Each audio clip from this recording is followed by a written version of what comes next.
Thank you for joining us this evening. Apologize for the delay.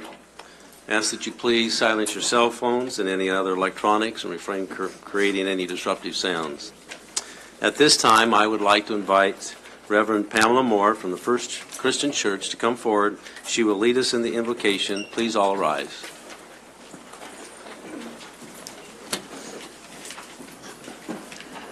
Will you join me in prayer? We give thanks today, O God, for the opportunity to live in this beautiful city, surrounded by awe-inspiring mountains. We give thanks for those who have committed their lives to serving the city of San Bernardino.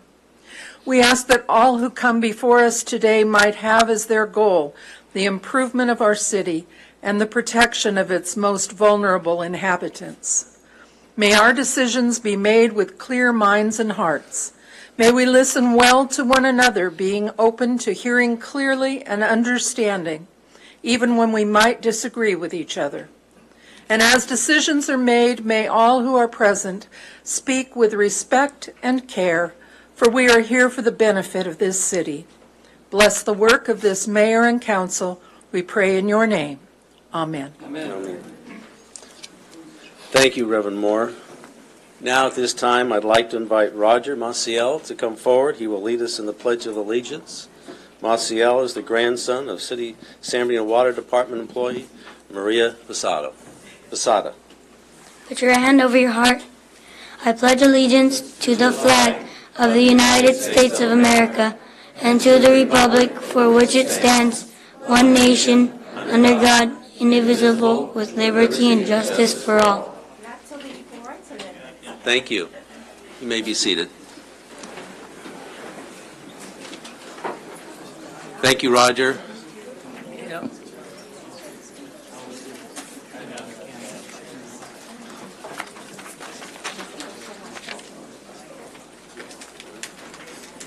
I'd like to ask the city, excuse me, just one moment.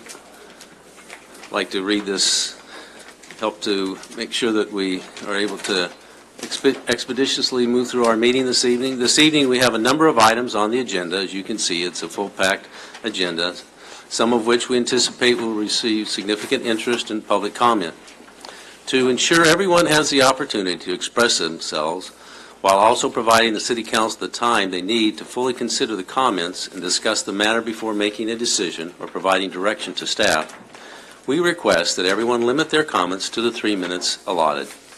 Also, please attempt not to reiterate points others have already made. Simply, please note your agreement with earlier comments.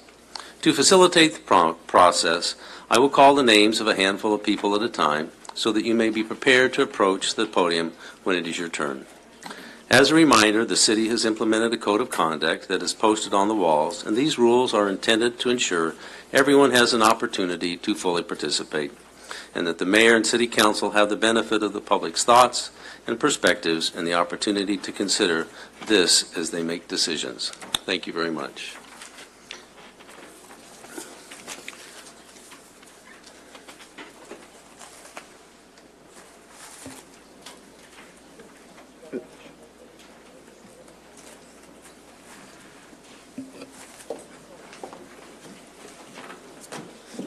We have no appointments. The one presentation that we have this evening is the recognition of the Mayor's Youth Academy internship recipients.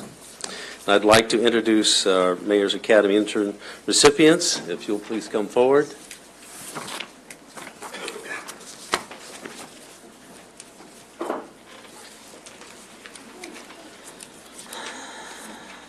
We have with us this evening Nada Chavez and Juan Resendez. They both had the opportunity to shadow me in April of 2018 with a group of students from Middle College High School. Following that tour of the San Bernardino Airport and at a board meeting, students wrote essays based on their experience, and Ms. Chavez and Mr. Resendez were selected based on their essays. And so we have this certificate of recognition for each of them, and we'd like to present that to them with a city pin. And we'll start with Nada. Come forward. Thank you.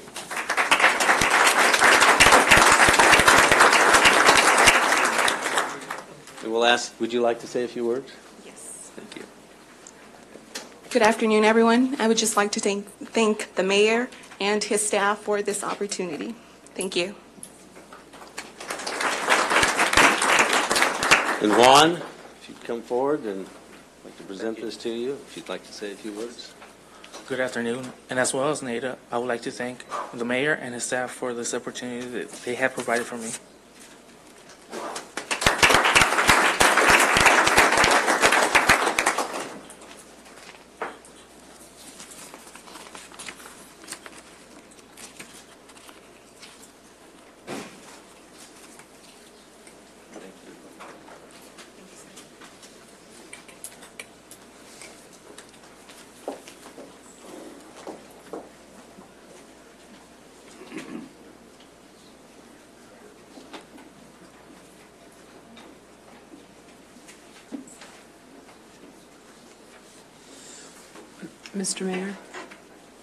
Mr. Mayor, closed session report.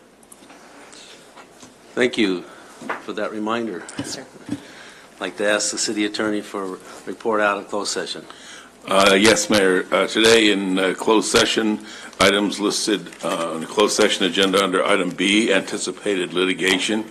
In the case of the City versus Rainbow Investment, Council gave settlement directive by vote of 4-0 with Council members Barrios, Valdivia, and Nickel absent. In the matter listed as City versus U.S. Bank, Council gave settlement directive by vote of 4-0 with Council members Barrios, Valdivia, and Nickel absent. Thank you, Mayor. Thank you. And Mr. Mayor, one other item, I apologize. Council, or Mayor Pro Tem Nickel will be here shortly. He had a work commitment, and he was actually on an airplane flying in. I think he may have already landed and is quickly trying to get here as quickly as he can. But work commitment will be here as soon as it's possible. Thank you for that update. You're welcome. A little background on the two interns. Nada Chavez is currently going to be attending the California State University in San Bernardino this fall, majoring in biological psychology. And Juan is a junior at Middle College High School, and so we're very happy to have them as part of our internships. At this time, we'll now ask the chamber to come forward with announcements.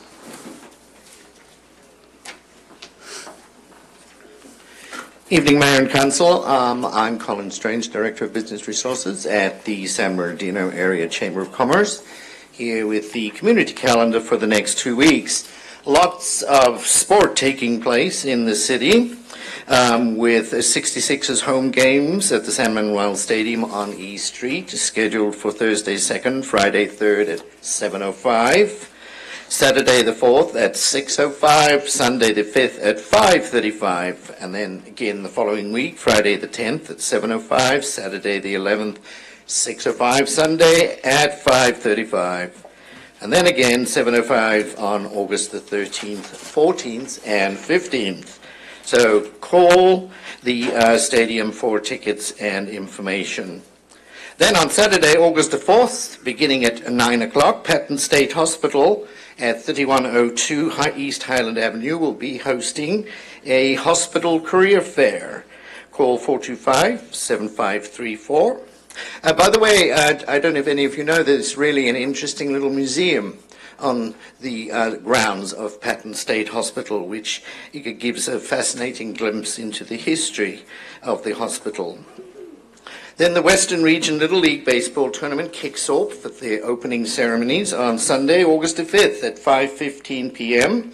at the Western Region Little League campus, located 6707 Little League Drive. The tournament itself runs from the 6th through the 11th, so you can call 887-6444 for times and to find out who is playing who.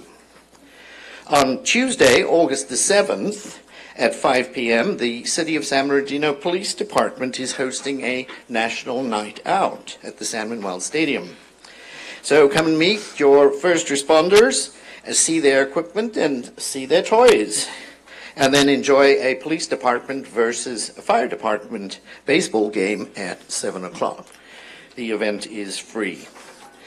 On Wednesday, August the 8th, the Western Region Little League Golf Tournament tees off at the Arrowhead Country Club at 3433 Parkside Avenue.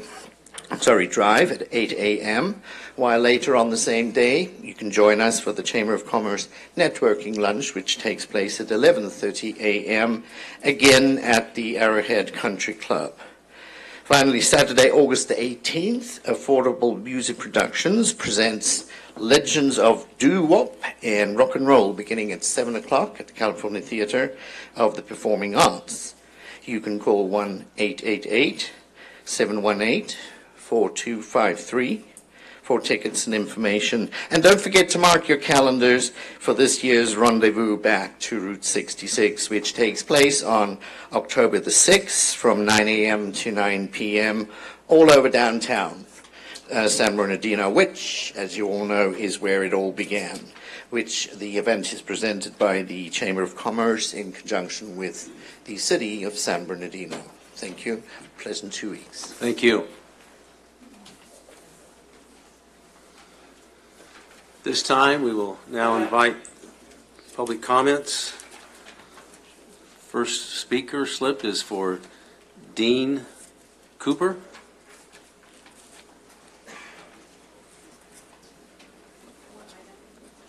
Item 11.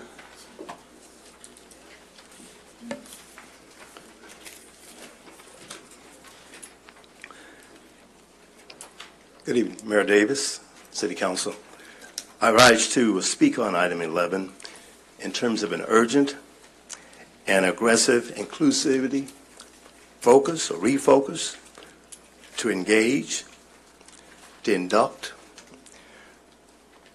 to use, to utilize qualified, really small businesses, minority businesses, specifically in the area of information technology,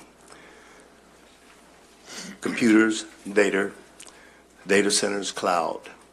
And I appreciate the fact that you do have a procurement process, the RFP, the RFPs, and the posting.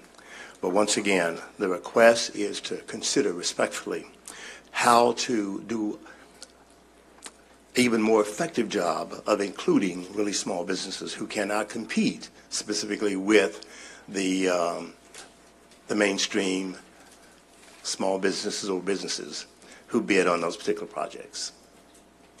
Thank you. Thank you. I also have a speaker slip for Linda Cooper. And was this on the same subject? No. No? Okay. Go ahead and speak. Good evening. I've been an educator at the San Bernardino City Unified School District for over 30 years. Some of my students might be in here. But I went downtown San Bernardino and I literally cried because I'm noticing boarded up buildings. I know that you have a revitalization plan going on because I did see the Gateway project that's going on at 5th Street. But what about the other buildings that are downtown and in the area that are boarded up? Here's my suggestion, and it is only a suggestion. Do not think that I am a crazy person. I suggest that we invite people who would like to open businesses, come in, no cost to the city whatsoever. Choose a downtown location or any location in San Bernardino that is boarded up. Come in, renovate out of their own pockets. Renovate to city standards, and then lease that building, storefront, or property for $100 or $200 per month. No percentage over my profits, just lease it out to them, because right now we have a ghost town going on, and it doesn't seem like it's going to get any better. So we need to drastically get businesses in here.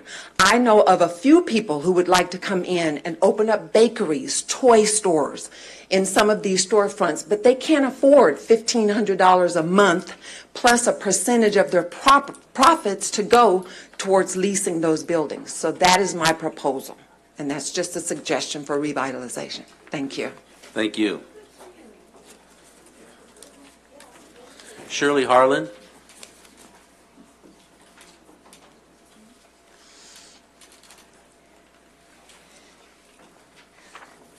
Yes, I'm Shirley Harlan, and the reason I'm here tonight is I reviewed your packet for tonight, which is over 700 pages. And I've picked one because it's not packaged well to give you the information as counselors that you need when you're considering the agenda items. And that's why I'm here. The process of getting things on the agenda and as the council, since we've changed from the old charter to the new charter, you've got to find your way to get together to understand what your roles are and what the management roles are. Because this is a good example of one that you don't have the current information. Please, I am for number 12. This has to do with the senior companion program.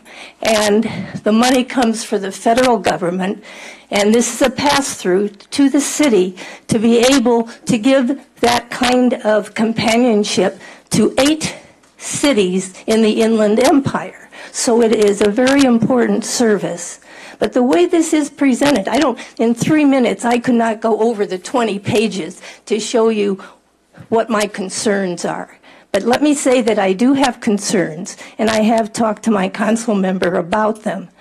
And that is why I feel that I needed to come tonight. I know that you're planning a workshop. Come on, let's get it together. And residents, please look over the agenda, read things, and come down here and speak up, because you need the public to help you move forward in this city. And that's what I am encouraging tonight, to come down. Now, I do have almost another minute. I will not speak more than 3 minutes tonight, Mayor. But the other thing is, I was here on June 20th when we were talking about the animal shelter. And I spoke, and now I'm involved. So if you spoke that night, please get in touch with me, because there was a lot of energy here, and I'm hopeful to get it together so that we can help with this problem. My phone number is 909-882-4057. Thank you. Thank you. Maisha Hall, followed by Thomas Slaughter.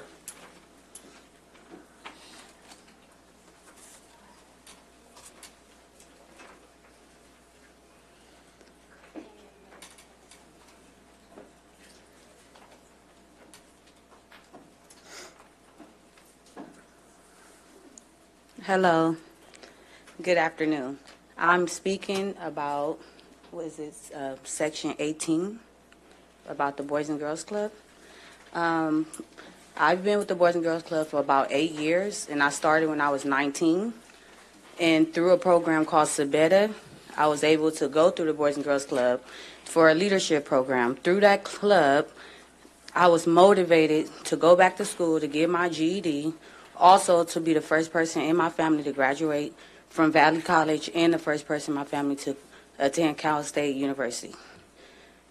I'm a little nervous. But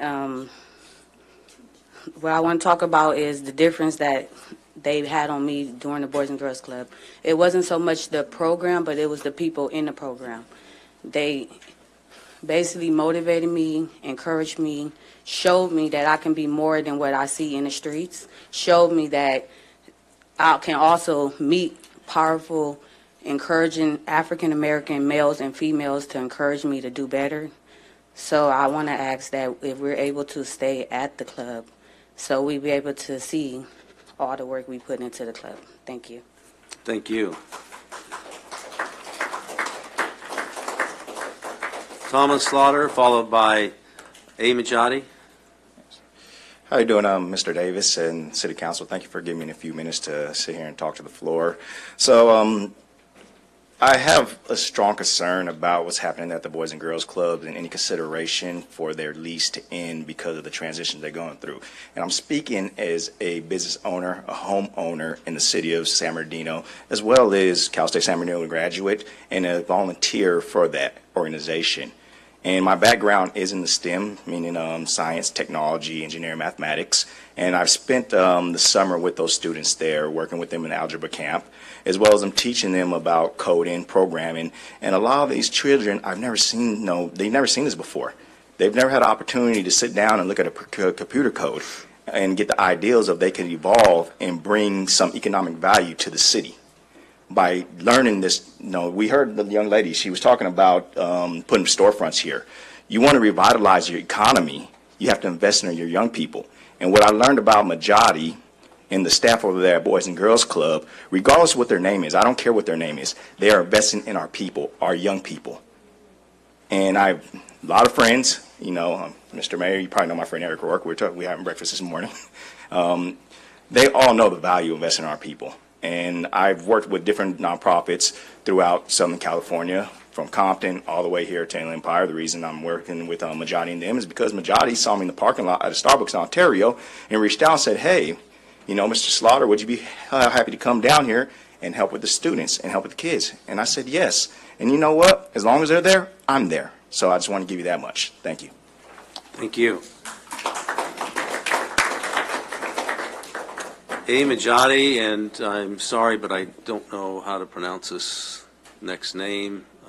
Last name, I believe, starts with an A-H-O-L-I-A. That might be Dallas. Is the first name Dallas? Dallas? Dallas Ahola? Yeah, I believe that's That's correct. probably her. That's her. Thank you. Good evening, Mayor, Council. And I want to just go on very quickly to say that Maisha not only started with Sabita and went to school. She did get a GED. She did graduate from Valley College. She did matriculate on to Cal State. But she also became an employee for us, entry level, and she's now the supervisor of our after-school program at King Middle School. So she's come an awful long way, and so I don't want you to leave that part out, Maisha, because that's really important to us. I won't take much of your time. I don't have much of your time. I've given you a folder with information in it regarding our charter revocation and the appeal that we sent to the Boys and Girls Club of America, along with just a brief snapshot in terms of who we are and what we do on a daily basis. I have not made it down to council or anywhere else because I'm usually just at the club doing business, and I'm probably the worst at self-promotion, to be honest with you. But we do a lot of good stuff that's there. So I'm going to ask you to do two things, if you would, please. One is know that we did everything we possibly could. I started the Boys and Girls Club in 2008. And in 2008, when I started the Boys and Girls Club, parents didn't drop their children off. They would pull up in the front of the building and call and find out, is this the Boys and Girls Club? Because it needed weed abatement, graffiti. Staff morale was at an all-time low. We weren't servicing very many kids, and we didn't have a significant budget at all. It was problematic. And so that's what the Boys and Girls Club was at that time. I'd ask you to consider what the Boys and Girls Club is now. So granted, and I keep saying Boys and Girls Club because that's who we have been for 10 years that I've been there. It's not my choice. I did not want to transition to Center for Youth and Community Development, but if we have to turn the brand over, the work has got to continue while we work that out. My plan is to still continue to engage the Boys and Girls Club of America. It's a great organization, and I think they made a mistake. I think they made a terrible mistake, and I think they need to revisit it. And so I want to commit myself to working with them and working with members of the council and of the city to engage them because I do understand the importance of that organization. But what I understand more importantly is the work of the people and the programs within our organization. You have the sheet in front of you, and again, these things I'm very proud of, and it's not just me, it's all the folks that I've worked with over the years.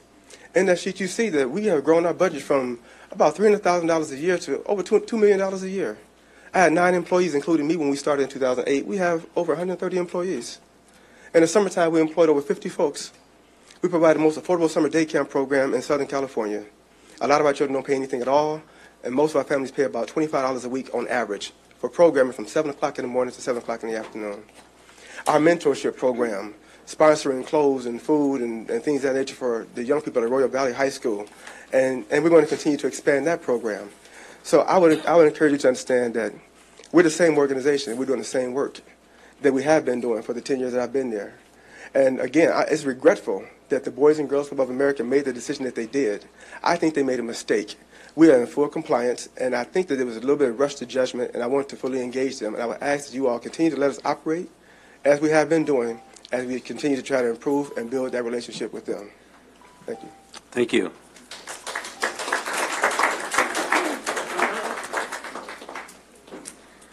Hi.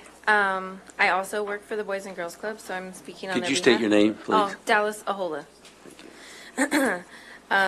About 4.5 years ago, I started volunteering with the Boys and Girls Club, and through ample opportunities, time and time again, I went from being a volunteer to being employed as a youth lead with the CAPS program to working in the office for a little over a year, and now I'm also a supervisor at one of the middle schools through the CAPS program. Both of my kids go there at every chance that, you know, they're open for breaks and stuff. My daughter regularly attends the algebra camp every summer, improving her math skills.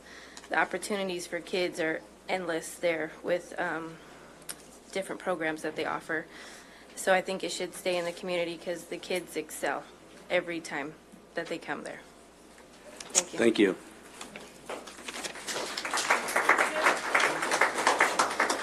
Danny Tillman, followed by Vontae Walker.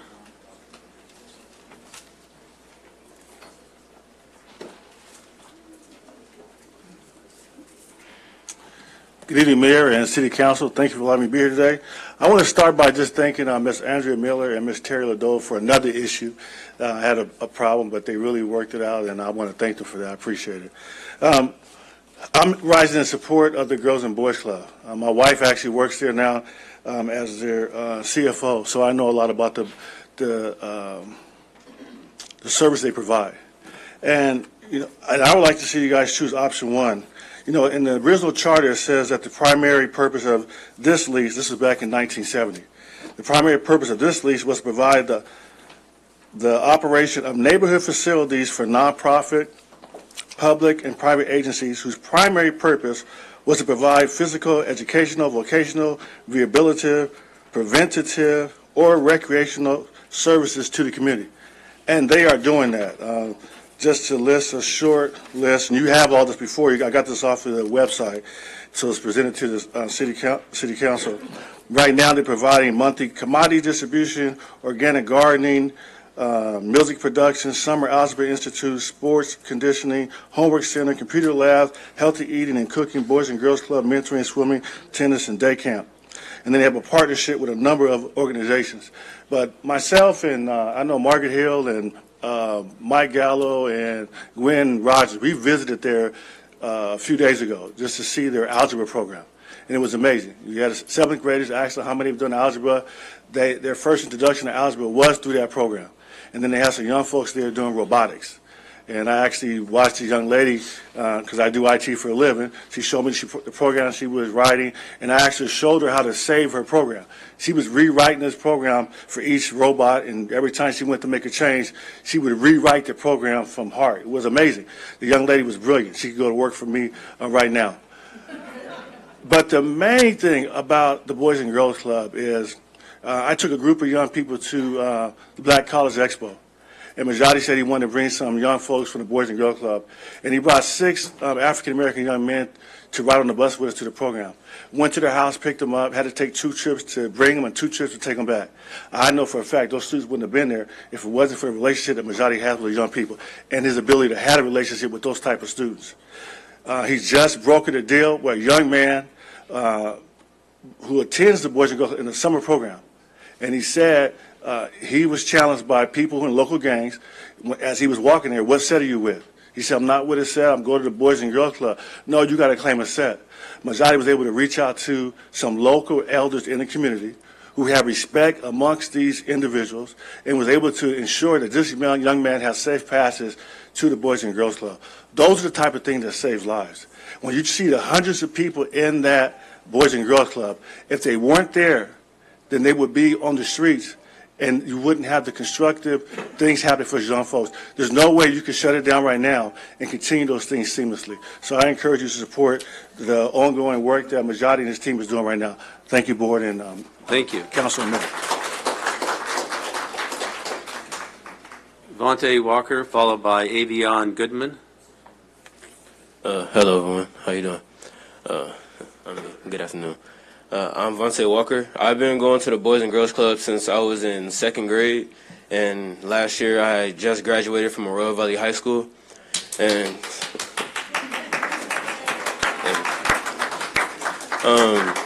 I've been working with Miss Majati since as long as I can remember. Throughout the program, I've learned many different skills that I wouldn't have learned if I would have just been going to school and going to home. We, in high school especially, so in high school we started this group called DTP, and meant Dressed Apart. So they took us out and they actually got us suits. And then we would, our main goal was to invite more African American males and females. And if somebody else from a different ethnicity wanted to come in, we invited them too. And our goal was to progress and excel in our academics. And the more that we excelled in our academics, the more, the more incentives, the more benefits we got later on down the line. So it helped us and actually shaped our personalities, because prior to being in the program, we pretty much just like kind of hung out, got in trouble. There were a lot of times where I've done things that I regret, and I feel grateful for being in the Boys and Girls Club because they opened a lot of doors to me that I wouldn't have had at first. Mr. Majati actually helped me through the program with paying for my books and my gear before I ended up graduating. If I wouldn't have been able to pay that money, they wouldn't have given me my diploma. So I'm really grateful, and I feel that if he can do that for me, the program can do so much more for other adolescents that are in my shoes.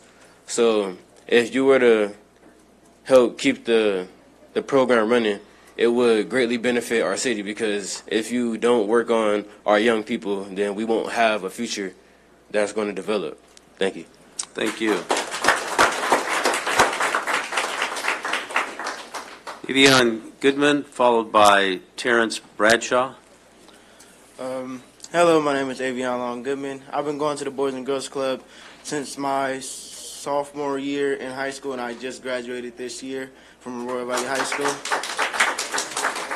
And now I'm on my way to college, Cal State East Bay, all the way in Hayward. And a strong main point of that was the Boys and Girls Club. It helped me out through a lot of things. I wasn't really the most motivated in high school, but they helped me out. Mr. Majati specifically with books. They helped me with tutoring that they provided. They even went so far to get books from the school district so I can go there and work on homework. They never really took too much of my time.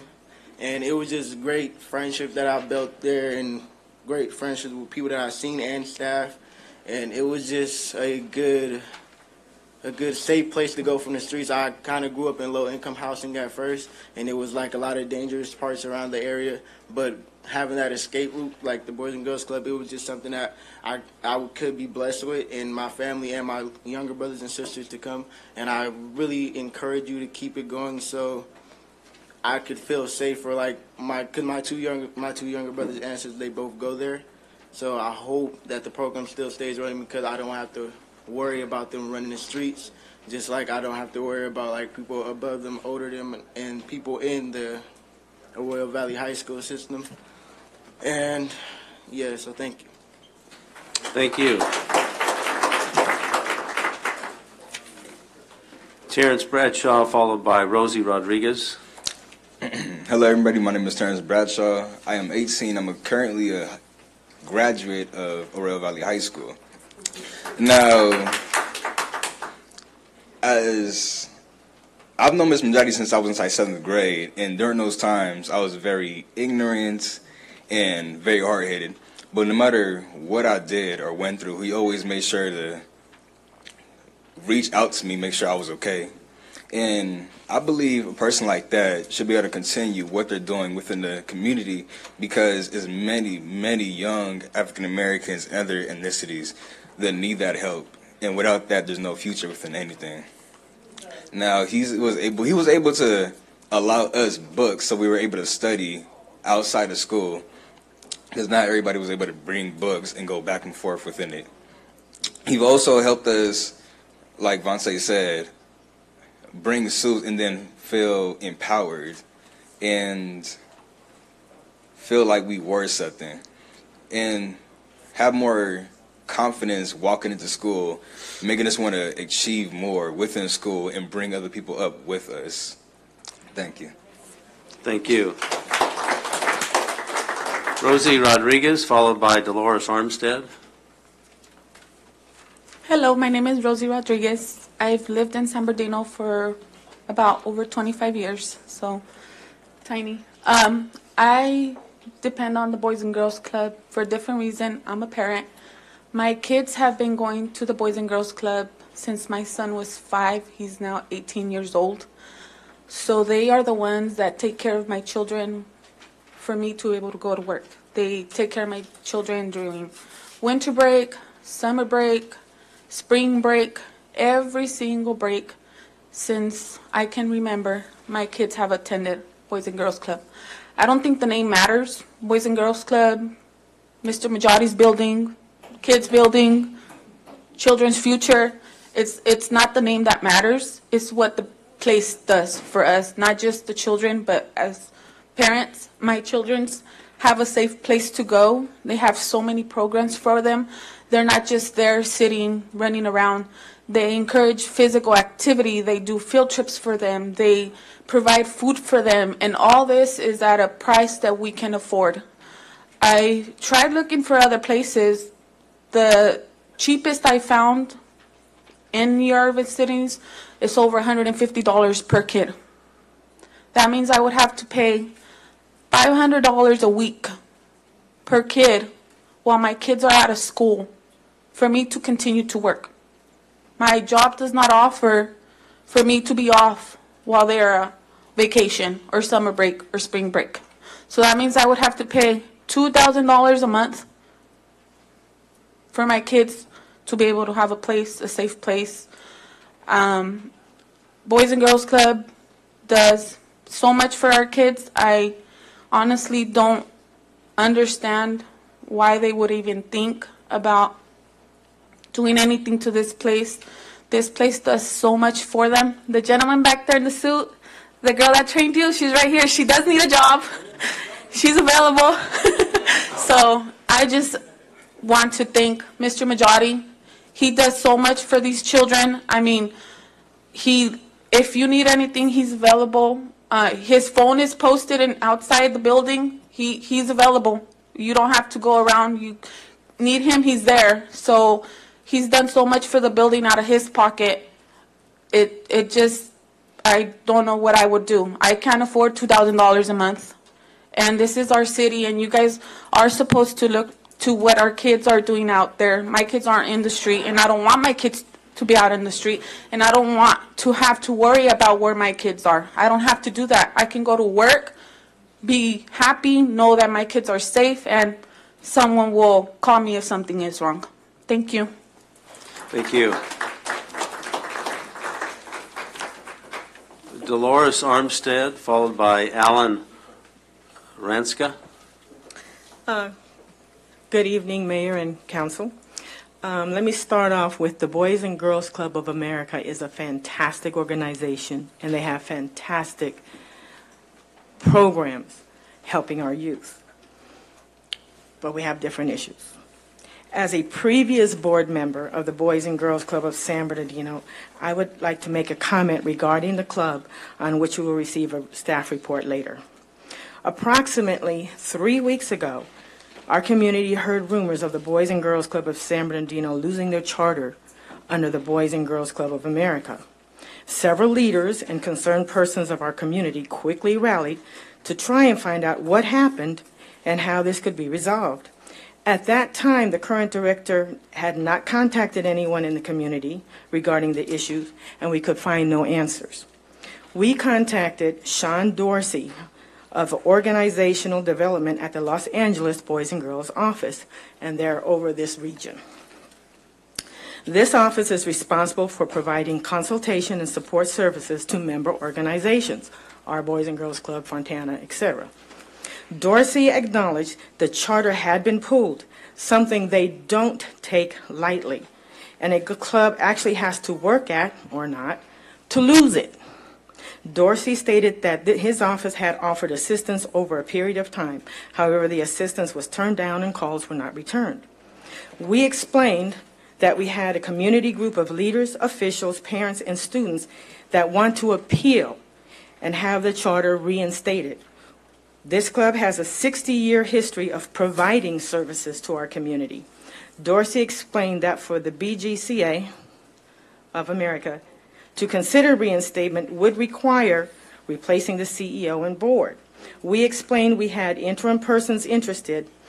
Dorsey explained he would provide additional information by this Friday, what it would take to appeal it, and he would like to meet with the committee within the next 2 weeks. And of course, the council is invited to that meeting to find out what's going on, how can we appeal and get our charter back. As a community, we are concerned that closing the center, thereby programs and services, would be detrimental to this community. It's been open for 60 years providing services.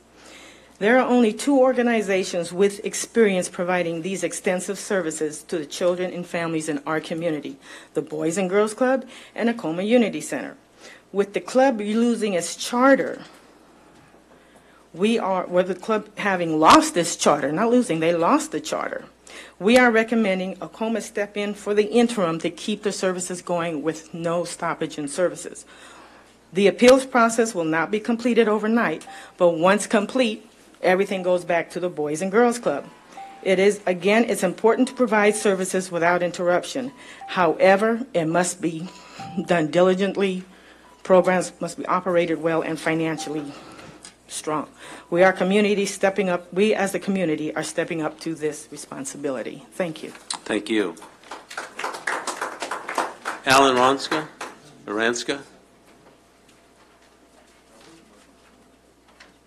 Alan Ranska?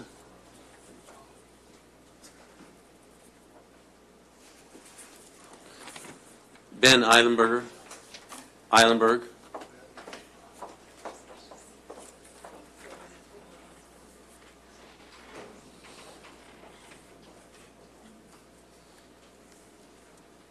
Ben Eilenberg?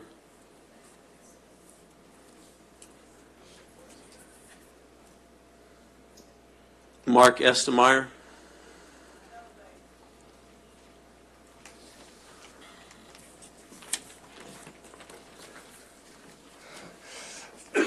Good evening, staff, mayor, council. Thank you so much. First off, I would like to really thank the council members who had actually encouraged staff to meet with SBCCA and myself. Thank you very much, gentlemen. I really appreciate it big time. And Mayor, Ben, could you identify the item that you're speaking to? Mark. Oh, my bad. Yeah. 23. Item number 23. Thank you. Is that okay? Okay. And Mr. Mayor, thank you for stepping aside and allowing us all to meet. First off, the meeting went extremely well. I believe that staff understood exactly what our positions were and took copious notes. There was great collaboration. We were able to talk and have an open discussion that was very, very productive in finalizing, the little parts about the ordinance that need to be cleaned up a little bit. But just to let you know more about the association and whatnot, we are big, big supporters of public safety. We recognize that public safety is the key to revitalizing the city. Without safety, public safety, we're not going to get the kind of development that the city needs. We're not going to attract the kind of residents that we need. Public safety is number one. So the association is very much ready to jump on board and really help the city promote public safety. One of the things by allowing cannabis businesses to exist is that there's going to be heavy security around every single one of these locations. We've talked to security companies that actually have plans in place that it would almost act like a second police force out there patrolling the streets, making sure that everything is safe. Forgive me, just got a little sidetracks there. But with what staff is going to be recommending during your discussion, I fully believe that it is going to be on point, that the small adjustments that are going to need to be made, that you'll be able to take a real smart look at these things. I'm also going to be available during your discussion to answer any final questions that you may have. Other than that, what I'd like to be able to do also is actually, if there's anybody here who is part of the association, who is here part of the cannabis industry, who actually supports this particular ordinance and some of the changes, why don't you go ahead and stand up for me or step forward. Come on, guys. Stand up. These are people that are looking to apply. And with what you've started off with is great. We'd like to see it finished, get it over the goal line, and make sure that cannabis industry can thrive in the city of San Bernardino. We understand that San Bernardino does not want to be the capital, but we do want it to be something that's substantial. Thank you very much. Appreciate your time. Yolanda?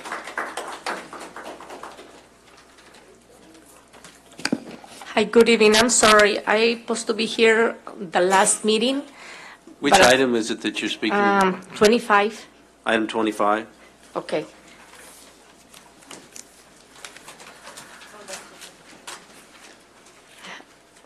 Yeah, that's a public hearing, so I didn't have the number that you wanted to, so I'll call you back up during the public hearing. Okay. Okay, thank you.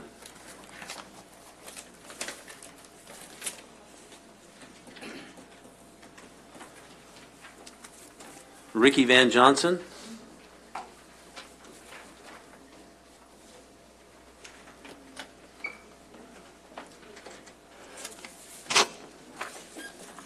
Honorable Mayor, City Council members, and City Manager, good evening. I would like to personally extend to you an invitation to attend the 106th birthday celebration of Emma Shaw on August the 11th at Ann Sherrills Park. This event is being hosted by the Shaw Family Foundation and the Akuma Unity Center. It is being sponsored by the Westside Action Group and Sam's Club. Please allow me to put the year 1912 in a historical perspective. In 1912, New Mexico was admitted as a 47th state, and Arizona was admitted as a 48th state. In 1912, Fenway Park opened, and the Titanic sank on its maiden voyage, and the Girl Scouts of America was founded. In 1912, plastic enters our lives, the Dixie cup was developed, and the shopping bag was invented. In 1912, Whitman's sampler was created, Life Savers were developed, and Nabisco developed two new cookies, Oreos and Loner Doones. In 1912, the Japanese company Sharp was founded. Dale Carnegie started a course in public speaking, and Shell Oil Company began. Thomas Edison produced the first talking motion picture in 1912. Paramount Pictures as well as Universal Studios was started. In 1912, a postage stamp cost 2 cents, a loaf of bread was 5 cents, a gallon of gas was 7 cents, the average income was $1,033, and the cost of a medium-priced home was $2,750. And in 1912, on August 9th, in Tallulah, Louisiana, Emma Armstrong was born. At the tender age of 15, Emma met the love of her life, George Bernard Shaw, and they were married on February the 6th, 1929, and to this union, God blessed them with 13 children. The matriarch of 6 generations, Emma Shaw still has 6 living children and well over 300 grandchildren, great-grandchildren, great-great-grandchildren, and great-great-great-grandchildren combined. Please join me with me to wish Emma Shaw a happy 106th birthday. Thank you.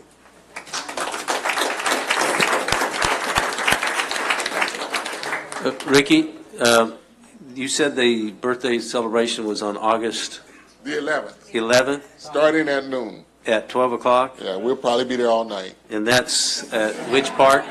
Where? Ann Sherrills Park. Ann Sherrills. Thank you. Thank you.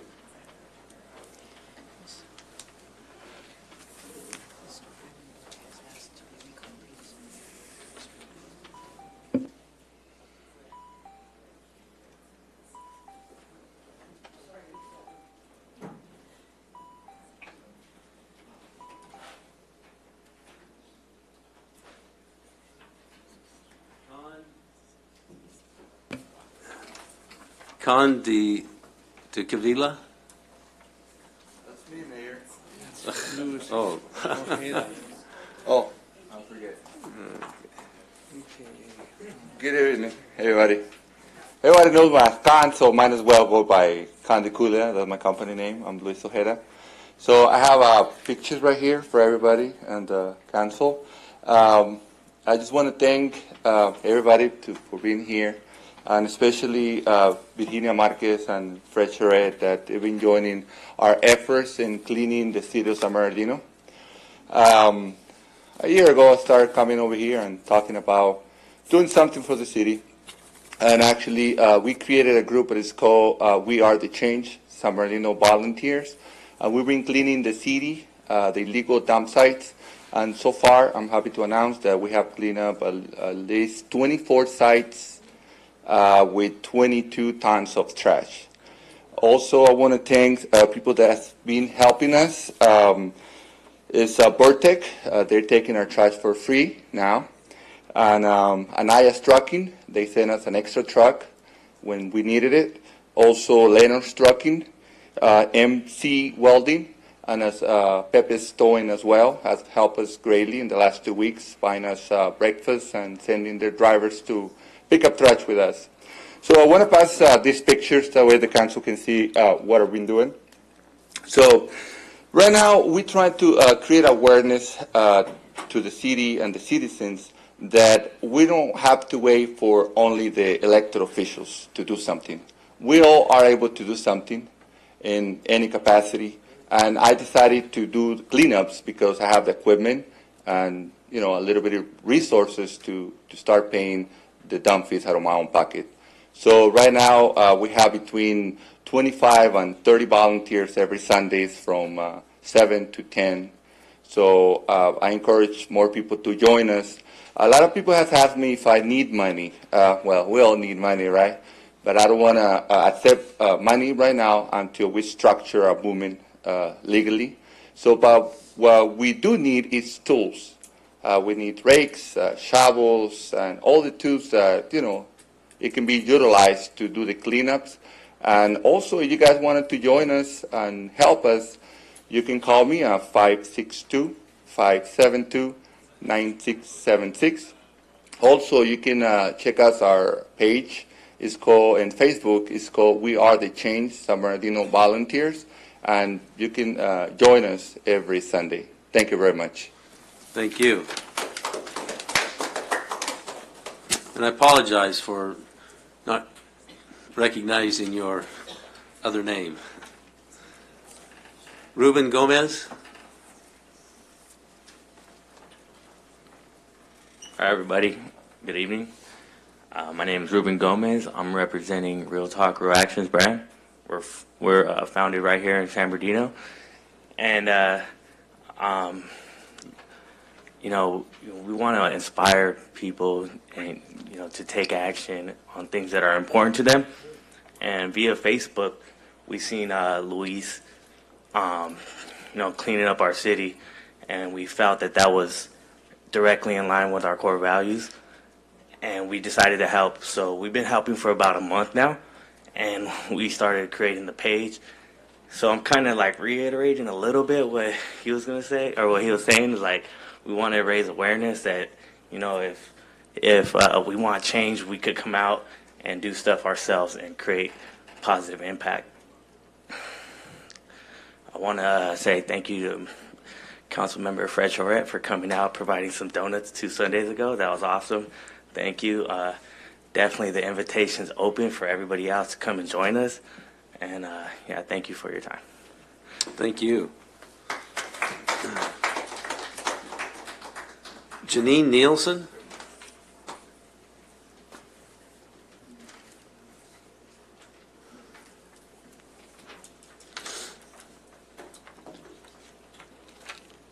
Good evening, Mayor, Council, and staff. I am grateful for the opportunity to speak on a non-agenda item, but I just wanted to have an opportunity to bring you guys up to speed on what we're doing with the animal shelter. I'm Janine Nielsen with Daisy's Hope Foundation. I'm joined by Alice Chow with Dream Team Angels Rescue. You've heard us speak before. We're here to speak on behalf of the formation of the San Bernardino City Animal Care Foundation in regards to the city's animal shelter. First, we want to bring you up to speed. An email was sent on June 26th of this year to each member of the City Council, including the Mayor and the Animal Commission, introducing ourselves. We would respectfully ask that you respond to our email, even if you only have a moment to say that you've received it or read it. Second, we would like to establish the best and most efficient means of communication, so please advise us on that in an email. Third, in light of the upcoming Animal Commission meeting, we ask that you direct them to include us. That would be Jennifer Rosengard, our president, Alice Chow, Renee Hersey, and members of the foundation in their agenda. An email was sent to them today requesting that we be included in the agenda and that it be an open table discussion with an exchange of input as opposed to a comments portion only with no real exchange of ideas and solutions being worked out. We currently are applying for a new 501c3 nonprofit, and we are inviting board members to sit on that foundation. This will include attorneys, veterinarians, vet techs, CPAs, accountants, etc., to advise and protect the interests of the foundation. The Boots on the Ground Rescues, that would be me, Alice, of which we represent, will hold an advisory position only. We will not be sitting on that board. The foundation's immediate charge will be to ascertain what improvements and repairs that can be accomplished to improve the quality of care and conditions of the shelter animals in the interim, while avenues of building a new one are further explored. Our biggest and immediate concerns are the following. One, an exodus of shelter employees. The care and cleaning of the impounded animals has always every year hits a maximum in July and August due to vacations, moving, kitty puppy season hitting, which makes the workload on your employees tremendous, and the ability to care for them, clean, feed, do intakes, adoption visits, makes it very, very hard and almost impossible to accomplish that on a daily basis. And as a result, you have less adoptions, less rescues polling, and more animals being euthanized. It happens every summer at every shelter, but it's become very impactful because you have very few employees at this time and they have not been replaced. One final thing I would like to address is the current funds in the building repair fund continue to sit and not be assessed. And we'd like to know how quickly and what is the process for approval due to the fact that there is an urgency in need of repairs. Thank you. Please, we will be emailing all of these questions to you. Please respond to those accordingly. It's the SB City or SB Animal Care Foundation at gmail.com that will come to you guys. Thank you again. Thank you. Ben Eilenberg.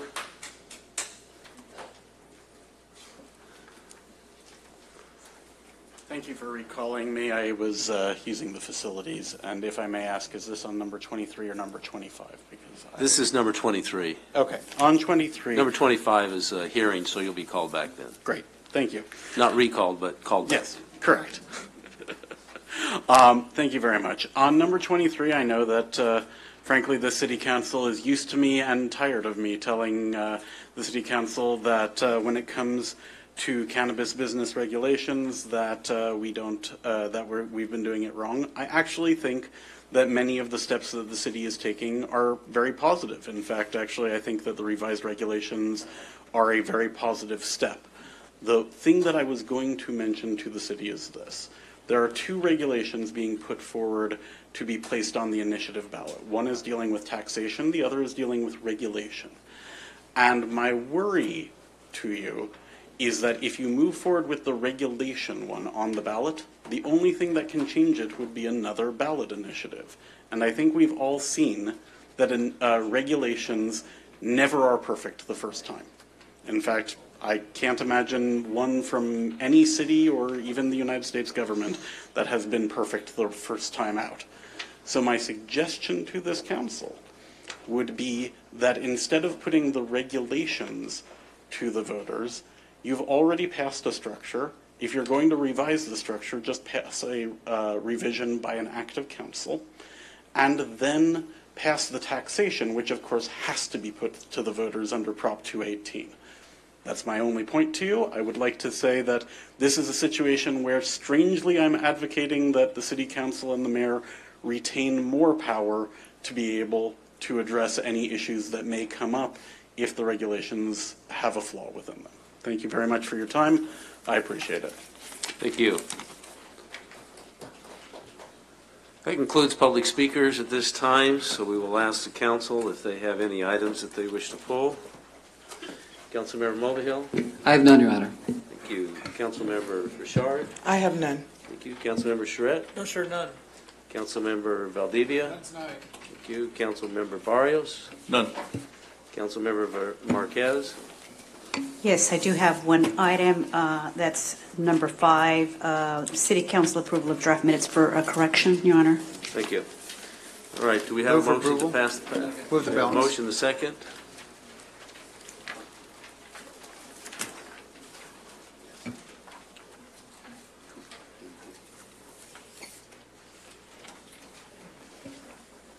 On the consent calendar, the motion to approve was made by Mr. Mulvihill, the second by Mr. Valdivia, and the item passes 6-0. Thank you.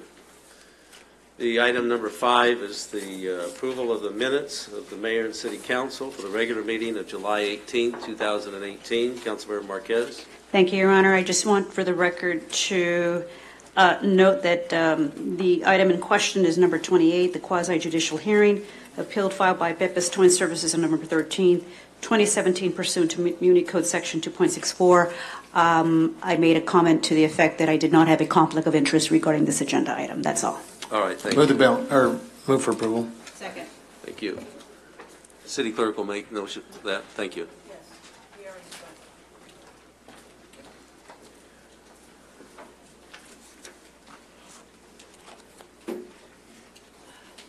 Mr. Charette?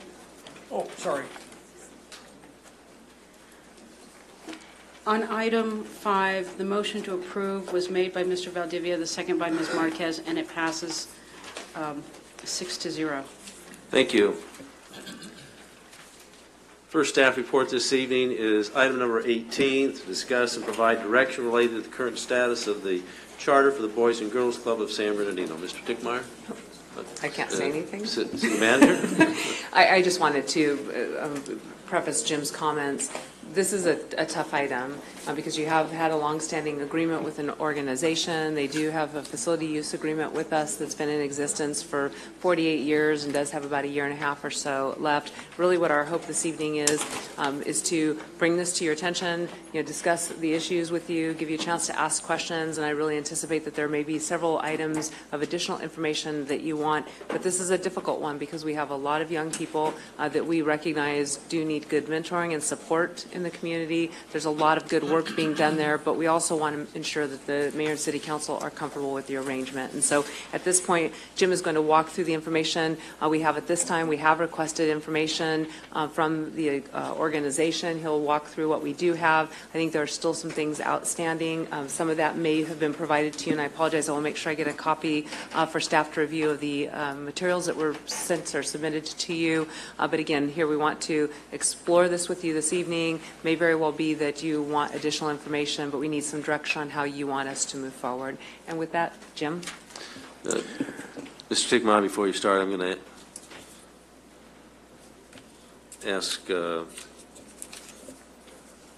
don't have Mayor Pro Tem. I need to excuse myself for just a moment, so I'm going to ask a senior council member to take over for a few moments. Did you all hear that, senior councilman? Was that age or length of tenure? I wanted a senior. Senior. It's our veteran. So. Thank you, Mayor. Mayor, I noticed you were looking at these. These are going to be on item 20, right? Okay. All right. So Staff report. staff report from Mr. Tickmeyer, please. Thank you. Mayor, on his way out, and council, thank you for giving me the opportunity to present this tonight. As Andrea said, it's a very tough item. It came to our attention about a month ago. We've been working and communicating with the organization to gather some information. And as you read through the staff report, in the background, the background of this relationship goes all the way back to 1970. It was a 50-year agreement that was entered into with the, at that time, I believe it was the newly formed Boys and Girls Club of San Bernardino. We're 48 and a half years into it, and over that period of time, the agreement has been amended and changed. At one point, the Boys and Girls Club was responsible for a portion of the maintenance. it's been changed again at this point in time. The city provides, is through the contract, is to provide maintenance for the facility. The Boys and Girls Club has provided services to our youth and to our community consistently over the years. Obviously, they've had some ups and downs, but they've been a consistent figure in the city and providing those services to the city for 48 years. There are some items in this staff report that I think needed to be brought forward. Of course, the most glaring item is that revocation of the charter with the Boys and Girls Club. That's something that we wanted to make sure that council was aware that was going on, and then some of the background included in the staff report includes some of the background of what the existing relationship is. I thought it was important for council to know that there is a section of the current agreement that allows for subletting a portion of the facility, which the Boys and Girls Club has done with the County of San Bernardino for child care services. And as stated in the staff report, they generate revenue from that portion of the facility. Again, an item that I felt it was important for council to know.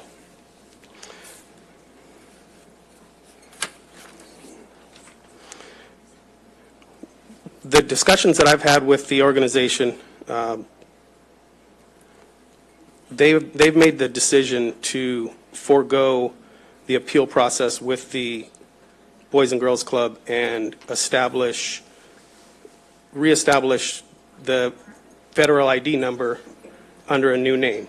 And they desire to carry on with the relationship with the city as has been in the past. We're reaching out, we'd like to have discussion with you to get some direction, get your input on the current situation, and possibly provide us with some direction moving forward. Council members? Jim, go ahead. Councilman Mulvihill? Yeah. Mr. Tickmeyer, one of our speakers indicated that they were in contact with the National Boys and Girls Club organization, and I understand that that organization has been in touch with us as well. My concern is that we have a Boys and Girls Club.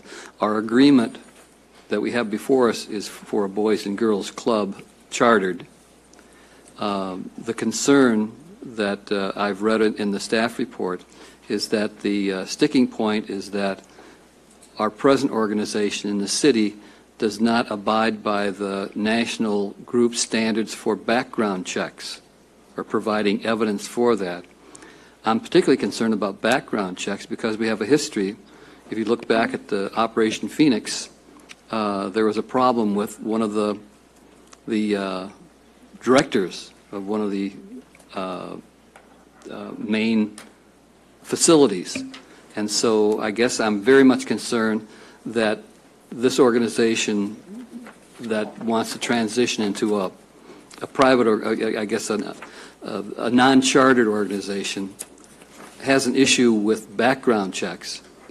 And what I'm interested in is having a chartered Boys and Girls Club in our city that follows the national standards. And I'm wondering, do you have an idea of how long it would take to, if this organization loses its charter or has lost its charter, can we develop another Boys and Girls Club that is actually chartered by the national organization? I have had discussion with Boys and Girls Club, National Boys and Girls Club, to establish another chartered membership was not discussed, another organization, but to have an organization from the surrounding area come in and provide services in this area would, I wasn't given an exact timeline until that organization was able to do a walkthrough of the facility and see if there was any upgrades that need to be made. They weren't committed to a specific timeline, but they did state that it would not be a quick and easy process, that it would be a 30 to 60-day process at the minimum. 30 to 60 days. But it's an organization that's actually chartered by the National Boys and Girls Club?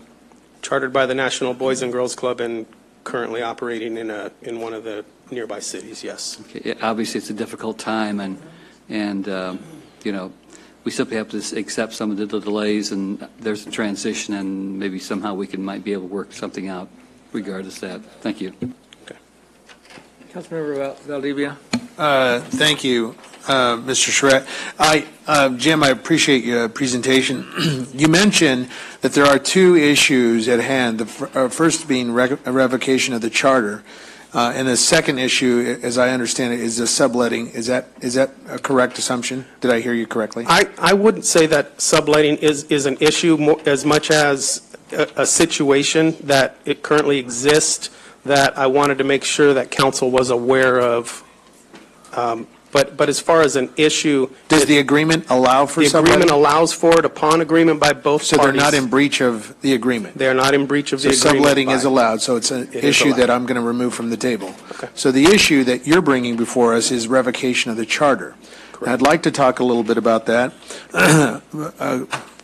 Kind of in keeping with Mr. Mulvihill, I need a little bit further information if, in fact, the integrity of our commitment to the national organization of the Boys and Girls Club. I mean, there is some historical perspective there.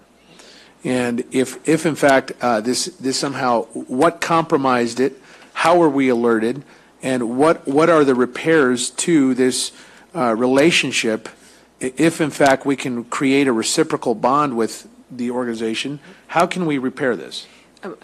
Jim can certainly provide some additional color to this discussion, but we will provide you the information we have. I think there's information that we may not necessarily have access to because we weren't directly involved in the revocation discussions, and I think there may be some information in the packet that was provided to you that I haven't had a chance. I'm trying to quickly go through it as you're talking, but so there may be some information in there. So some of those questions. Are you talking the staff report or this packet that was provided? The packet that was provided by the actual organization. If it's possible, can we invite Mr. Majati? Right, and then I think that you may want to direct some of those questions to him. We can talk generally about some of the relationship issues because from a staff perspective, we recognize the importance of having a relationship with all the groups that are using our facilities because certainly we want to ensure the safety of the kids and the patrons to the facilities. So, certainly we share that concern, but I think those questions about how it happened, when were they notified, and some of those things are probably best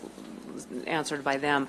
As soon as though it came to our attention, and certainly there were a couple council members who alerted us to it, we did attempt to begin working with the group to understand what that looked like. Yeah, if Mr. Majati could approach, I'd be happy to hear and entertain some discussion.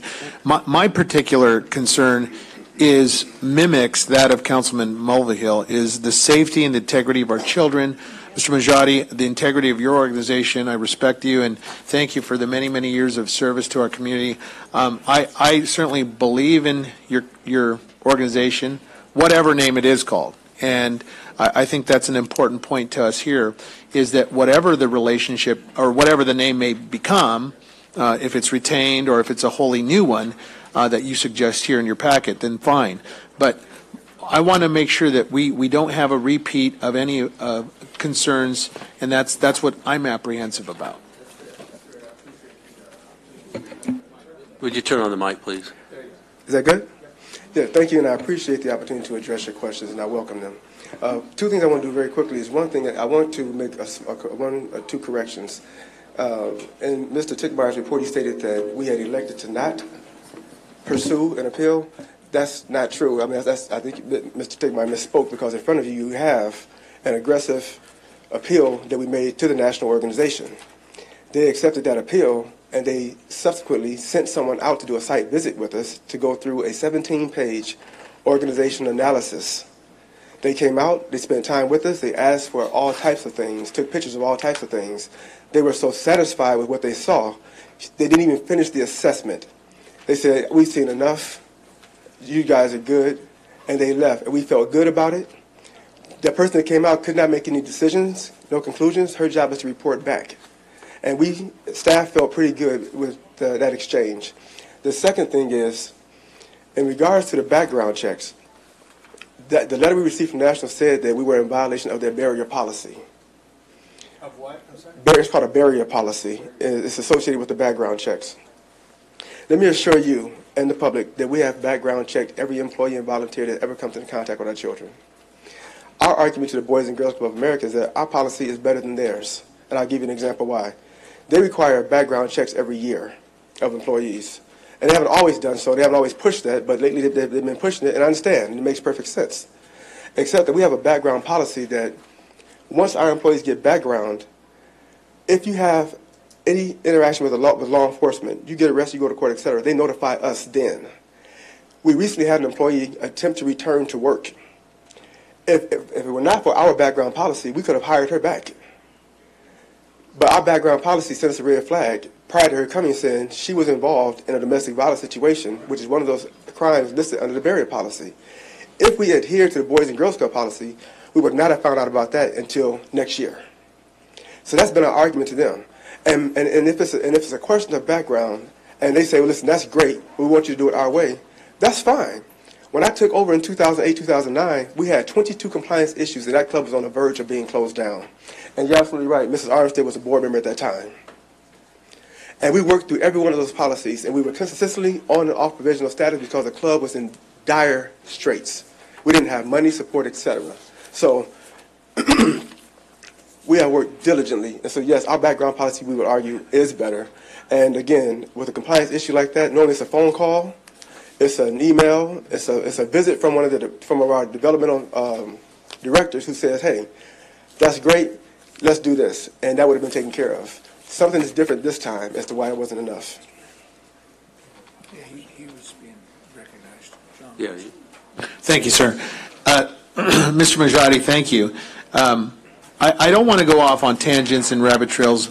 It's an important matter to our safety. Final kind of, and then I'm going to get back to the main point.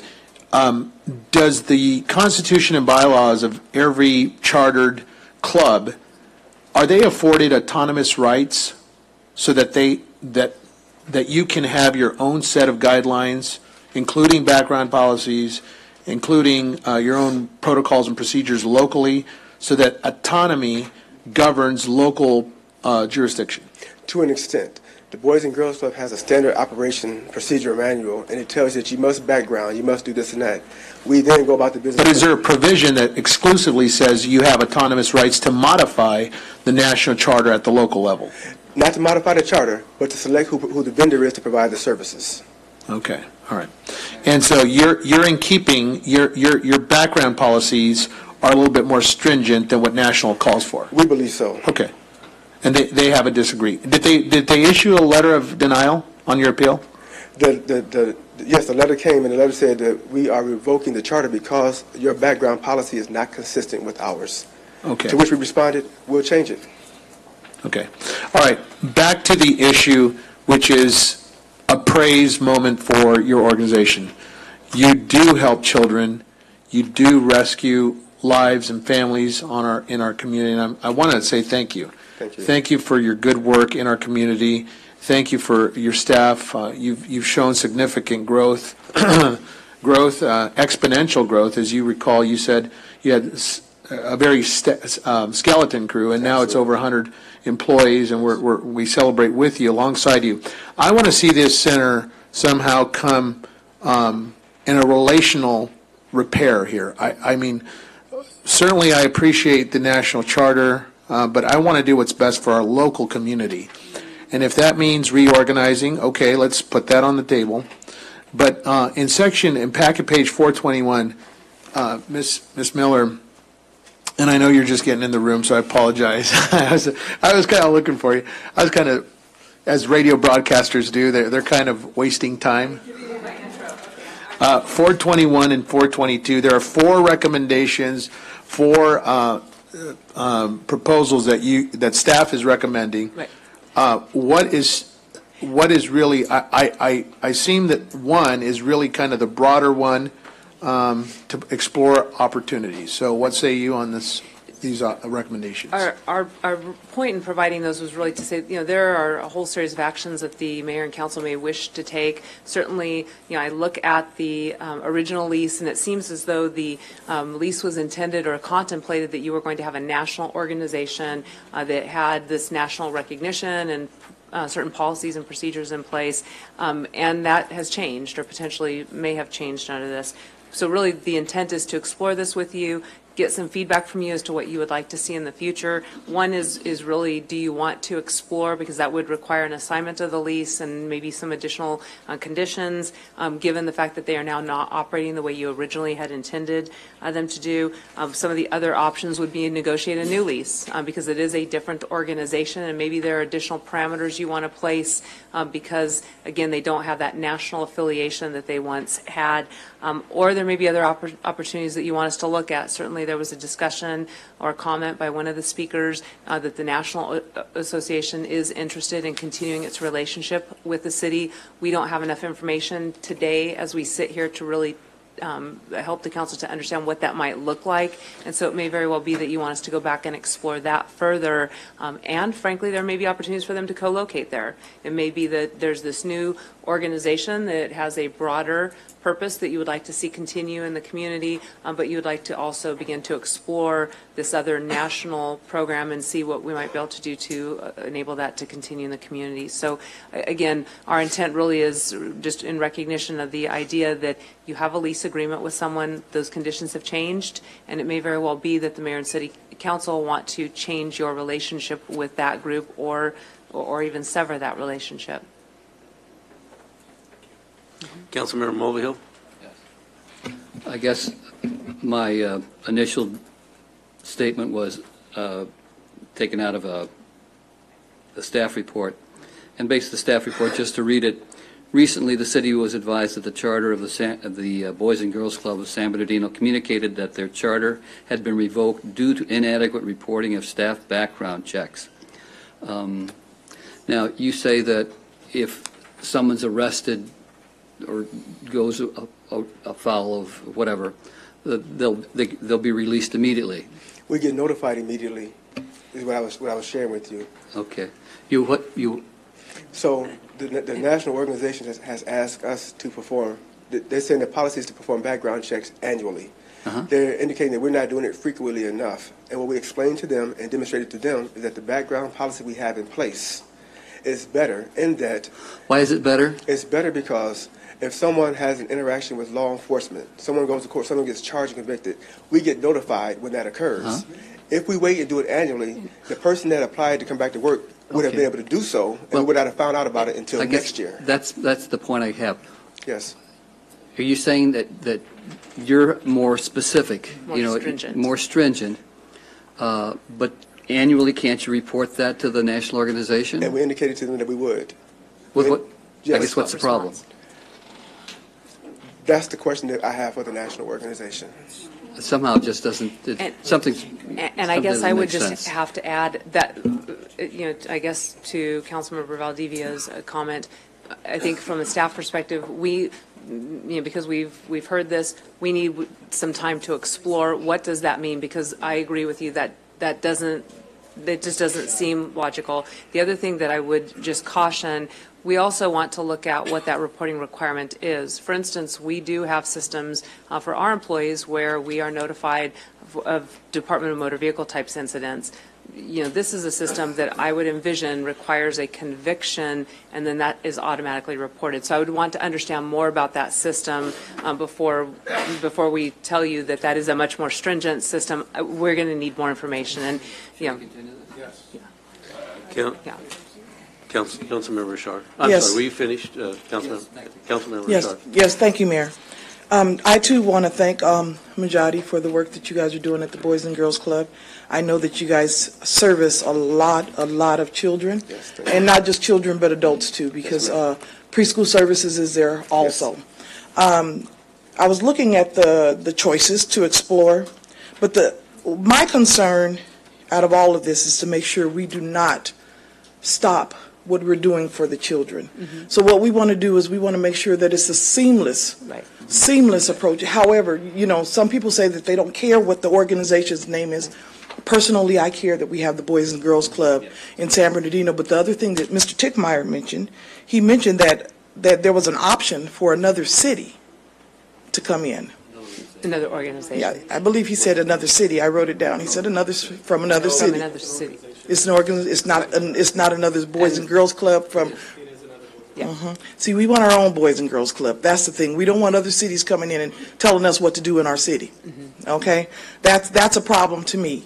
But my biggest thing is we got to make sure that we service the children.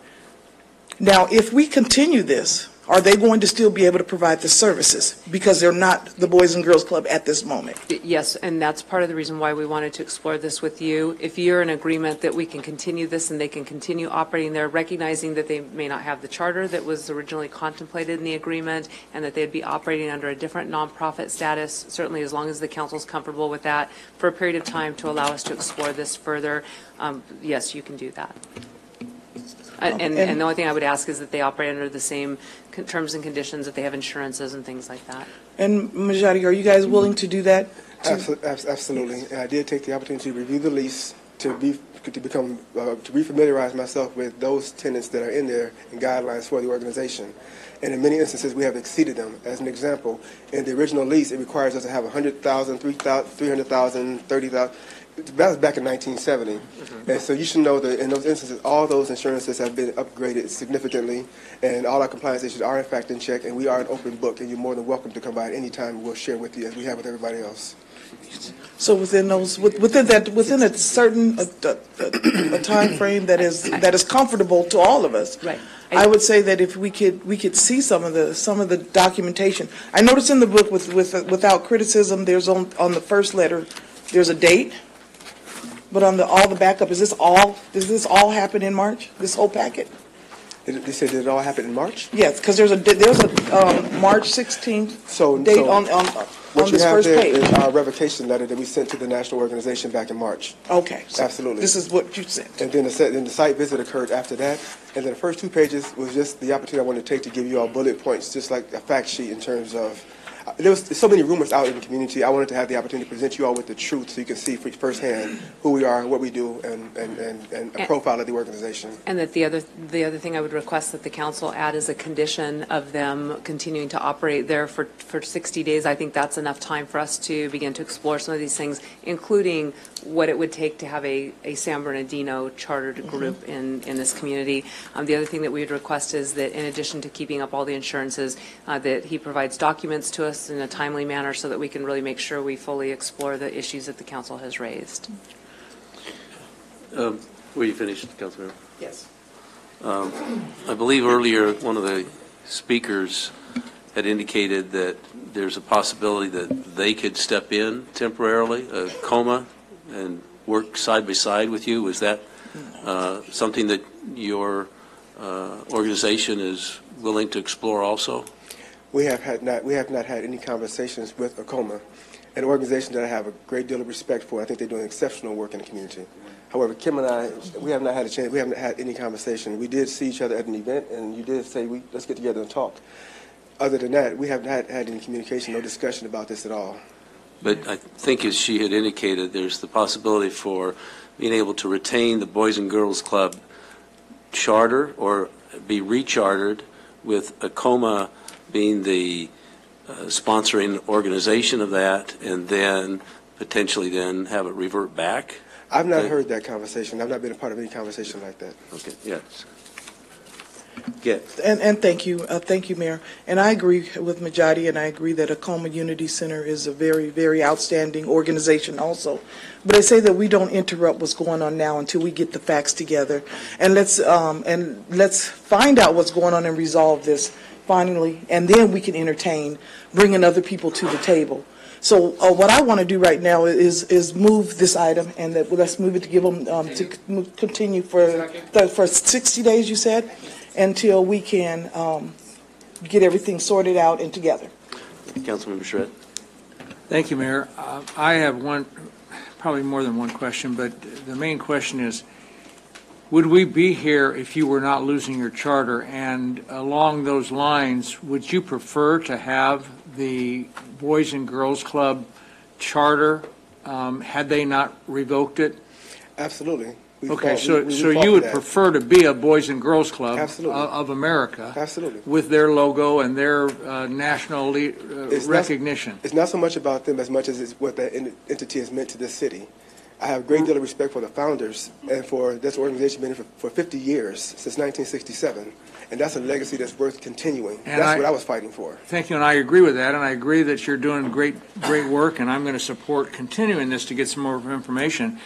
For me, I'm just a simple guy that it kind of has to make sense before I really believe it.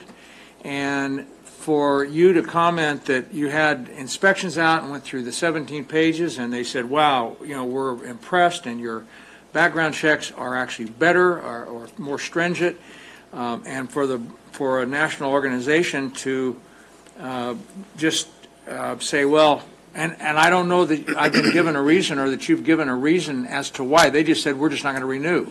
That wouldn't be acceptable to me, and I'd be on a plane to wherever they are, Atlanta or wherever they are, and finding out exactly what's going on. Now, obviously, you've done that through the appeal process, but they've turned you down flat. Is that correct? That's correct. There's a small correction I need to make. When she came out, she didn't say everything in your background check is fine. She said, let me see your background policy, took pictures of the files, saw our information, etc., asked us if we were familiar with the barrier policy. The barrier policy is new to the organization.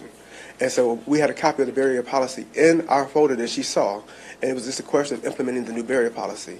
Throughout the course of the year, we get many initiatives and policies from Boys and Girls Club of America, and this was a relatively new one. Mm-hmm. And so she said, you got a background policy in place. It wasn't until she returned back to them when they notified us and said, hey, this is good, but it's not ours. Thus far, going to revoke the charter. Right, I think I understood that. I think what I was referring to is you said there were people on site that thought everything was just really great, and they even said, we've seen enough, we don't need to see any more. That's what I'm referring to, sir. And that you would, and it's, in this case, it should, unless you've done something wrong. Right.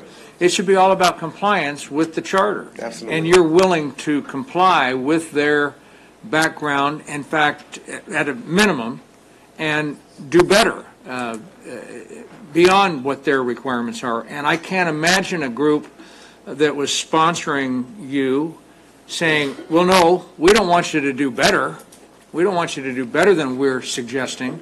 That just all doesn't work for me. I understand. And so I'd like to, again, give staff an opportunity to look into this, and I think we as a city should be reaching out to the National Boys and Girls Club and saying, we demand an answer. We've been here for 50 years or so, and we think we've got a great organization going and great people involved, and it's providing great service.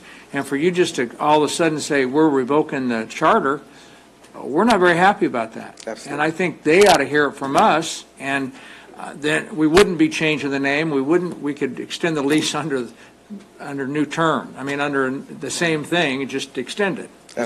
Do I understand the situation? All right, so I'll call for the question. Councilmember Marquez. Thank you, Mayor. You guys do great work. My nieces and nephews attended Boys and Girls Club way back in the day, in the early 70s, and not only does it serve the West Side, the entire region. I do have some very specific questions. The date of the revocation of the charter and the date that you advised city staff? I don't know the exact date I made contact with Jim. I don't recall. Was that In other words, you notified the city immediately? Was it in March, Jim? It was, I actually reached out to you in, it was just shortly before this letter. It was right around the end of June. The first letter that I got back in response was June 27th, and the second letter is dated July 5th. I don't know. I think we talked about the revocation when we were having a pool redone at that time, and I had shared with you. No, I don't recall that, Majati. So then That's fine, that's fair. Yeah. And so, once we went through the appeals process and we recognized that they would not go into appeal, then that's when our conversation with the city began. You know, we're elected officials and we represent the city, and I would like to know that this is going on, because people in the community do know more than we do.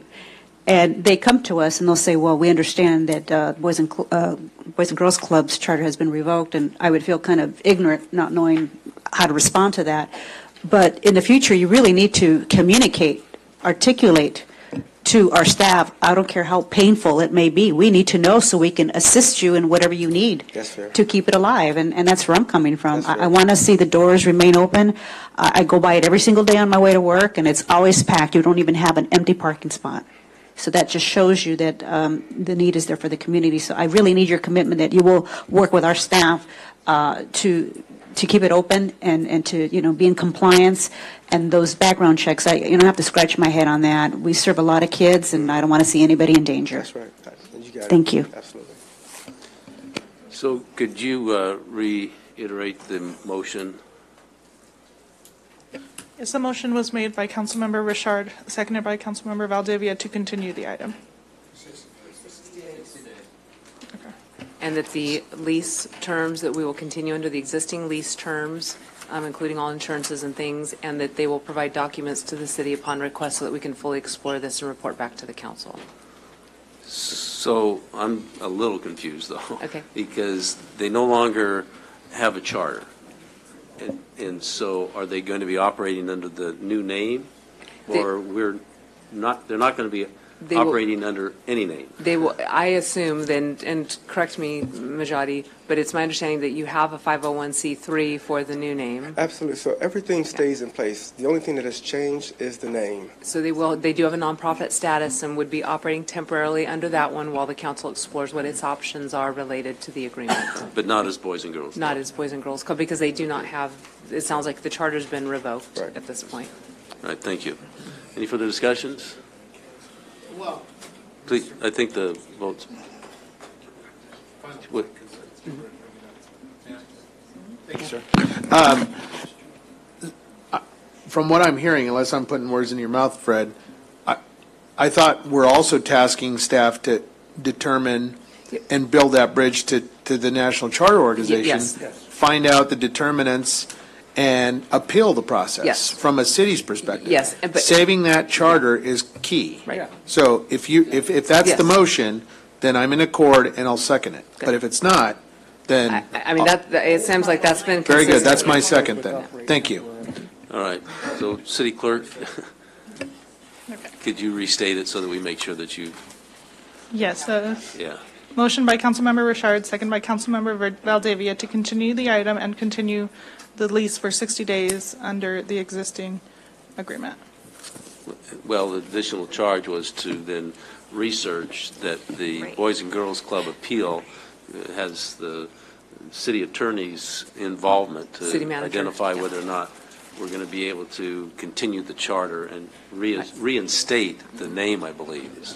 If I can try to clear it up for you, the way I heard it and wrote it down was, the motion was to continue for 60 days for the city to investigate and contact the Boys and Girls Club of America to see if we can attempt to get the charter back, and also allow Mr. Majadi's new New nonprofit. 501c3 to operate the center for 60 days under the new name. Perfect. All right, thank you, City Attorney. All right, everybody's cast their vote.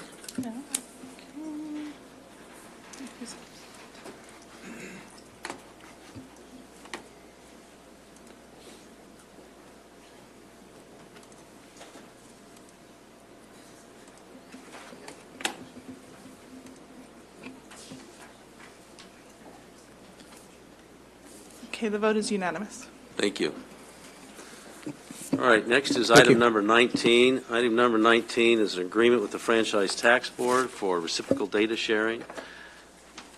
Recommendation is to adopt the resolution of 2018-225 of the Mayor and City Council of the City of San Bernardino, California, authorizing and directing Director of Finance to execute a no-cost reciprocal data sharing agreement with the Franchise Tax Board. Mr. Mason? Yes. Good evening. I just have a couple comments on this.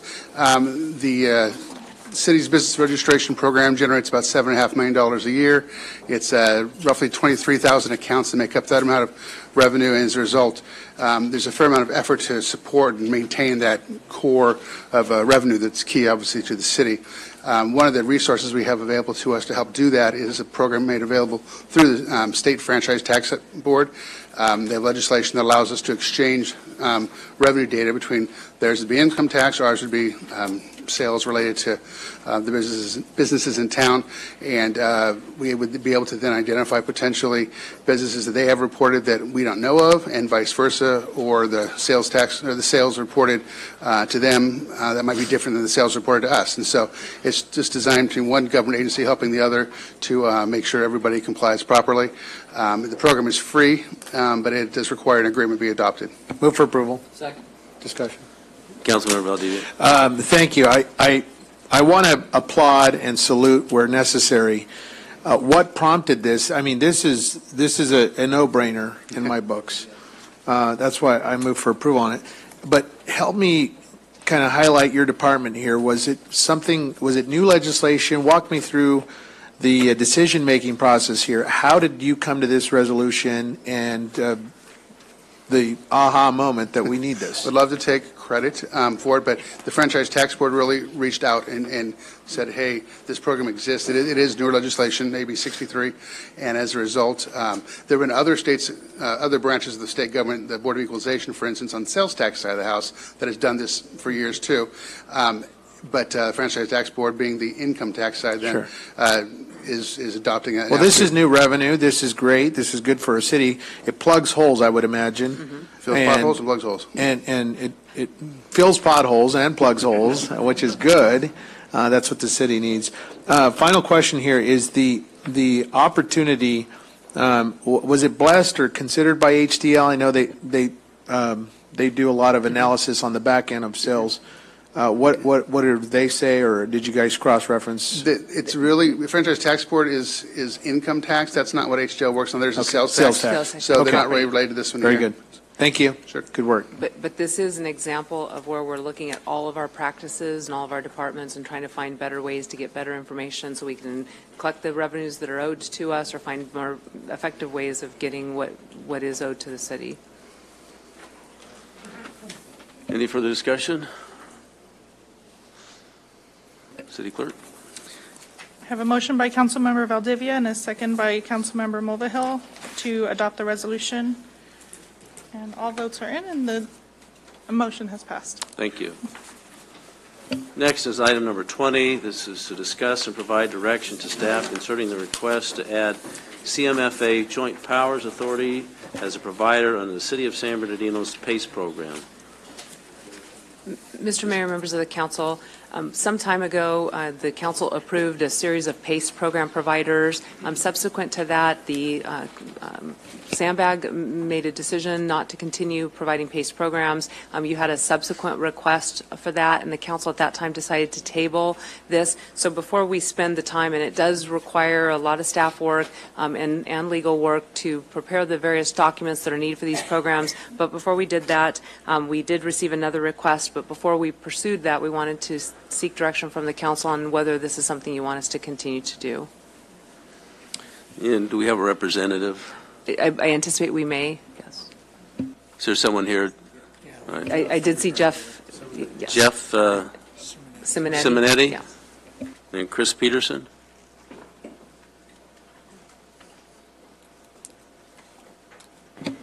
Good evening, Mayor Davis and members of the City Council. My name is Jeff Simonetti. I'm speaking on behalf of the CMFA. Just wanted to first thank you for your consideration of our authorization, and also wanted to thank staff, in particular Carrie Ledoux, for helping us get onto the agenda this evening. Just wanted to cover two items. First of all, just give you a little bit of background on why we're making our authorization request, as well as give you a little bit of a legislative background of what's happened since we've had this discussion on PACE. So if you recall, back in April of 2017, we were working with the CSCDA, which is another PACE provider, to get authorized within the city of San Bernardino for PACE programs. At that point, you authorized the CSCDA and GSFA for allowing PACE programs. During that time, CMFA had submitted their paperwork to the city, but there was a staffing change in particular on the staff member who was working on getting those authorizations in place. And at that point, just there must have been a shuffle of paperwork or whatnot, but CMFA's resolution did not get on the agenda at that point in April. So that's why we're asking now for authorization and consideration of the authorization. Since April of 2017, there have been significant changes, and we think to the positive, that have put in significant consumer protections as well as disclosure items that were addressed and had addressed some of the concerns that Sandbag had brought up in the program. There have been three pieces in particular of legislation that's related to that, and I'll give you an overview at this time. First of all, AB 2693 allows for what's called a know before you owe statement that will ask and give you items on what your interest rate, your monthly payment, and the term of your loan is going to be. It also allows the consumers to have a 3-day right of cancellation for any PACE assessment that they're going to put on. So they have the ability to get out of the contract if they have any questions or concerns. SB 242 also mandates a live phone call to go through the terms before there are any contracts that move forward. So if anyone has any questions or concerns that is applying for this program, they have that ability to take that into consideration. AB 1284, it goes through and goes through a particular item related to the ability to pay and to make sure that when we're putting a PACE assessment in place, that the consumer will be able to take that into consideration in terms of the monthly payment. So there have been significant new pieces of legislation that we believe have made the program a lot stronger, and as such, if that's the policy direction that you guys would like to take, we would appreciate your consideration of the authorizing resolution. I will give the city clerk our overview of our legislation and appreciate your consideration. Thank you. Thank you. Any questions? I have a couple of questions. Maybe. Chris, were you going to speak? I'd like to, yes, please. All right, thank you.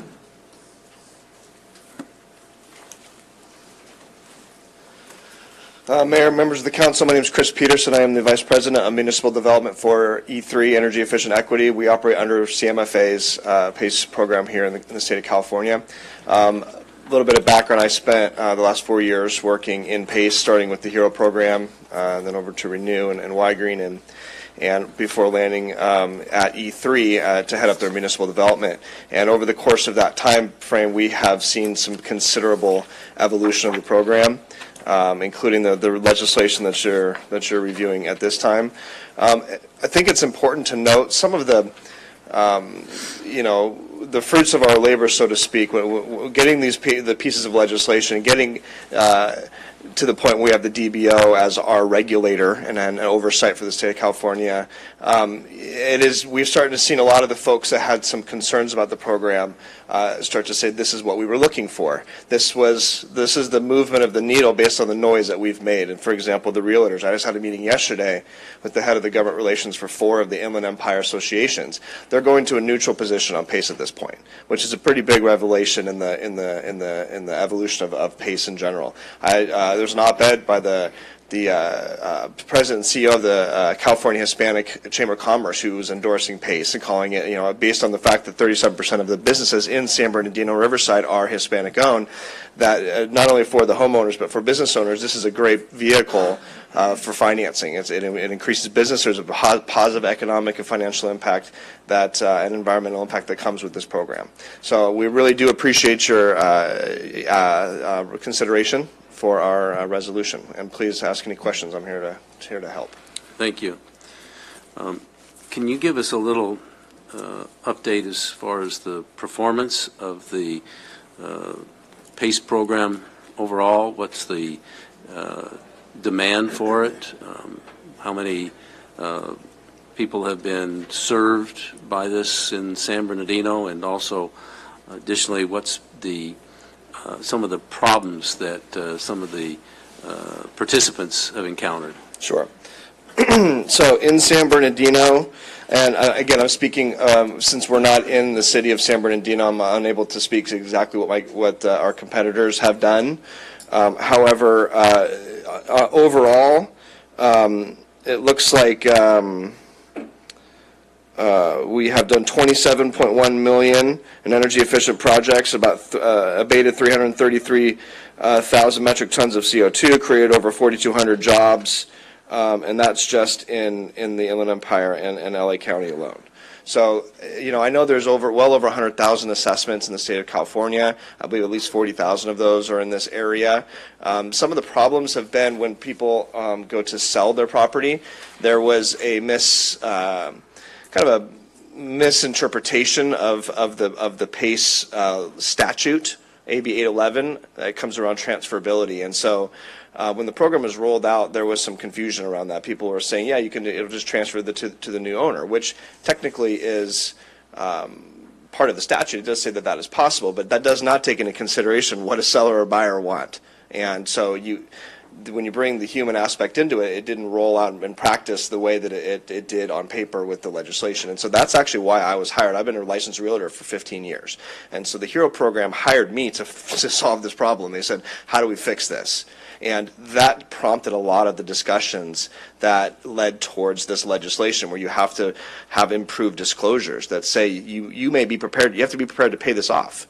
Doesn't mean that it won't transfer, but you need to be prepared to pay it off, because the buyer coming in, they may not want your debt. They're going to certainly want your improvements, but they're not going to want your debt. And so now we have to, we require our homeowners to sign an initial next to that, and then we reiterate that on our confirmed terms call, where before they actually finish signing the document, we have to go over the terms of it. So what we've really done is we've taken a laundry list of the things that different stakeholders, from homeowners to realtors to tax collectors to all the different people that have some sort of are affected by PACE, and said, what is it that is your heartache? Where's your heartburn coming from? And we've basically given attention to each one of those items, and it's taken about 3 years to get this to where we're at today.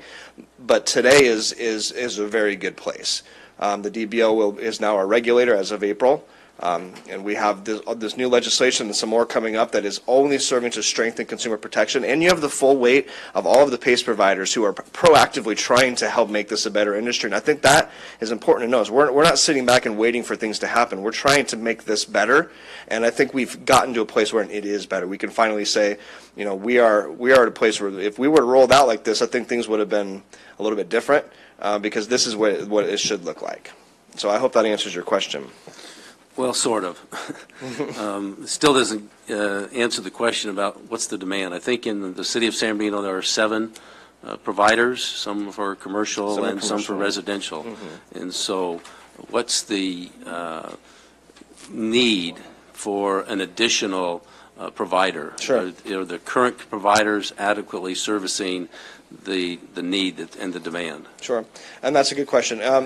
We found that competition is good for the consumer. It lowers rates. We currently have pretty aggressive rates that will, when we get into the city of San Bernardino, the competitors are going to have to take note of that, because at the end of the day, we are a relationship-based business. We work with contractors, and we have to make sure that the contractors are taken care of. We give a very high level of service to both homeowners and to the contractors, but if we're able to provide them a better product and a better, in terms of rate and service, then they're going to want to work with us. And we have lots of contractors in surrounding areas that would love to have the approval to be here in San Bernardino, because they're exclusive to us. So they're actually not doing business here because they can't offer our PACE program.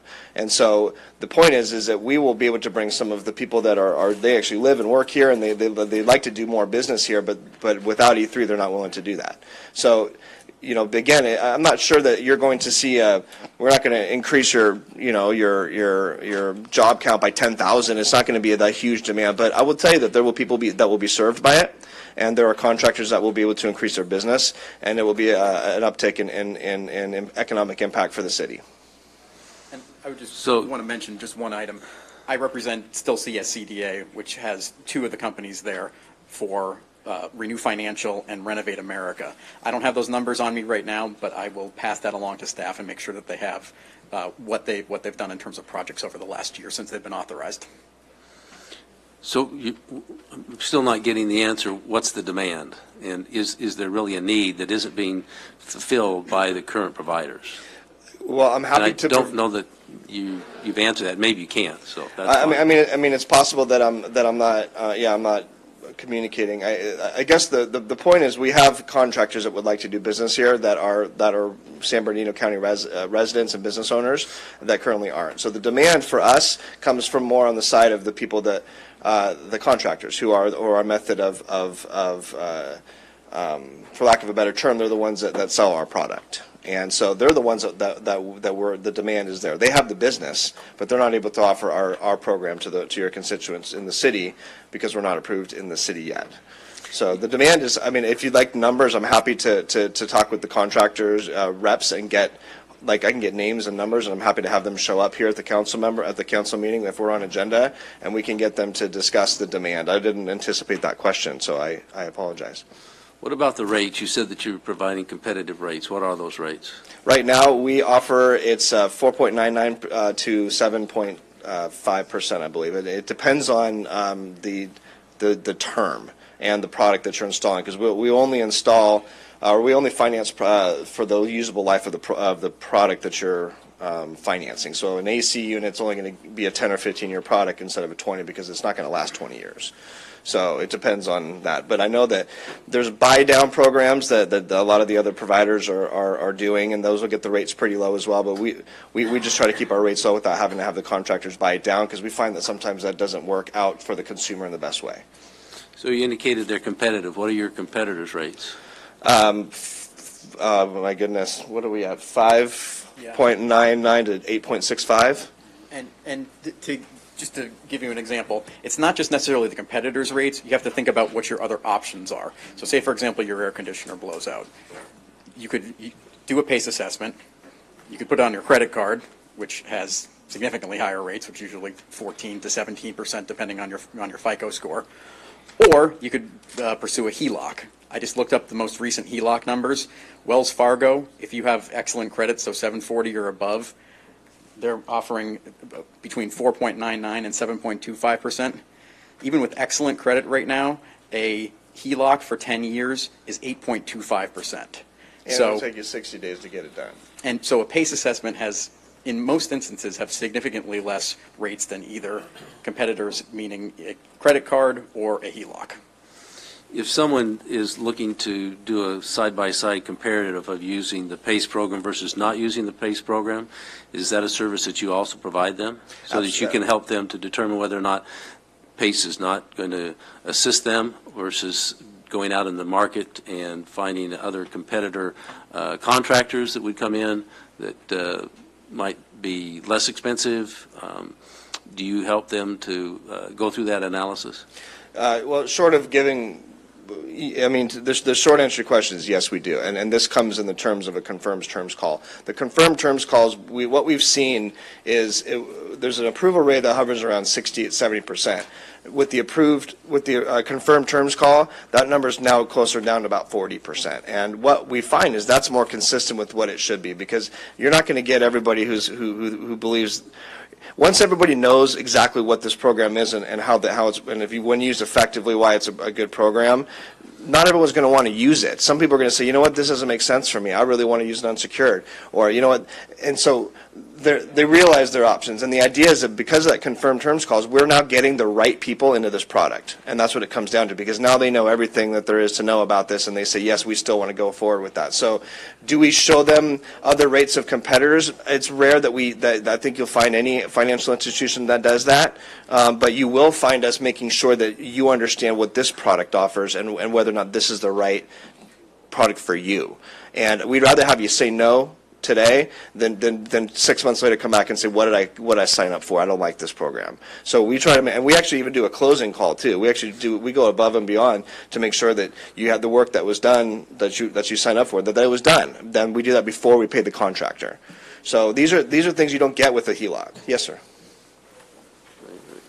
I'll defer to the chair. Thank you. Councilmember Nickel. Yeah, and I think I've mentioned this a number of times before. I've actually taken advantage of the PACE program. I think it's a great option for homeowners to have this available to them. I think there have certainly been some great strides to improve the program, and I applaud some of the efforts that have been made. But it's like any kind of financial product. As you mentioned, you could use a credit card, you could use a HELOC. I mean, this is yet another option for homeowners, and I think it's an option that's available to homeowners that don't have a lot of other options. And so we're constantly talking about the need to improve our housing stock. I have constituents that are in desperate need of particular improvements to their home.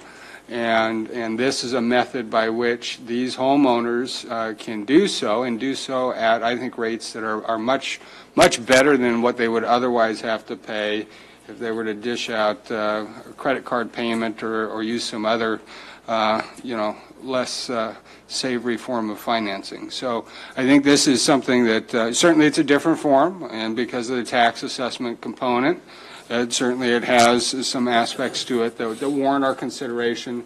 But I think given the full benefit that this provides consumers and homeowners, I am comfortable with the recommendation to approve this tonight, and I would urge my colleagues to do the same. Thank you. Councilmember Valdivia. Thank you. I appreciate it, Jeff and Chris. Thank you for your presentation. Ms. City Manager, I have two questions. Are there any specific, is there a specific allowance for the city logo to be used on marketing pieces? What are the guardrails? Do they do that? Can they, or should they not?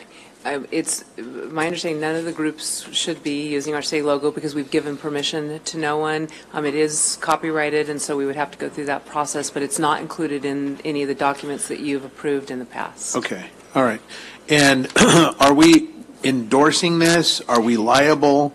And what ramifications might it have for approving this tonight? Right. First of all, tonight what we're asking or seeking is direction, because if you're interested in continuing the last discussion, you tabled the item and said you were going to continue with the, I believe, 7 PACE providers that we had in place, and then you tabled further discussion. So really the direction that I'm seeking this evening is, do you want us to prepare documents that would include this group amongst the 7 providers that we currently have in place? With respect to the liability, and certainly I will defer to Jelena, we've had this discussion with the council in the past. There is some level of responsibility. I mean, people certainly are going to recognize that the city had to approve of this in order for it to be able to be provided to them, and so you certainly always run a risk that someone is going to, if aggrieved, express concerns and file something against the city in addition to the provider itself. Councilmember, if I might add. If I could just chime in here, we usually have something in the agreement that requires these providers to defend and indemnify the city. Okay. But that doesn't stop someone from suing us. We would have to tender the defense to them and force them in some cases to indemnify us. And as to the city logo, there is a municipal code section that states it can't be used for a private purpose without consent of the mayor and council. So there would have to be an action taken by the whole body to allow them to do that. We won't be asking for that. That's not our, we don't do the outside marketing. And for each one of the other providers that you've already authorized, there are indemnification agreements in place. Perfect. Okay, I'd like to, Mr. Nickel, is that a motion to? I will move it. Second. So let's get it going. I think this is just another tool for a homeowner. Thank you. Councilman Barrios. Thank you, Mayor. On the fiscal impact, it states here in the back of that registrations generated will result in greater revenue for the general fund. How are we supposed to collect taxes on this if these contractors are not from the city of San Bernardino? So what happens is the contractors will submit the property itself. It is property assessed, so the property itself would have to be in the city jurisdiction, the city address, right, and not in an unincorporated area. And what happens is that contract would go to the JPA, and the JPA will then trade the bond value for the contract value for a bond, and then at that point it becomes a tax liability, and that's traded for a municipal bond.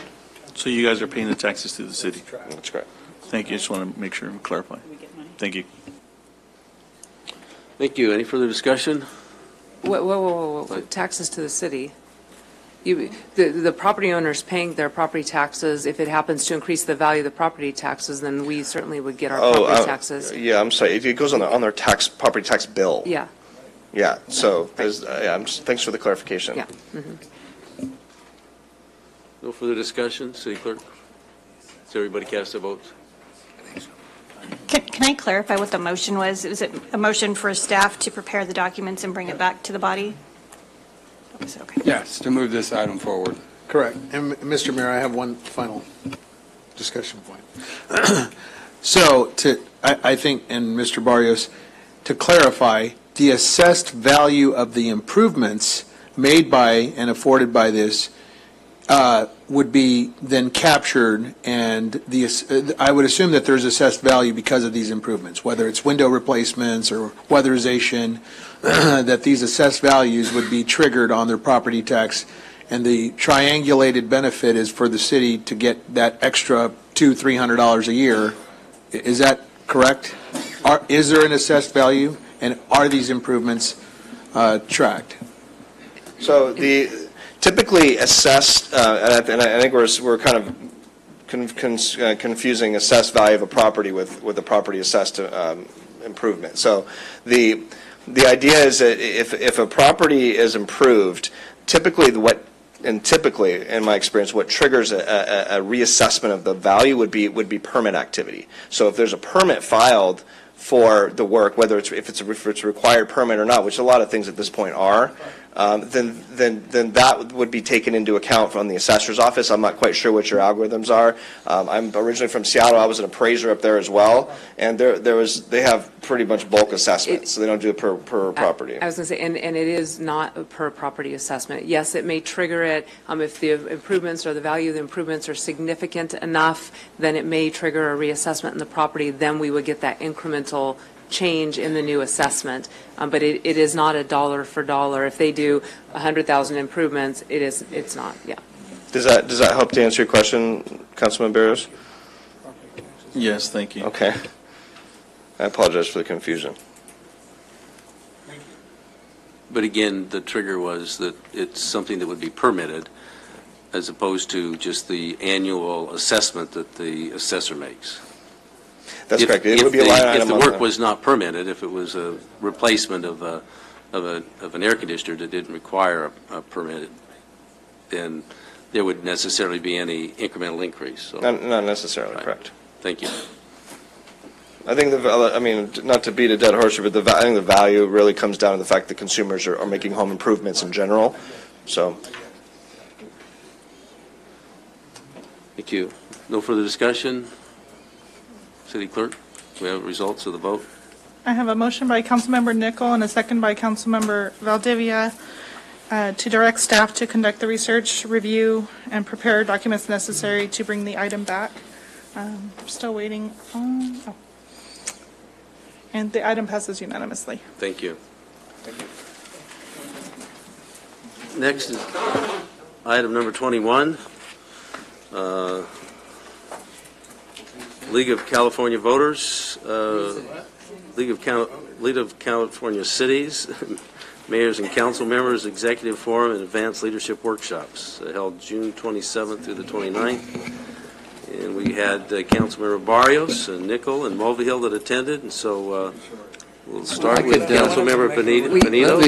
We're going to rate the presentations this evening. I'm going to be. I had prepared handouts for you all, but I think that given the importance of many of our discussions tonight, I'll cut to the basic meat of the process. Do you want to defer to Councilman Mulvihill? I'll defer all my time to Councilman Mulvihill because I know he'll be thorough about our experience up there. Thank you. Yes, I will defer my time to Councilman Mulvihill as well. And so, to be brief, the League California, it's a very good set of meetings to go to, and plus being in Monterey, it's a very attractive place to be located in. The openings talk was really sort of a psychological rundown. Heidi Connell is a psychologist and looked at often when change takes place, and obviously changes are imminent all the time, that we've talked a number of issues tonight. The limbic system in the brain is the fight and flight. And so, on the other hand, the more objective thought is the neocortex. And so, boiling it down to the basic facts, she indicates that the leaders need, when they discuss change, should try to reduce the threat that some might interpret as, and enhance the rewards entail. In other words, to kind of settle the people who would be the most concerned about a drastic change. And the discussions of the communicating, there were two sessions at each time period. I chose the next one, communicating with constituents in an age of social media. And it was an interesting discussion. There was a number of points made. And of course, we've talked about public relations. And one of the points that they made, it helps to tell your side of the story to increase the brand awareness of your jurisdiction, and I think we've talked about that specifically. But also they emphasize other characteristics like it's an extension of your customer service network, public relations, tell them what you're doing. And also it helps personify, create an awareness of your city organization. And they gave an example of having little PSAs of, I am your public works department, having individual staff members making that presentation, or having PSAs on public safety or driving. And there was an example of Slow Down Roseville, that being given by a staff member. In other words, introduce the staff to the jurisdiction so that people have a greater awareness of who is involved. And then there was champions of youth engagement, career readiness, trying to encourage more people getting into local government. And it was the Cal ICMA, the International City Managers Association Talent Initiative. And there's a website, if you're interested, I can pass on to you, that they've got lots of information, talent search, coaching, and so forth for development. And that was on the opening day. That was Wednesday afternoon. Then Thursday, the opening breakfast discussion, we had the CEO of CalPERS, and Marcy Frost started off by saying 13% of local government budget goes to pensions, and it may be going up to 18%, which I think we've talked about very seriously before. So her discussion was very interesting. I'm not quite sure how long she's been. It struck me that she'd been here for just a couple of years, but she kind of criticized the culture of the Board of Trustees has been political, and the staff has been much more in terms of investments and getting returns. And so she's trying to change that culture on the Board of Trustees.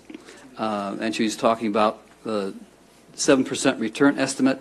When she came, I think the pensions were 64% funded. 15-16, they were 68%, 0.3% funded. And 2017, 71% funded. CalPERS pays out $21.4 billion each year. And where she came from, Washington State, 80% of the pensions are paid for by investment returns, 80%. And so she's shooting for that kind of return. And then on Thursday, after that, there was a session on how to work effectively with your city manager, and that was sort of interesting. Sort of interesting. What did you learn? Well, city managers are underappreciated, often subject to unwarranted criticism. It was a city manager from, let's see, I think from Pismo Beach and Pleasant Hill. What can you say? All the P cities. Yeah, what can you say? But other than that, the council decisions are made publicly. The city manager is not doing necessarily the same work. Something is that's not necessarily open, and they sort of emphasize that, besides the fact of being too criticized. I guess, again, moving right along here, there was a luncheon discussion by the CEO of Political Data, and his name is Paul Mitchell. And that was, again, interesting. Again, I wished he would have provided us with little handouts of the demographics and so forth. And then finally, public engagement for trust, how to promote trust within the public and so forth. Then I think the most interesting is the Friday, which is the professional advanced leadership workshop, which was on city finances. And it's kind of and again, I brought back the publication that they gave, and essentially it goes over the major points in terms of, funds. What's a budget? What are the budget alternatives? What's the capital improvements program? And I pass it on to the city manager, who's talking right now. I pass on to city manager, as the point is that this would be good. This would be good. This is unwarranted, though. Or this is warranted. It was warranted. Yeah.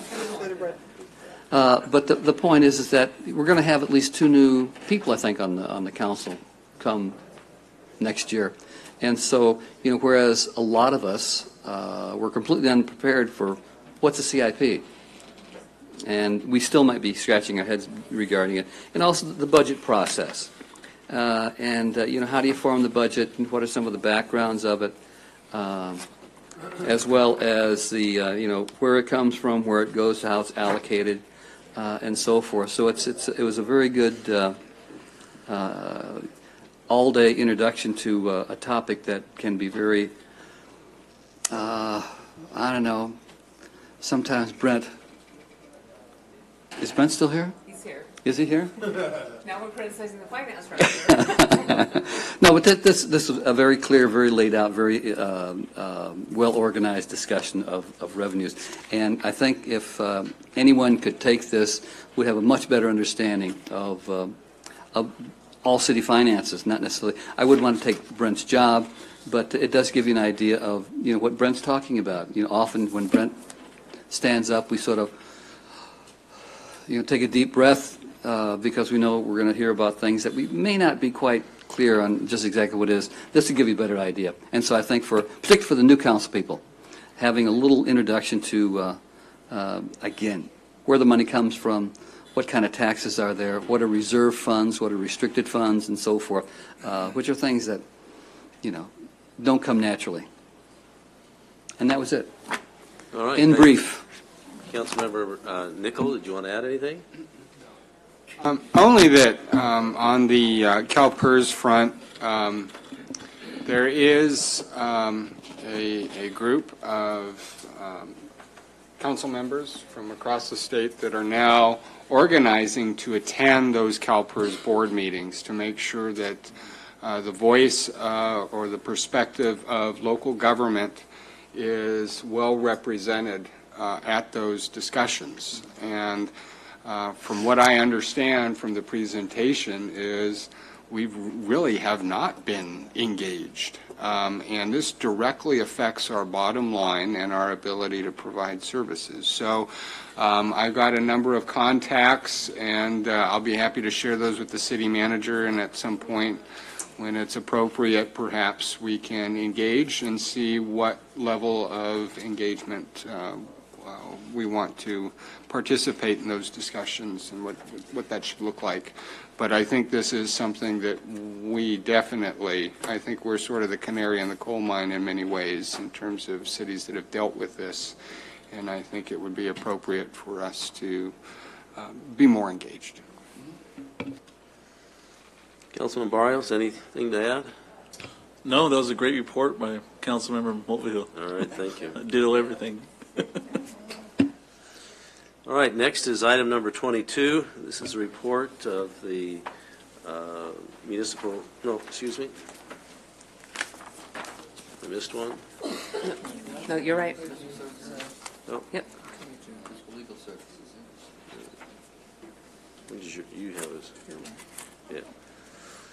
Municipal Legal Services, receive a presentation from members of the ad hoc committee on the review, analysis, and consideration of the proposals received from law firms in response to the requests for proposals for municipal legal services.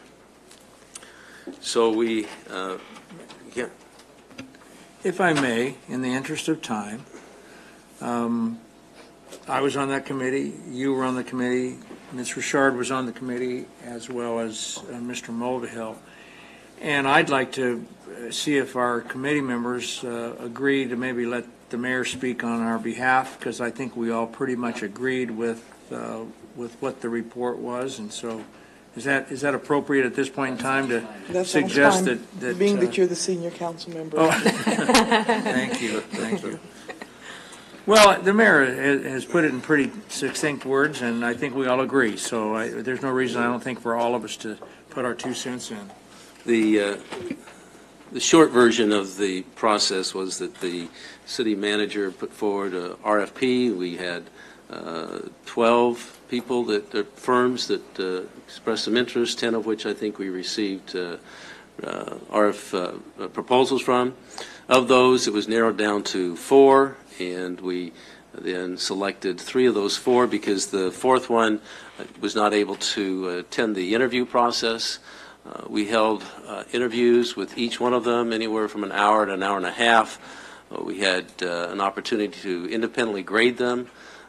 The essence of the grading was unanimous, actually in the ranking also of the different firms that we considered. So there were independent analyses that were provided, and we got, I think, an opportunity to get an in-depth view of each of the firms.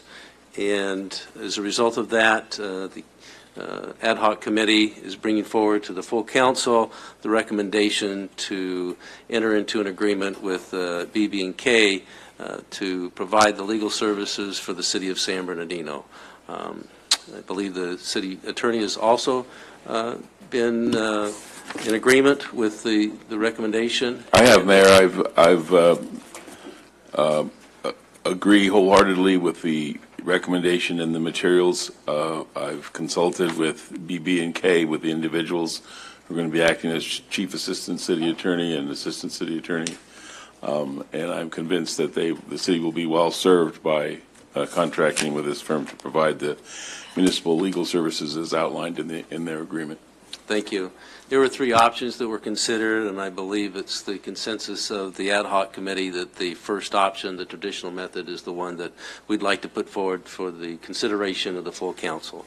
City manager, do you have anything to add?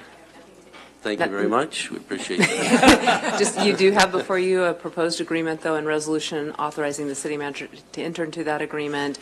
Pursuant to this agreement, the basic services would be provided at a cost of $900,000 annually.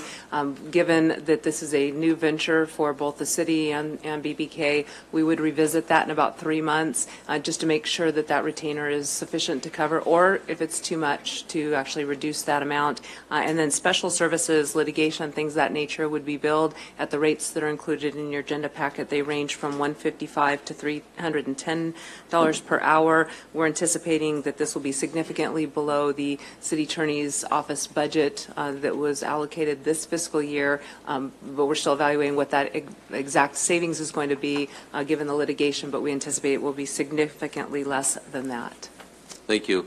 I do think it's important to also note that we were very fortunate that we had some very high caliber firms that put forward forward proposals, and they saw that the city was a place where they wanted to build a relationship.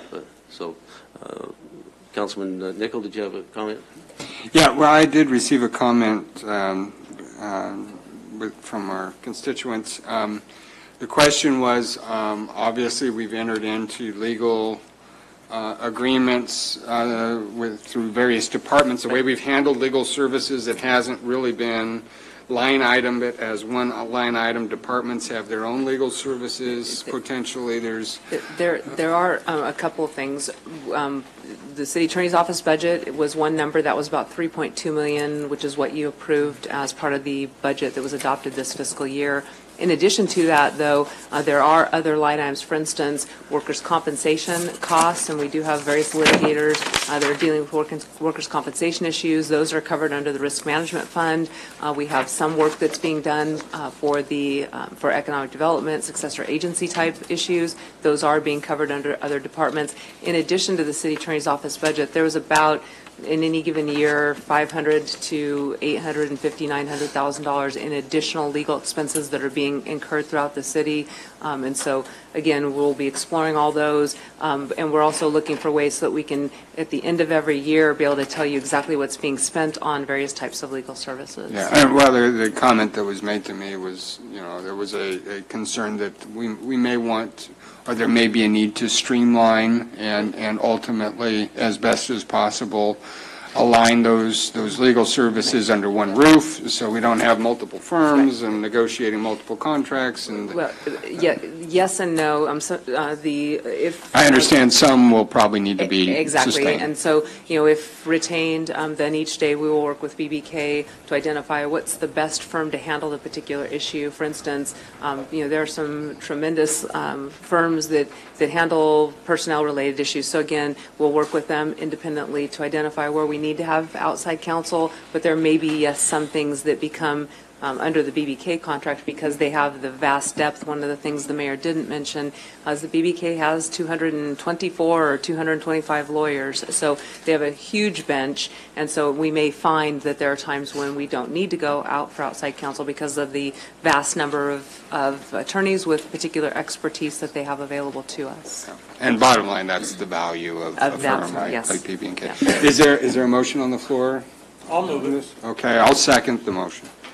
All right, we have a motion and a second. I think it's also important to note that the potential that the city has to be able to tap into the resource, the capacity that BBK brings to the table for the city of San Marino, I think really will help enhance the ability for the city to have other cities' best practices adopted by our community by having that wealth of resource that BB&K brings.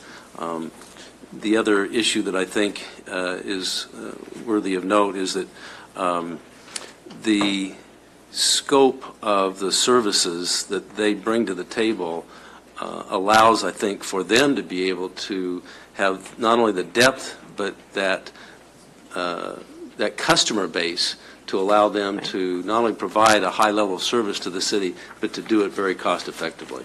So, Councilman Valdivia. Thank you, Mayor. The packet page A1, I want to highlight, my concern is I do favor the cost savings, Ms. City Manager, so great job on negotiating and making sure that we do. After all, that was what was kind of the intentions of the council, is to save some cost services.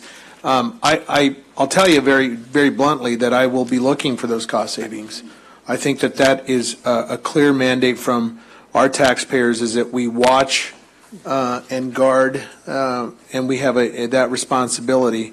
In my discussion with you, I've requested that we have, maybe a quarterly report or however you devise, but some type of document that captures just briefly the cost and the budgeted cost on these particular cases, so we can monitor and verify and also have a check and balance here at the council level. So that would be my request, and I see you nodding your head. So I appreciate the cooperation. I'll support this tonight. I do welcome the BBK firm. Thank you very much for believing in our rebuild here, the remake of our city. I do appreciate the expertise. That's going to be critical, and so we welcome them aboard, and I look forward to a great relationship. Councilmember Charette.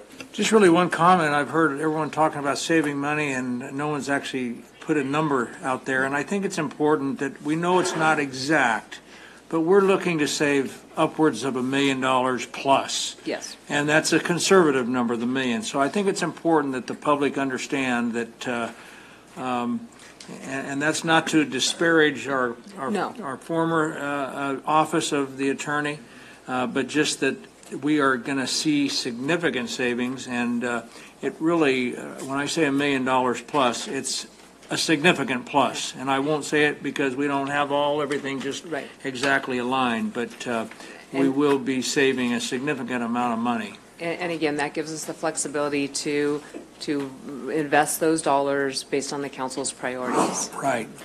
Potholes and the like. That's correct. Thank you. Thank you. No further discussion? City Clerk? Oh, she's back. I am. On item 22, the motion to approve was made by Mr.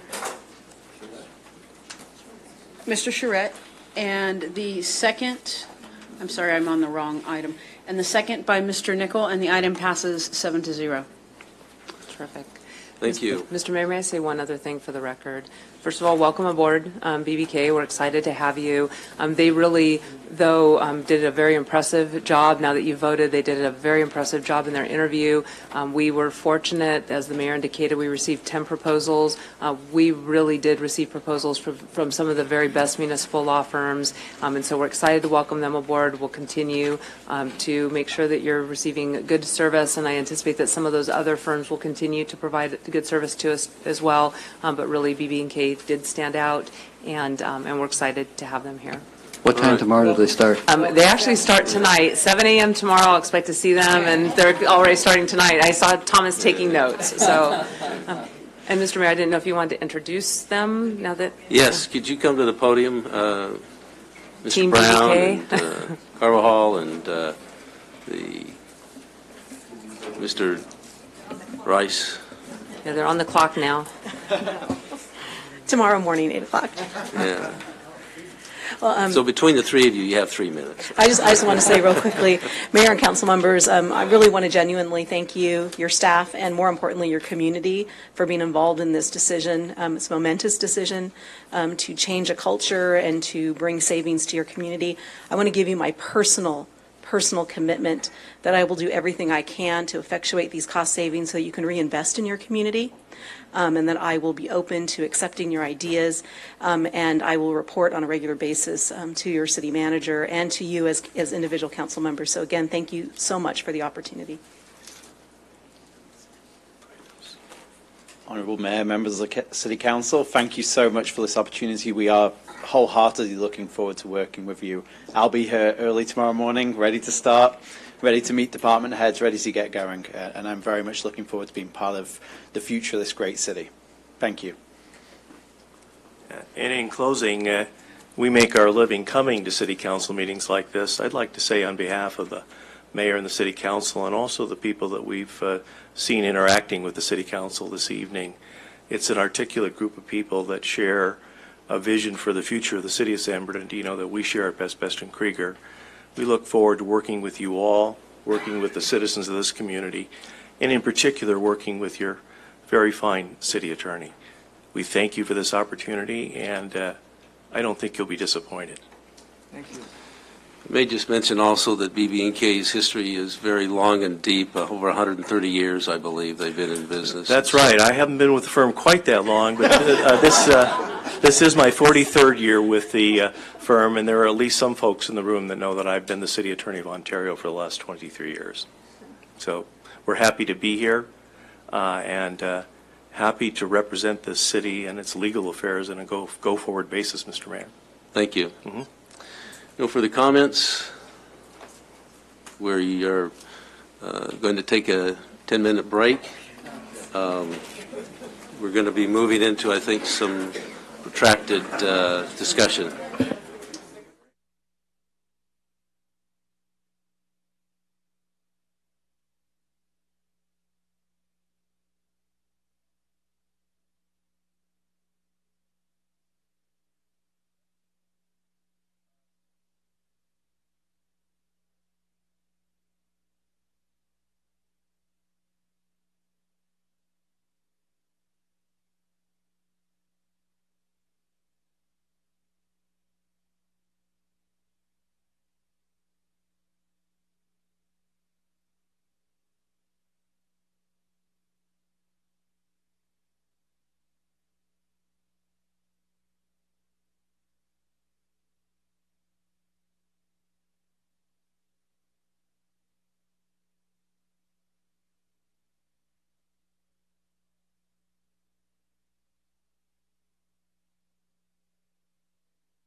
Session, and if there's no objection, I'd like to move item number 24 ahead of item number 23. It shouldn't take too long, and then that way we can move into the staff reports. And I will also give a brief report, although I'm not listed. I did attend that, and so we'll start with Councilmember Charette. Thank you, Mayor. Yeah, mine will be very brief, as they always are. I just want everyone to know I attended. I was there. I can prove it. No, it's a city county conference that's held annually. General, this time it was up in Lake Arrowhead. Also a nice place to go. I didn't get there for the evening dinner. I understand that the speaker for the evening had an accident. Fortunately, was not hurt, and so it didn't come. And they did some other kind of a question and answer with, I think, Paul Granil from Inland Action. No, Inland Action? No, he's not Inland. IEP, yeah. At any rate, I came in late to that and I missed that.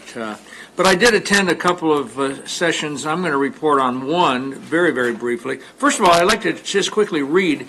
It says exactly what the City-County Conference is. A City-County Conference is a workshop for all elected officials and appointed leaders from local government across San Bernardino County that highlights issues that cross city limits, shares insight on areas about best practices for addressing those issues, and showcases how to come together to find ways to cooperate and work together for the benefit of the region. And they have breakout sessions, and the one that I really attended, and it was kind of reported on slightly earlier, is the CalPERS issue. And CalPERS does have a problem, and we need to be very vigilant about that. And there are about 68, I can't remember what you just quoted, but I was told they're 68% funded and should be somewhere around 85% funded. And they're not able to pay what they need to be paying. So it's something, it was presented by two people, and only 1 hour, so it's not, you can't get a lot of information out of it, but it talked about just what we've heard about, that we going forward, we've got to make some changes to CalPERS and how we deal with retirement for public employees. So with that, the mayor attended another one that I was also, I think, at, but I'm going to let you report on that. Thank you. And Councilman Charette's correct. CalPERS is spending more than they're taking in, and that's really something that needs a long-term fix. Thank you, Councilman Mulvihill and Charette, for pointing that out. I did attend the conference, and one of the sessions that I attended was an update on the economy, and I thought I'd just briefly share one of the slides that was provided. It was entitled "The Good, Bad, and Ugly."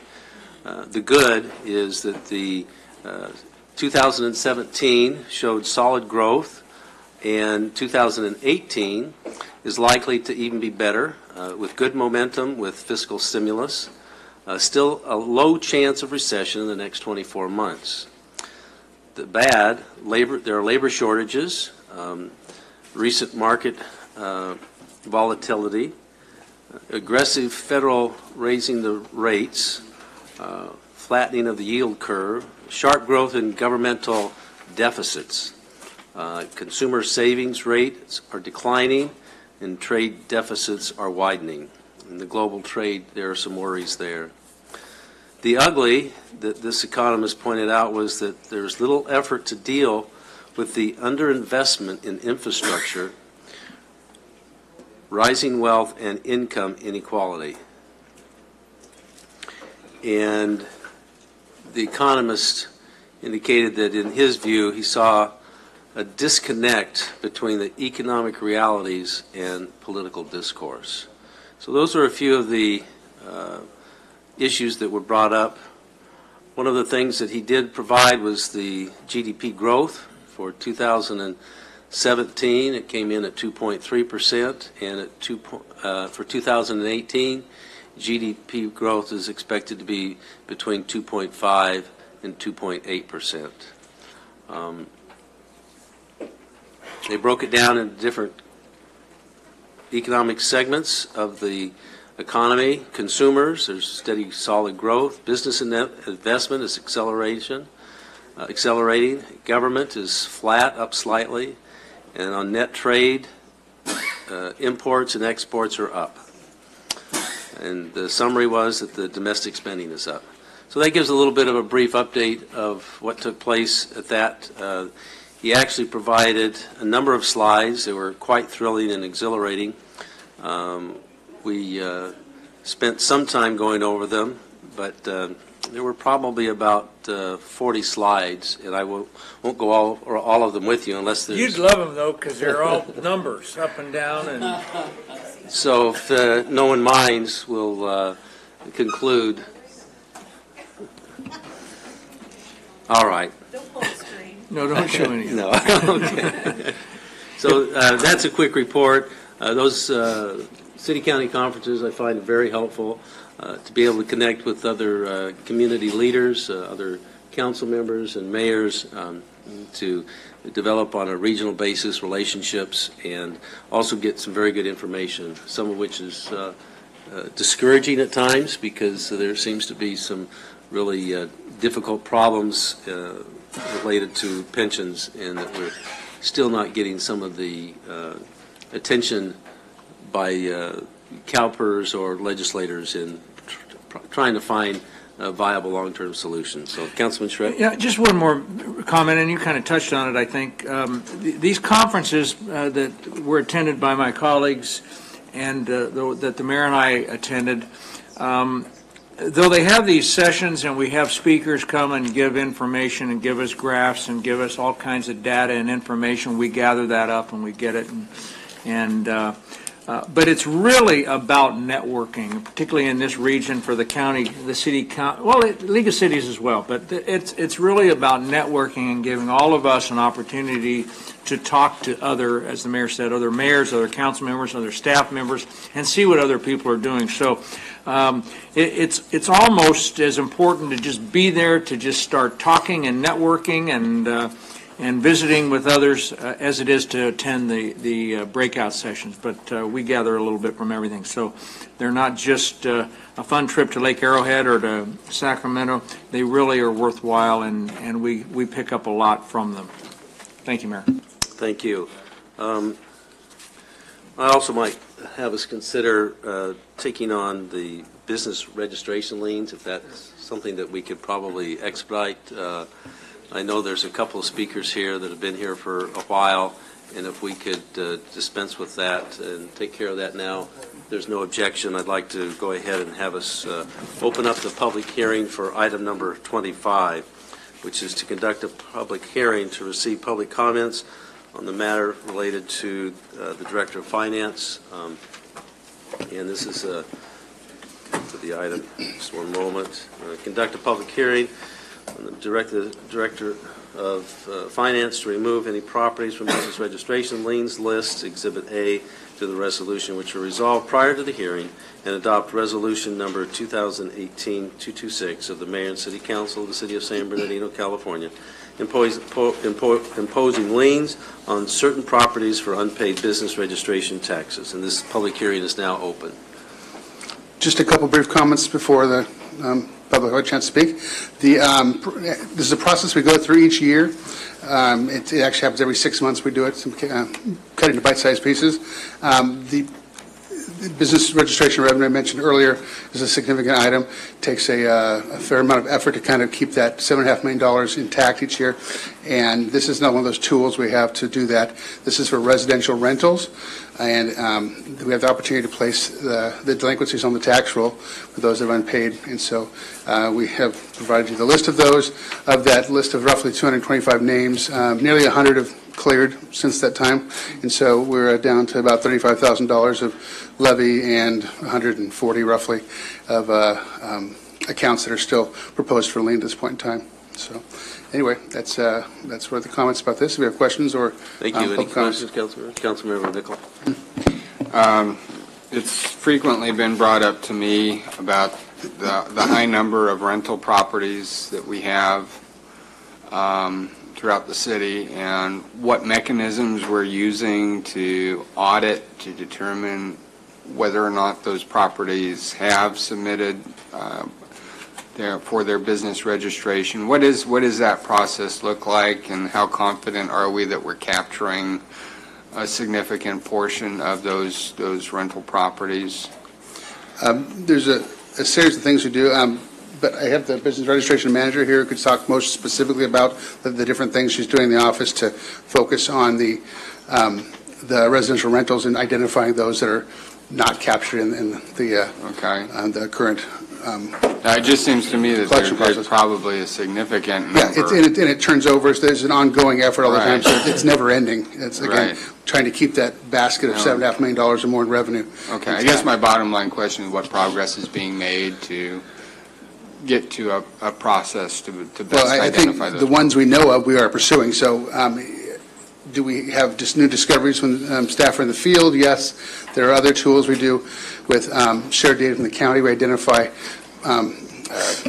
parcel listings and so forth, and we can identify things that look like rentals, and then you can do due diligence with that through letter writing. You can make site visits, et cetera. But so those tools that exist are being used, and the fact that when we do find them and we make the contact, this process exists. It kind of helps assure that for the ones those are identified, that the collection is made on these because it hits the tax roll then. And I think Talisha can talk about some of the techniques that she uses to uncover those, but I think one of the most directly effective methods that we've employed more recently is we are constantly making inspections, receiving complaints, making inspections, following up on code enforcement issues, property maintenance type issues at rental properties, and now our inspectors, our code enforcement staff are asking about business. As soon as it, and certainly people say, I'm the tenant here, I don't actually own the property. We're asking then, or sending a notice then to the property owner saying we're now aware that this is a rental property,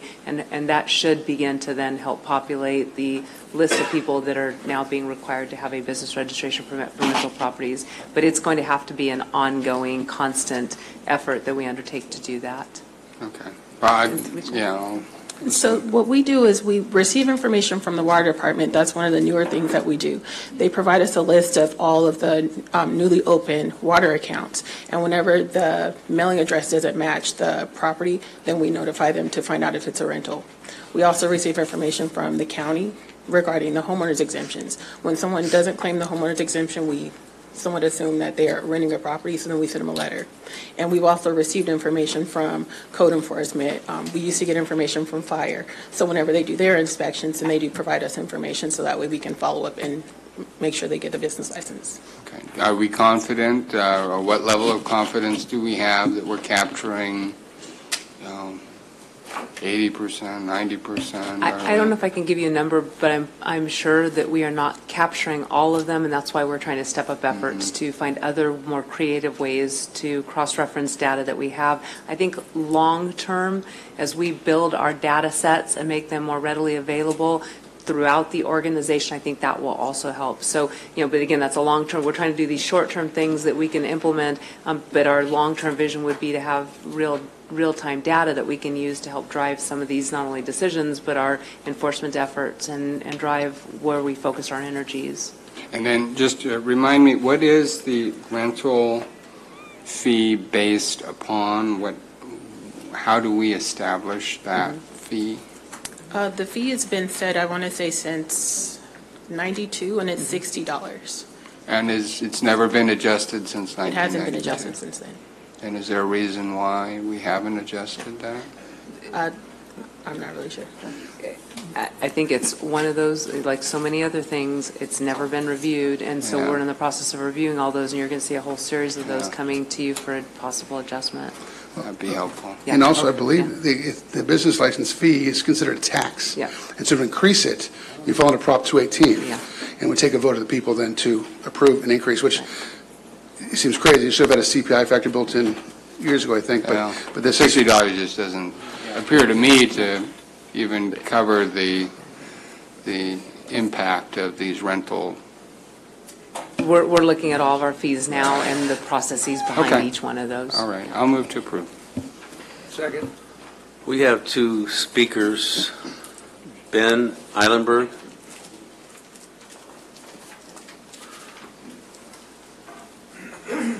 You need to be sworn in. Anyone else wanting to speak on this issue? I have a speaker slip for Yolanda. She left? All right, thank you. I am a lawyer, but I will anyway. Okay, that did not land. That one did.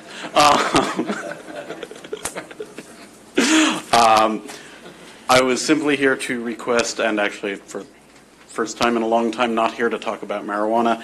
On behalf of two of the properties, I'm going to request that they be dealt with separately. Those are APN numbers 0266-363-180000 and APN 0134-161-340000.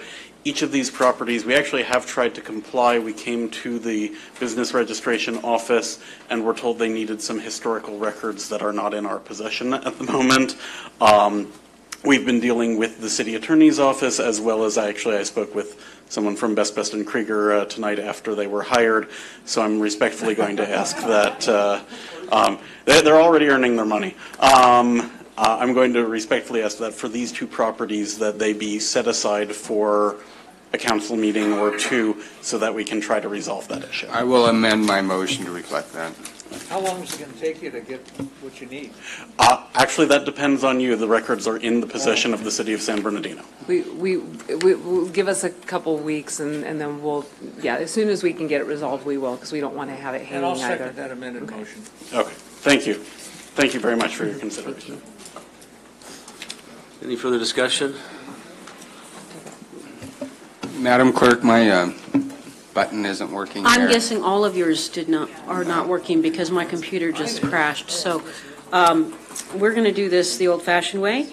On item 25, the motion was made by Mr. Nichol, seconded by Mr. Charette, and that is includes setting aside the two properties that Mr. Eilenberg is referred to. Ms. Marquez? Yes. Mr. Barrios? Yes. Mr. Valdivia? Yes. Mr. Charette? Yes. Mr. Nichol? Yes. Ms. Richard? Yes. Mr. Mulvihill? The item passes 7-0.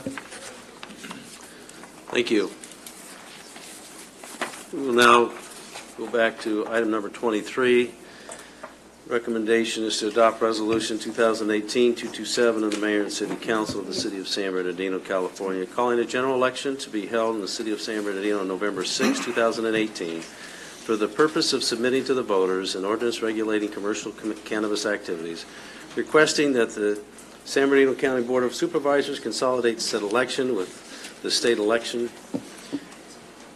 to be conducted the same date, and to permit the registrar of voters to provide election services and setting the rules for arguments, rebuttals for and against said measure. I don't see, oh, there's Stephen Graham. He is on there. He is on there. Mr. Mayor, members of the council, in June, you requested that we submit to you proposed ballot measures. You have those before you this evening. We have taken the liberty of, based on the history that we have, as you're aware, we have accepted applications. We're in the screening process now, and so there is some knowledge that we've gained from that. Stephen and David McPherson from HDL, the consultant that we have retained to assist us with cannabis-related issues, are here this evening to walk through those. And then as part of that presentation, I did have the opportunity to meet with several of the cannabis businesses in the region who suggested several amendments. We walked through, and I think you heard it referenced in the public comments earlier, that we did spend some time understanding some of the suggestions that they were making so that we could present those to you. That was distributed to you at your dais, so you have a list of the suggestions that they've made. And then Stephen and David, as they walk through that, the changes that we've proposed as staff, they're also going to then address some of the suggestions that have been made by that group for consideration by the mayor and members of the council. I would just remind you, though, that we are unfortunately up against some deadlines, so we're hoping this evening that we can get very good direction from the mayor and council about changes that you'd like to see to one or both of these ordinances, so that we can continue to move forward in the process if that's the council's desire. And with that, Stephen, David? Yes, Mayor, Council, and as Mr. Porter says, good people. On June 20th, the City Council gave direction to staff to prepare two resolutions bringing back a potential tax measure and the city's regulatory ordinance for placing on the ballot this November. So city staff, myself, Mr. McPherson, the city manager's office went through, and the first one we tackled was actually the regulatory measure. So we went through Chapter 510. One of the reasons that the City Council may want to consider submitting 510 to the voters is that, as you know, in 2016, there were 3 competing initiatives on the ballot. 2 of those received more than 50% of the vote. Measure O went into effect. Has been ruled by the Superior Court to be invalid. We do have an appeal pending before the Court of Appeals on that decision. We also have additional litigation that has been filed, claiming that when Measure O was invalidated, Measure N came into effect. There's also other litigation that has been filed against Chapter 510, claiming that specific parts of it violate due process. So we've gone through, and this measure, if it passes by the voters, should solve a significant number of those problems, resulting in litigation savings to the city and certainty for the cannabis industry as it develops in the city of San Bernardino. I'm going to walk you through the changes. So the ordinance in front of you does have some changes from the ordinance that you passed back in March. As you are aware, the ordinance is very long, so we're not going to go through the entire ordinance. We're just going to go through the changes that were recommended by staff first, and then we'll go through the changes that were proposed by the residents. So I did categorize these into a couple of different categories. We have the necessary amendments. So these are amendments that we have to change the language of it to reflect that this is an initiative being passed by the people. It's not being passed by the mayor and city council. It's not super interesting going through each one. You know, it goes from mayor and city council to the people ordained. But I did want to just bring those to your attention, because if you look at the red line, there is a lot of red there. Whereas clauses have been changed, the enacting clause has been changed. We also have added additional language to the end to specifically address the competing measures issue. Total invalidity of this measure, if it for some reason it's held to be invalid. Steve, where are you reading from? I'm reading from the staff report. Okay. I have the Word document that I had. Unfortunately, I don't have the agenda packet. I can bring that up real quick, though. It's 500. He's starting on necessary amendments, packet page 499. Yeah. And then I would note there you have the redlined version in your packet so that you can follow along with the changes in terms of looking at it where it fits within the ordinance itself. Right, so your backup will have the resolution, it'll have the attached ordinance, and then it does have a red line that compares the current ordinance that's going to the voters to the original that was passed by the city council back in March. So that deals with those. Those are, like I said, frankly, you know, they're necessary. Thank you. We added 2 more clarifying amendments. So these are 2 sections of the existing chapter that during the implementation process, as the city manager mentioned, staff has found that, you know, additional clarification would be helpful. The first one is 510-250. This relates to sensitive use buffers. So you'll recall that the city council, the general rule when you have a sensitive use buffer is that intervening structures are not considered when measuring that distance. The city council gave a list of intervening structures that do need to be considered. So how city staff has been approaching that is, if there's an intervening structure in the way, they measure around the shortest path around that intervening structure, which they believe was the intent of the city council. Some applicants have stated that it is their belief that how it should go is you should measure in a straight line, and if you hit an intervening structure, you should stop. This would have the practical effect of, if there was a school on one side of a railroad track and a proposed marijuana dispensary on the other, and even though they were along the same road and you could walk from one to the other, if you followed their interpretation, the sensitive use buffer wouldn't hold. So this is just clarifying which staff believes was the intent of the council to help staff during the implementation process. The other one relates to persons prohibited from holding a permit or being employed. This has actually already resulted in litigation. Motions were filed. The city has prevailed thus far. But this would merely attempt to, like I said, the council had some amendments at their meeting. We went really fast to get this regulatory measure out. The intent of the council was that people who had actually been convicted, who had pled guilty, or had been found by a hearing officer to have violated the city's ordinances would be prohibited. And so that language, the clarifying language, is there to get us there.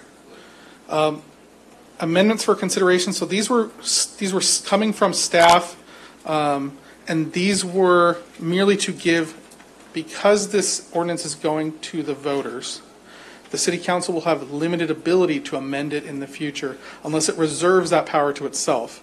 That was something that the city council did on Measure P, and you all recall that it was not taken all that well. So there are a couple of sections, though, that you probably should consider maintaining flexibility in the future. So one of those is Section 510080. So this is where the city council has set the ratio that establishes the maximum number of permits. That ratio is not being changed. It simply would allow the city council in the future by ordinance to increase that number. It's a power you already have now. You're simply preserving it for yourselves for the future. The other one is relates to sensitive use buffers. Again, we established very large sensitive use buffers at the beginning because it's unknown exactly how this industry is going to operate, how well they're going to play with their neighbors. The city council may want to retain the ability, which it currently has, to reduce those buffers. If it turns out that it's actually not much of a nuisance to have a manufacturing plant, at least no more so than any other manufacturing use, you may want to reduce the buffers for that use. So this maintains that ability. Maybe, Stephen, just before we move on to the other ordinance, maybe address some of the items that were suggested by SBCCA. Yes. This would be a perfect time because I think we've run out of city or staff suggested revisions. Although there was one more that the city manager pitched at the beginning of the meeting, and it's an excellent suggestion. When it comes to the zoning, the locational restrictions, we do want to insert language there that says, and is maybe amended in the future, simply because we are going through a development code update here at the city. We're planning on consolidating our zoning, our zones. And so the zones that are designated in the ordinance may not exist in 6 months. So simply want to say, as it may be changed in the future.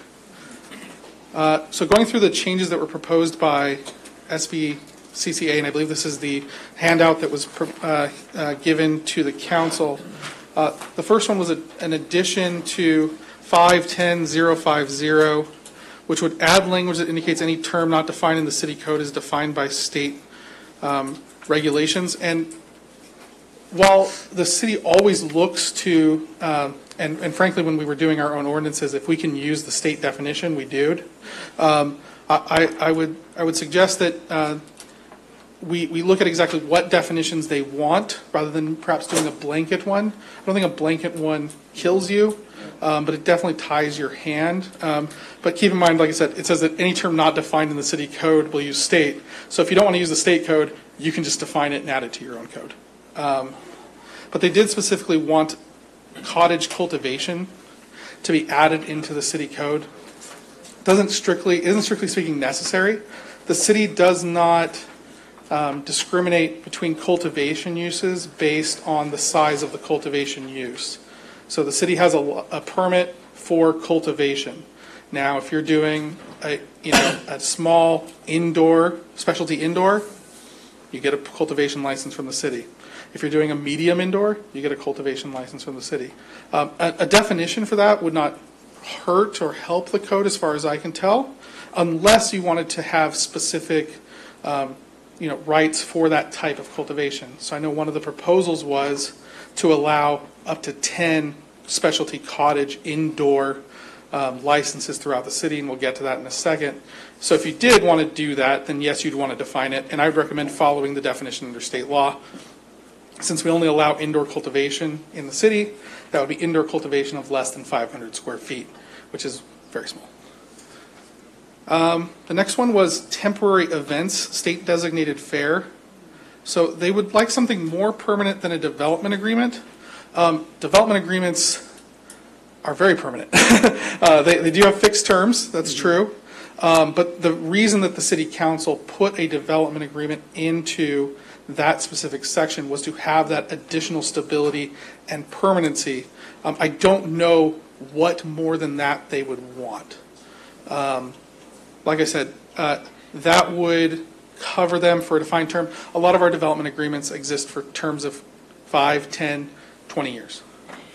And what I suggested to them, I think in listening to their comments, they wanted to know that there was an administrative process that wasn't, they hear the term development agreement, and it seems as though it's something that's going to be negotiated and will take a significant amount of time to negotiate. I think internally, once we have the development agreement that's been negotiated between the city and the National Orange Show, we certainly can come up with an administrative process that moves those through so that, again, I think their perception about that, and Mark Estemeyer is here. We did meet with him to answer any specific questions, but I think their thought was they wanted to have a system that was defined in place so that once the development agreement was in place, as they wanted permits, they could quickly come in and get those. And certainly we don't disagree that we need to have a very defined system that they can use, but we still agree the development agreement is probably the better relationship between the city and the National Orange Show. And I believe that the city manager's office, essentially, we'd already had a skeleton in place of sort of what the asks were going to be. So they just need to make the application. Right. The other one was temporary events outside the Orange Show. Staff had recommended against that. It would violate 510 as it stands now, which prohibits public consumption and consumption in public places. It would also violate 8.97, which was the smoking in public places ordinance that the city council passed. So essentially what you'd be looking for there is a waiver allowing events for that type of activity to occur. And like I said, staff did not recommend that. The next one was to rezone the Orange Show so that they can hold a cannabis license rather than a development agreement with the city. So the city, I see what they're going with that. So under our code, the National Orange Show as a state designated fair is allowed to have a license for temporary cannabis events. It looks like perhaps they want to have something a little bit more permanent. The Orange Show is currently zoned public commercial recreation. Rezoning that would also likely require a general plan amendment. Neither of which are things that we generally would do on the spot. The city council can, of course, do that independently of this ballot measure if the city council wants. It's not something you have to include in this measure to make happen. Number and type of authorized cannabis businesses. This is essentially a policy question. I do have language prepared if the city council decides to go with the recommendation.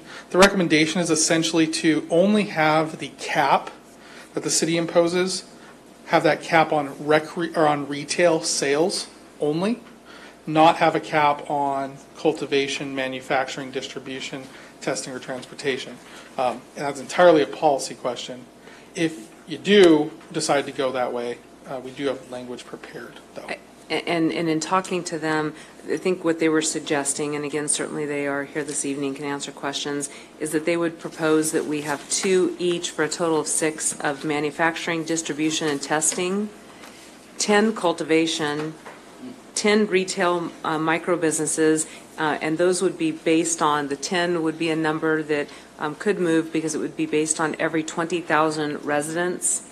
And then they also suggested that the mayor and council consider cottage cultivation with some kind of a requirement for training certificate, but 10 of those to try to address the idea that there are small businesses in the community and that we would want to encourage small businesses, again going back to that definition, canopy less than 500 square feet of total canopy area, but again encourage small or provide opportunities for small businesses to operate within this environment. So that would be a total of up to 36 permits that could be issued, but keep the same regulations related to the fact that the council has reserved the ability to not issue. While you have currently up to a certain number of licenses, you've also reserved the ability not to necessarily issue them. So they see this, separating the industries, establishing a number per type of use, but also reserving out your right that if you don't find a qualified applicant, that you don't necessarily have to grant them either. And so under your current ordinance and the one that's being proposed, the city council can increase the total number of licenses if it chooses, and it sets the number of license for each type by resolution. So you could achieve this with the language that's in the current ordinance that's going to the voters. Right. Or I said you could, like the city manager said, you could make it more explicit. Persons prohibited, so that's 510, 102. Their recommendation is to remove that provision. I have not prepared language for that because all we would do is strike it. But it's fundamentally a policy question for the mayor and city council. It's a provision that you felt was important and you placed in your original ordinance. The other thing, during our discussions, they were not aware that we had planned to recommend to the council that we add that language to secure the due process interest, make sure that it required a conviction or some kind of determination by an independent hearing officer. Again, we just expressed to them that we thought we had clarified the language sufficiently so it didn't necessarily rule out anyone. We only ruled out those people that truly have been convicted or where a neutral arbiter had made a finding. The next one was a amendment to 510, 110. So this would increase the term for the regulatory permits from 1 year to 3 years. As you recall, that was in the original draft, it was 3 years. The city council had a discussion about it and reduced it to 1 year. But if you did want to increase it to 3 years, you absolutely could do that. I would just go back into track changes and undo the change that we did before. And part of our recommendation related to that is, one, it is a very cumbersome process. There's a lot of work involved in doing the investigations related to these permits. They said that they were agreeable. It wasn't the fee, the annual fee that they were reacting to. It was really not having the certainty. If we want them to invest in the properties and make sure that these are businesses that are operating, they look the way we want them to look, they've made the investment so they have proper equipment and training of employees, that they felt that a 3-year license helped them to do that so they could capitalize the asset once they make the investment. So again, we don't necessarily disagree with that, but we would want to see an annual permit fee so that they are still covering the costs associated with this, because there are ongoing administrative costs and certainly enforcement costs. But we do also recognize that if we want to have the type of business that we are hoping to attract to this community, we want to see businesses make the investment, that they probably need a longer horizon than 12 months in order to be able to justify the level of investment that we're hoping to attract. Councilman Barrios. And just to get some clarification on all these recommendations, these are recommendations we are going to send to the ballot, or that we're going to change ourselves as a council? That you have, they are policy questions that have been raised to us as we've put forward, and again, we made some cleanup recommendations to you that Stephen talked about initially based on the ordinance that you approved now a few months ago, but these are ones that have come to our attention as policy suggestions that were made by this group that we just want to make sure that you're aware of, and if you would like to see those included in it before it goes to the ballot, certainly you can direct us to do that. And part of the reason for this is, we are very short on time, so if you want to submit this, we do need to take action on it this evening. My question is, why can't we just make the changes ourselves? I understand the taxation piece. You absolutely can. Without a ballot measure. So remember, So just to clarify, this ordinance is like any other ordinance that the city council has. And, this is something that the city manager has been making sure that everybody knows these ordinances can be changed. Right.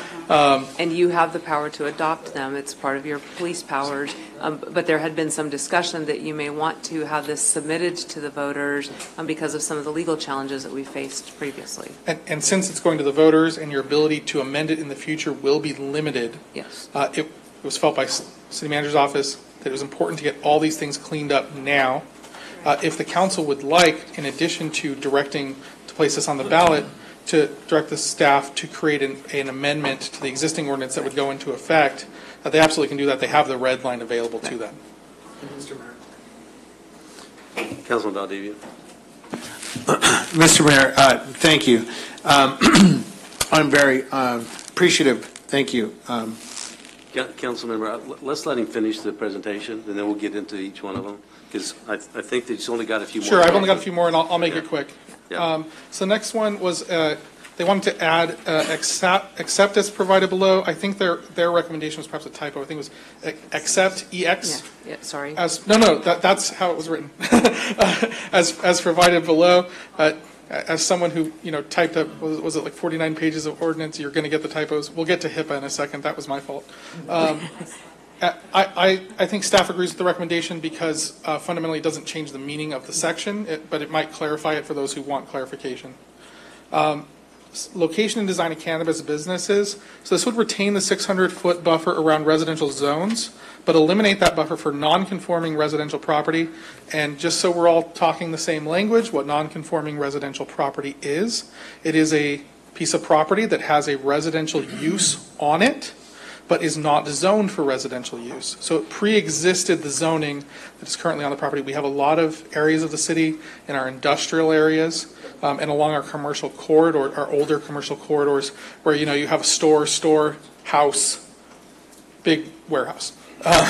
And so essentially those pre-existing, those old residential uses create 600-foot buffers around themselves, which eliminates large portions of the industrial areas of the city and the old commercial corridors. And so there were a lot of applicants who are still going through the process, even though they were told by planning staff at that initial check that the property did not meet the current zoning rules. So the recommendation is to remove it. I did prepare language, and what I did was I took it out of the 600-foot buffer section, and I placed it with churches and libraries, where the residential use still needs to be considered by the council when considering what conditions to apply and whether to grant the approval. So if it is near or in close proximity to a residential use, you can perhaps add additional conditions on lighting, sound, operating hours, security, that could help mitigate the effect on that residential use, although it is not a residential zone. And part of that is just the sensitivity. There are still people living there, but so we understand the issue, but we also want to make sure that you have the ability to condition it in a way that you think still minimizes, or at least to the extent we can, minimizes the effect on the people who are living there. The next one was me. Did an improper abbreviation for the Health Insurance Portability and Accountability Act. And thank goodness that's the only typo that someone was able to find in the ordinance. But staff does recommend that we correct that, although it does not have any impact on the meaning or enforceability of that section. The next one was signage. They want to specifically remove section 510, 310, I-5. That section says no illuminated signs, either interior or exterior illuminated signs, no flags, no banners. I'm sure we've all seen a couple of illicit dispensaries that kind of went nuts on flags, seen as a nuisance. So if you remove this section, they will be subject to the sign code. So that's what it says in I-1, that they're subject to the same restrictions as everyone else under the sign code.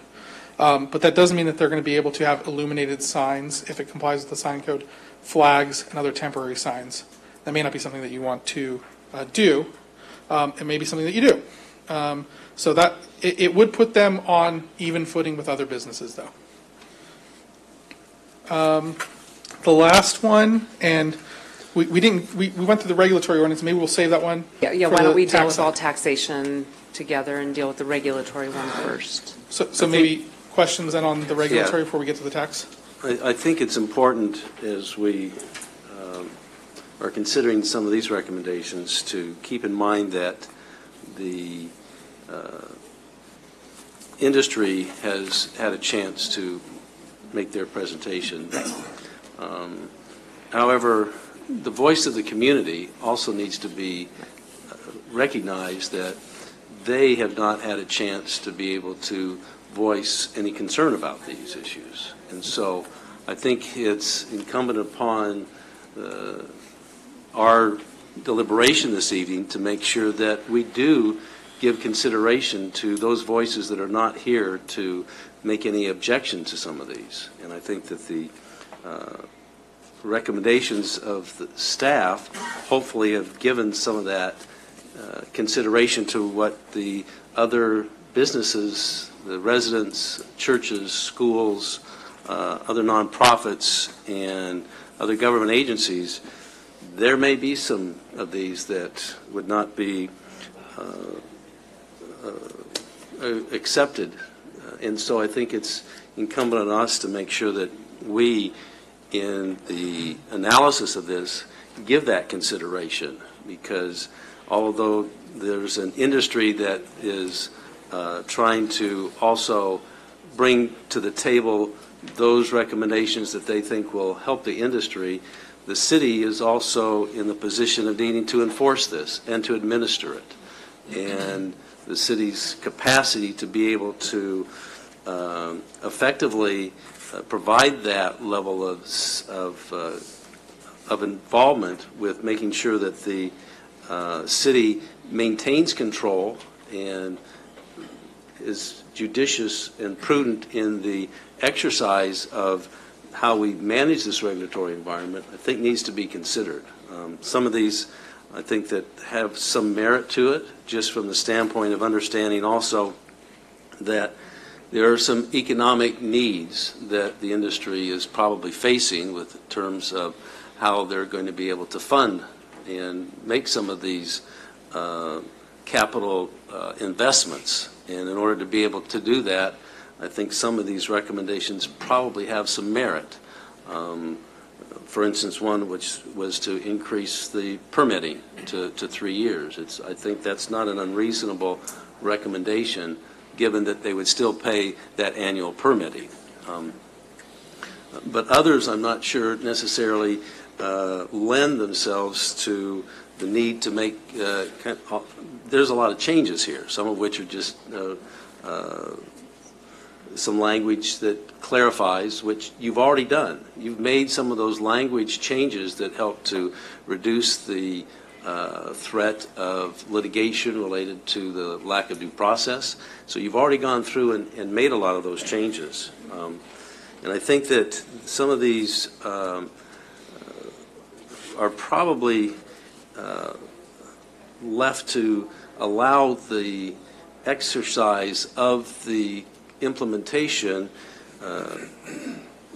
be given a chance to be operating, and then when we find that there's some need for change, we've built in that flexibility. We've built in that flexibility related to the number. We've provided that in the changes that you've made, as opposed to necessarily being locked into these that are still subject to change.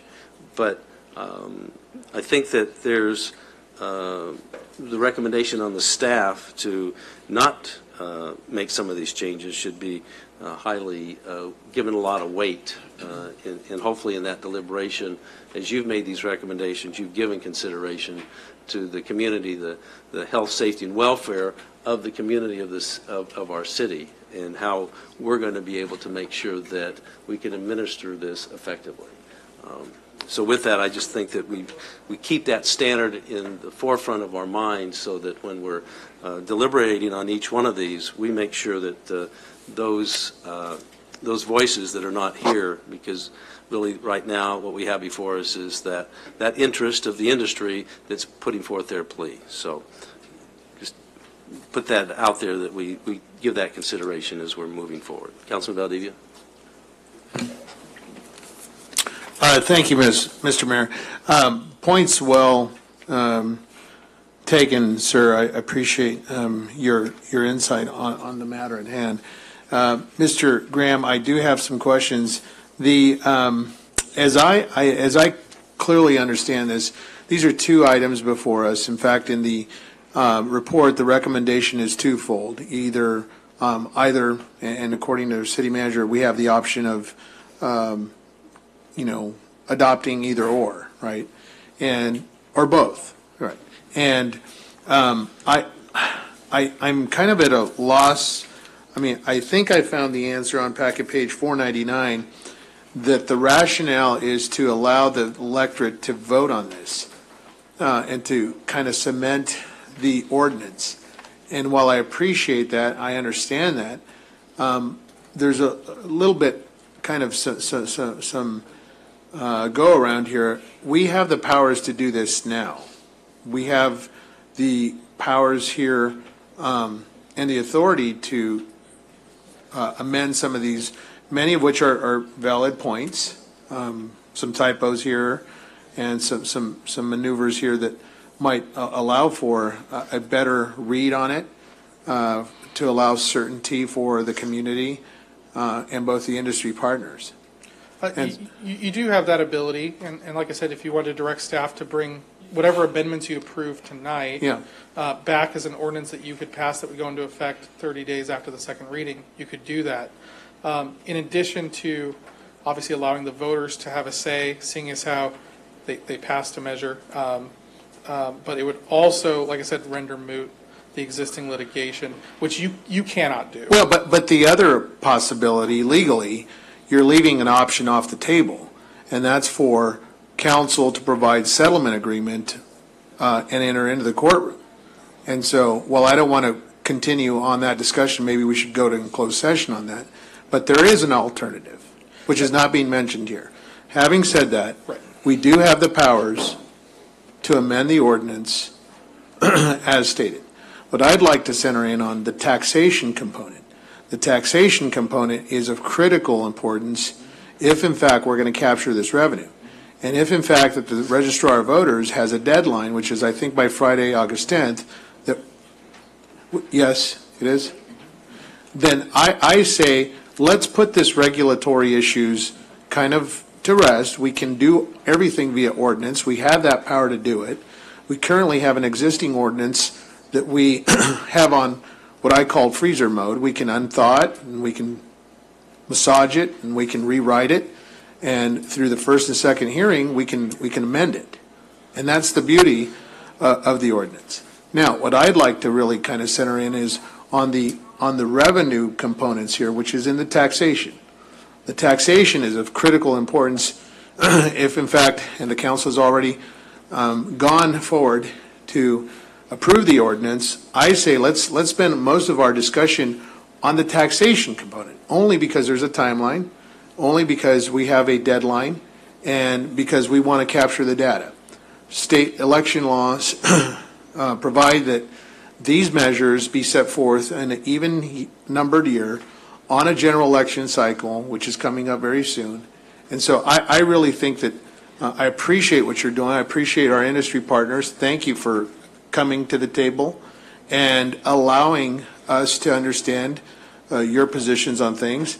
But I really think that we need to move forward on the item number 2, which is the recommended motion. Our intent this evening is to get direction on both of those, because at the meeting in June, we were asked to come back with 2 measures. No, I understood. And the other thing that I would like Stephen to clarify, it's not just about the existing litigation, it's about subsequent ballot measures. And so if you could address the impact of that on your because you do have regulatory authority, but there is some risk there when there are subsequent ballot measures. But there's also the risk of the ballot. Let's say we send this to regulation, the regulation component. Let's say we send that to voters.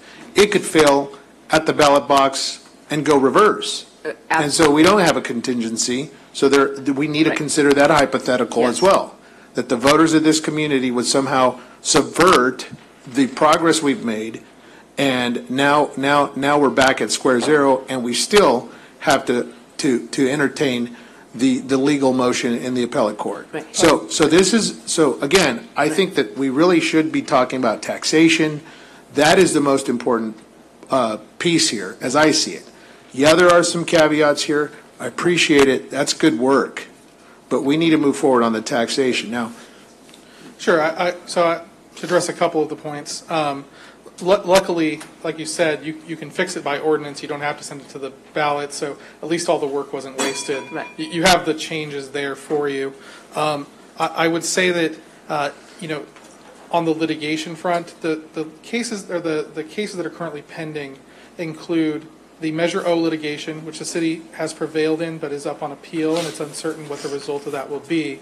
Also, the litigation that claims that if the city is successful in invalidating Measure O, now Measure N comes into effect. And you'll have to litigate that, and that will continue to add uncertainty.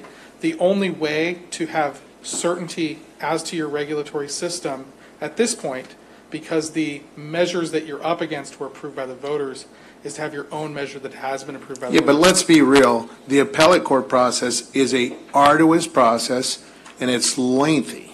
Absolutely. It's not going to happen before November. Right, and actually, And so- that's one of the reasons why you may want to do this, is that if this is approved by the voters, it would moot out that appeal. No, I understand that, but, I mean, we need to use some fair balance here. And my position is that, yeah, okay, enter that scenario, but yeah, the process is long and lengthy. And if we can somehow talk and entertain, anyhow, I'm going to stop And talking because I settlement think is some attorney here should probably stop me, and we should go to closed session.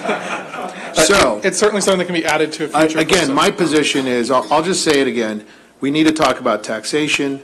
That's the revenue enhancement that I want to talk about. And that'll be the second part of the presentation, once we're done with the regulatory side. I think one of the points that Councilmember Valdivia has brought up makes sense in terms of trying to align the current ordinance that we have with the proposed measure to have it put forward to the voters. I think if they are aligned, then there's a much higher probability that it would be adopted. We already know that the community has adopted the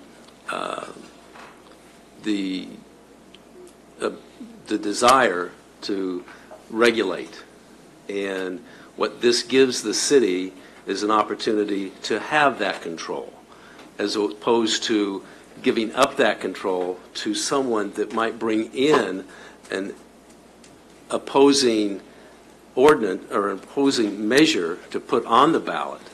Once this is put forward to the community and they're educated about the changes that have been incorporated into this ordinance to help the industry but also protect the community, I think that you're in a much better position to be able to then have that legal protection that you're suggesting that we would have by the citizens putting forward and approving that that ballot measure. Because otherwise, not only are we at risk of having one of the already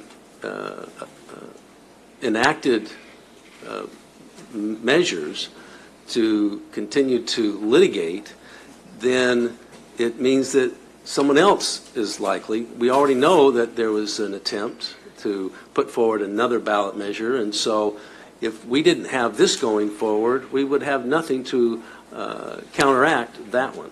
And the potential for that to happen in the future is, I think, lessened when there is a voter-approved mandate that says we want to regulate, but we want to decide. We don't want outside entities coming in to determine, which I think Councilmember Richard made mention earlier about not wanting to let cities come in and tell us how we're going to run our Boys and Girls Club. So I think that it makes sense for us to consider the regulatory environment, because otherwise we're losing that window of opportunity, and we're now just allowing the opposition potentially to have a foothold. So, Councilman Nickel. Yeah, well, I think we've got 3, possibly 4 things going on simultaneously in this item that I think are important for us to get a handle on what we do first, what we do second. Okay, I really think that it's important that we take up the question of the items that staff has put forward, the recommendations, and then how those either fit, aligned, or potentially do not align with some of the recommendations that have come forth from the industry. I think this is truly a collaborative process that has to take place. We need to make sure there's good industry buy-in, that they're comfortable at the end of the day with the regulations we put forward, that we're comfortable at the end of the day with what we've put forward, and that the community at the end of the day is comfortable that we've done our due diligence to make sure that we've considered all of the pros and cons of the various recommendations. So I would like to recommend that we go through a process of addressing on the regulatory component first. Let's address those staff recommendations, identify which of those staff recommendations may or may not conflict with the industry recommendations. I think it's also important to remember that there's certain elements that we will, or certain authority that we will preserve should this go to the voters. So that gets to the final question, is whether or not we then take this to the voters. And my, my non-legal perspective on this, not being an attorney, is that there's significant downside risk should we not take this to the voters. And that is my biggest concern. We've been mired in litigation on this particular issue for years, and I think, unfortunately, good money has been spent by both sides. I think goodwill has been spent on both sides, and I think we're finally reaching a point where I think we might actually be getting to a deal here where we can finally put this to rest and move forward. I'll be honest, when did we start taking on this marijuana issue? It's a long time ago. So I don't think you were elected. I don't think right after you first got elected. Yeah. So I think my sense is we are so close to a deal here. Let's not split this baby in half and end up with a dead baby and then back to where we started. I think it's important for us to preserve what we're conceiving here, which is, I think, some degree of some consensus and some unanimity. It seems like there's still some things around the edges that we're going to need to come to some terms on. But I think, but for us doing this tonight, the clock's ticking on us, and we really don't have much more time. I'm comfortable that I think we've reached out. I'm comfortable that the industry has come forward. I'm comfortable that I think we have before us tonight some recommendations that I think encapsulate the real concerns that those businesses have. So I would like to take up the staff recommendations first, and then let's then take up, and then before we take a vote on that, let's then identify where there may be some conflict with the industry, then have some decision points, and then have a decision on do we take this to the voters or not. Okay. And so, if I can interject, I think that we probably want to carve into two pieces, those that are in the staff report, and then those that are in the subsequent report, because I think we can probably move through some of those pretty quickly, so that we take each one. Sure. And yeah, I'm okay with that process. Because those have already been written up. Yeah. And council's already had a chance through the review process to review those. So those we probably should go through first. Okay. And then the other thing, what is going to be the process for public comment on this? Well, they've already spoken. They've already spoken? Right. Okay. But Mr. Estemeyer is here, and I'm sure. Because do these constitute amendments to the ordinance? Is this, what?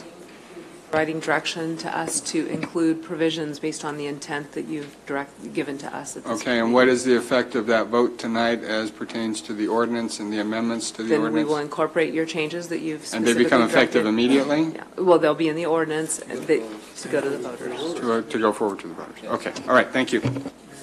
So, Councilman Schrepp. I'm going to say only one thing, and that is that I agree with Henry. I think he said it well, so I'm not going to belabor the point, but I agree with you, Henry, and I think we should get moving forward. And I love the idea that we've got a collaborative process here with the staff, with what we've done here, and with what the industry is doing and has done and wants to do, and to give the voter an opportunity to speak. I think they've already spoken. They want this to go forward, but in the final form, I think they need to speak on. So let's, Councilman Valdivia. Thank you, Mr. Mayor. I appreciate, back to your opinion and comments, Mr. Mayor. I appreciate the recent epiphany that you've had on the marijuana issue. And I wait a second. And I'm not sure what that means, because my personal preference Well- is not that I'm not an advocate of marijuana, but the voters have spoken, and so I do take exception with the. No, sir, I'm merely reflecting what you commented. He didn't comment. And Mr. Charette, please. My position is very simple. I am not in agreement with Mr. Mayor and Mr. Nickel. Respectfully, I think that we have the powers to do this tonight. We have the regulatory framework to do it. We've been entrusted by the public to enact this. We have the powers already.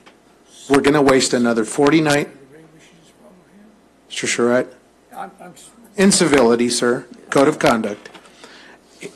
The opportunity is for us to mix the ingredients tonight and to send this into the oven to bake it.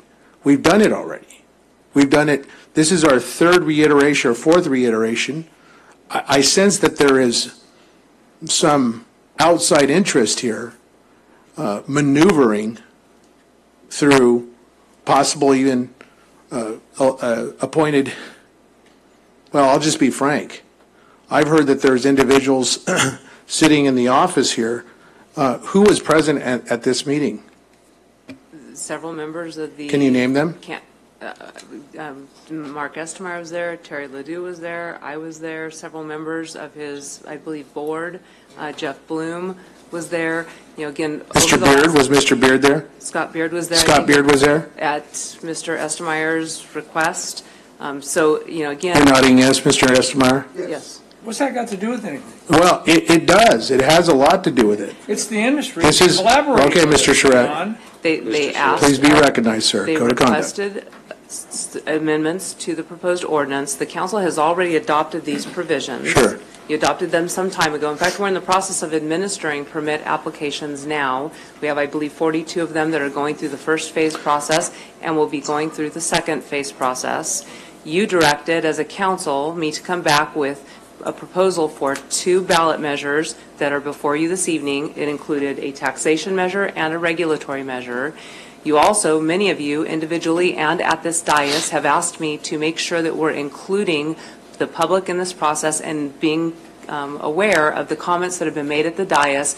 Mr. Estemeyer indicated that he had proposed suggestions that would make this a little easier for the business community to operate within. And so as I do, as part of my role every single day, I reach out to people and try to understand what their issues are and then ultimately put those before you, because as policymakers, you do, and these are all policy issues that they've raised, you do have the ability to make changes to that. There were no promises made, and in fact, Mr. Estemeyer will tell you that I specifically told him there are some of these things I do understand. For instance, the easiest one for me to understand is the 3 years where we are asking, because this council has been consistent in its request that we encourage investment in this community and that we ask businesses and homeowners to begin to upgrade their properties. As a person who as a person who owns property, I do understand a business would probably need a longer period of time than 12 months to make the investment that we're asking them to make in their properties.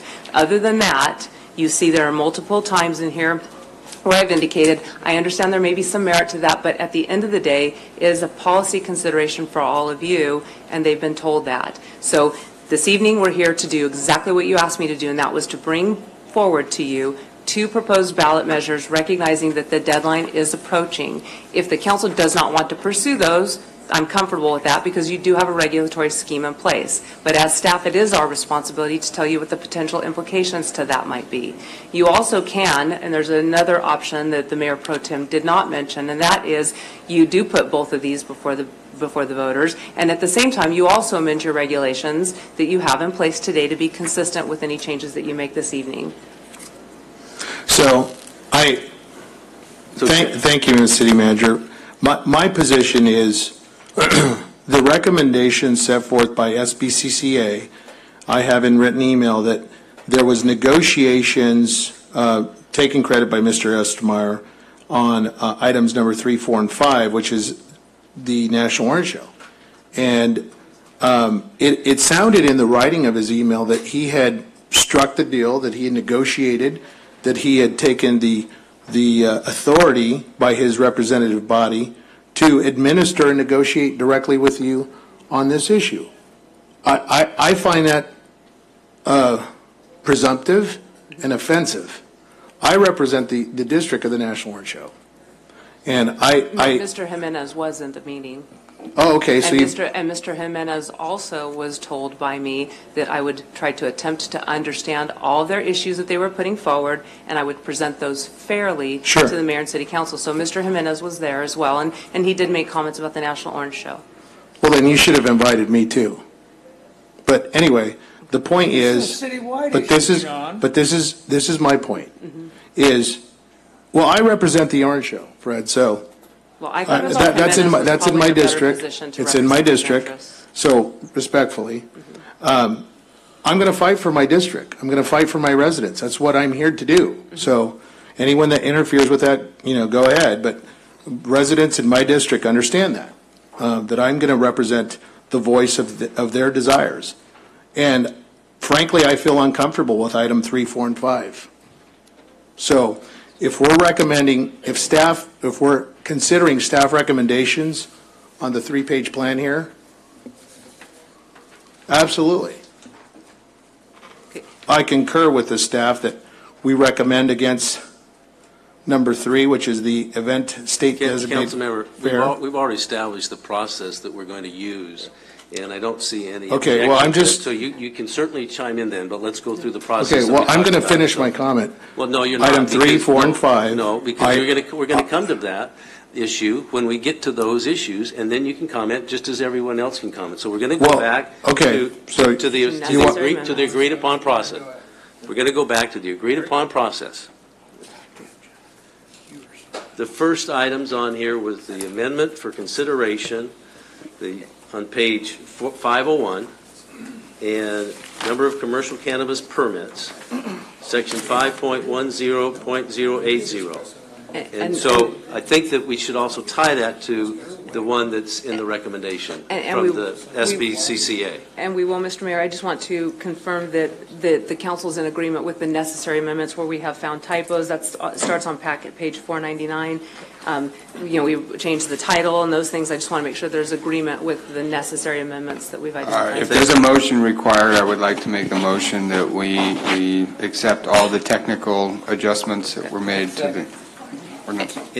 Councilmember, you're talking about the necessary amendments? Yes, Yeah. yes, Okay. the necessary amendments. On items 499 and 500. 499, page 500, those Yes. items that are listed The under necessary that. amendments. Necessary amendments, that we adopt those. All right.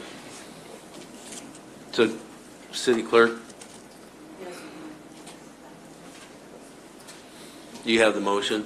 The motion was by Mr. Nickel was to accept all the technical. The necessary amendments. Right. As the necessary enumerated amendments. in packet page 499 and carried over to 500, up to the clarifying amendments, is that correct? Correct. All right. And I second it. So are you calling for a vote? Yes, please. Okay. Ms. Marquez? Mr. Barrios? Yes. Mr. Valdivia? Mr. Charette? Yes. Mr. Nickel? Yes. Ms. Richard? Yes. Mr. Mulvihill? Yes. The item passes 7-0. Thanks. So next would be the clarifying amendments. Correct.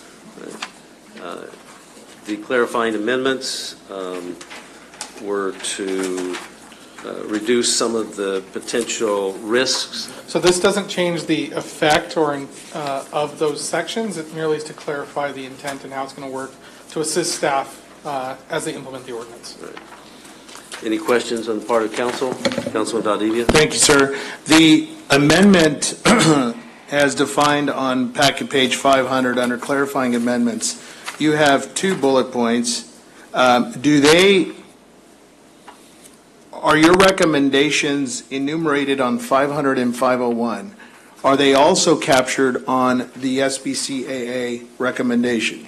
Or do they differ? So the first one on the sensitive use buffers Yes. is not addressed by SBCCA, although I'm sure they appreciate the clarity that it Sure. adds to their industry. The second one, which is persons prohibited. It does, right? It is addressed on theirs. They recommend eliminating that section, and staff recommended against that. No, but here, you don't you don't ask, or you don't address the issue. I'm not changing the, I'm clarifying the amendments. effect of the council's ordinance, I'm changing the language to implement the intent. Okay, So- very good. All right, so move for approval on clarifying amendments as presented in 500 to 501. Any further questions or discussion on the part of the council? Just to be clear, then we will take up the recommendations that may adjust that. Okay, all right, I have no problem with that. However, approving some of these does impact Yeah. some of those, and so. But we'll it'll take these up, we'll come back to these again. Or not. We don't have to make any changes, right? So, Right. okay. But we'll come back and visit those recommendations and then decide if we want to make any changes to that clarifying language based on the recommendation. Well, we can, or you can just adopt it as it is here and then eliminate it from this list. And really what they were, and we did not recommend that the council adopt their, and we explained to them that we wouldn't recommend that, but certainly it was a council decision. But they wanted that entire section related to prohibited persons stricken. Yes. And we did explain to them that we had already attempted to clarify some of the issues to effectuate the council's intent. Right. So the objection, does that essentially satisfy that objection? I don't know if they would say it satisfied it, but they also understood why we were not recommending that. So we're okay with that. So we don't need to come back to that issue. I don't think it necessarily satisfies it, but it definitely helps. Thank you. All right, so Councilman, you were going to, any other questions? Councilman? No, I'll second it if we have a motion and a second. It's been seconded by Mr. Mulvihill. All right. Ms. Marquez? Yes. Mr. Barrios? Yes. Mr. Valdivia? Yes. Mr. Charette? Yes. Mr. Nichol? Yes. Ms. Richard? Yes. Mr. Mulvihill? Yes. The item passes 7-0. All right, thank you. And then you'll keep track of the ones that Yes, we're going through the checklist. deal and- with these. Right, we don't have we're to checking them off as we replicate do them. And then you have the amendments for consideration, and all I would ask is that we add the additional amendment that I made orally, suggested by the city manager, which was to insert language in the locational restrictions section. The zoning. Yes, so that the zones, as their designations may change in the future, the zones in that section would also change. So it would be 3 items. It would be the number, it would be the sensitive use buffer distances, and then it would be to add that additional language. Okay.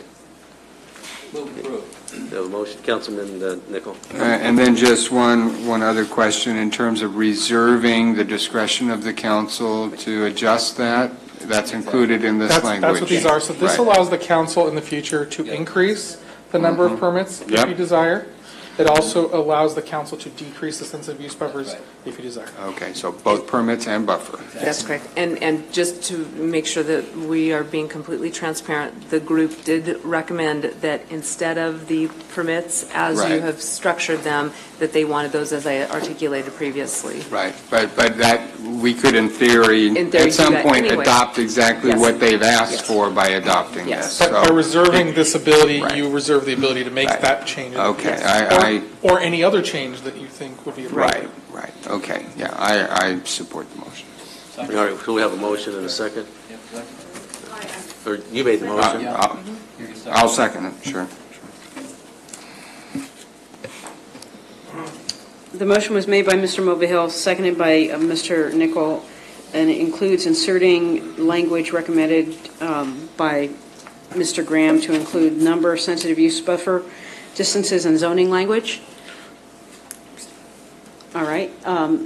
Ms. Marquez? Yes. Mr. Barrios? Yes. Mr. Valdivia? Mr. Charette? Yes. Mr. Nichol? Yes. Ms. Richard? Yes. And Mr. Mulvihill. Yes. The item passes 7-0. So- And oh, go ahead. So, Councilman Nichol, as recommended, we now can move to the SBCCA, and I think first maybe we identify those that we've already answered Right. with these, so that we can take them off of the list. There were 2 of them. The first one is on page 2, and it's 5.10.080, number and type. You said that was covered by the fact that we had inserted language giving you authority to ultimately do this if you choose to do this at some point. It's It's on on page It's 2. between 1 and 2. It's this one right here. Oh, okay. Takes that Oh, off. it's this one. That one's done. It allows us to adjust, Yep. right? And then the second one that you've already addressed is right under that, and that's persons prohibited. Okay. And the third one, right? Expiration of permit, you didn't actually, The location, the, location or design. You have not gotten to that we've one not yet. gotten to that one yet, no. And I would suggest, just for ease, that we probably should start with the one right under that, expiration of permit, because some of the other ones are dependent upon other changes. So expiration of permit, they've suggested that, you know, Approval. Good. I'll second. We have a motion, a second. Wait, on that one particular? on that one Yeah, that particular one. Expiration of permits, extended to three years. Yes, yes. Okay. Any other discussion? No. It's been Gigi? moved. The item was, the motion was made by Mr. Charette. It was seconded by Mr. Nichol. Ms. Marquez? Yes. Mr. Barrios? Yes. Mr. Valdivia? Yes. Mr. Nichol? Yes. Mr. Charette? Yes. Ms. Richard? And Mr. Mulvihill. The item passes 7-0, and that is referring to 5.10.110. And just to clarify as well, there is an additional reference elsewhere in the ordinance that relates to the length of the permit, so. So we'll fix them both. I apologize, I should have stated this before the motion, but both of those references will be changed, if that's okay with the council, without objection. Okay. If you move to page 3, go One ahead. question, in context of what? I was, So there are simply two places within Chapter 510 that refer to the length the one-year of permit. the permit. It's in the same context, in the same section? It's not the same section, but it's the same context. I'm just letting you know that it's not just 110. There's another one, I don't know it off the top of my head, but we can find it. So you're essentially going to make the change to be consistent? Yes. Yes. Yes. All right, thank you. The next one, I think, is fairly simple. It's on page 3, change in ownership of, or location. We're simply adding except as provided below language at the end of the paragraph. The question from them was they didn't quite understand that kind of page 3. Oh, I'm sorry, mine printed differently. It's 5.10.200A, change in ownership. The next one. Yeah, and again, that really is just clarifying language. I don't think there should be any issue. with that. The language is accept. Yeah, EX. We used the wrong word? I did. It was either me or Terry, we typed too fast. Okay, all right, I accept it. All right, motion. Are you making the motion? Yeah, I'll make the motion. Seconded by Mulvihill. Any further questions? Everyone's understands we're at 5.10.200A. Ms. Marquez? Mr. Barrios? Yes. Mr. Valdivia? I do need to find out, where are you saying? It would be added in 5.10.200 subsection A, titled change in ownership or location. And to Line on the packet page. it is It's in 535. 535. 535. Let me find it. 35. So in 510.200 subsection A, the last sentence reads, "No transfer of ownership may occur within 5 years of the date of the commercial cannabis business permit is originally issued, except as provided below."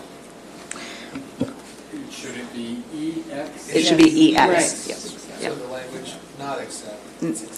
Yep, that's right. Okay, perfect, Okay. yes. All right. Mr. Charette? Yes. Mr. Nichol? Yes. Ms. Richard? Yes. And Mr. Mulvihill? Yes. The item passes 7-0. All right.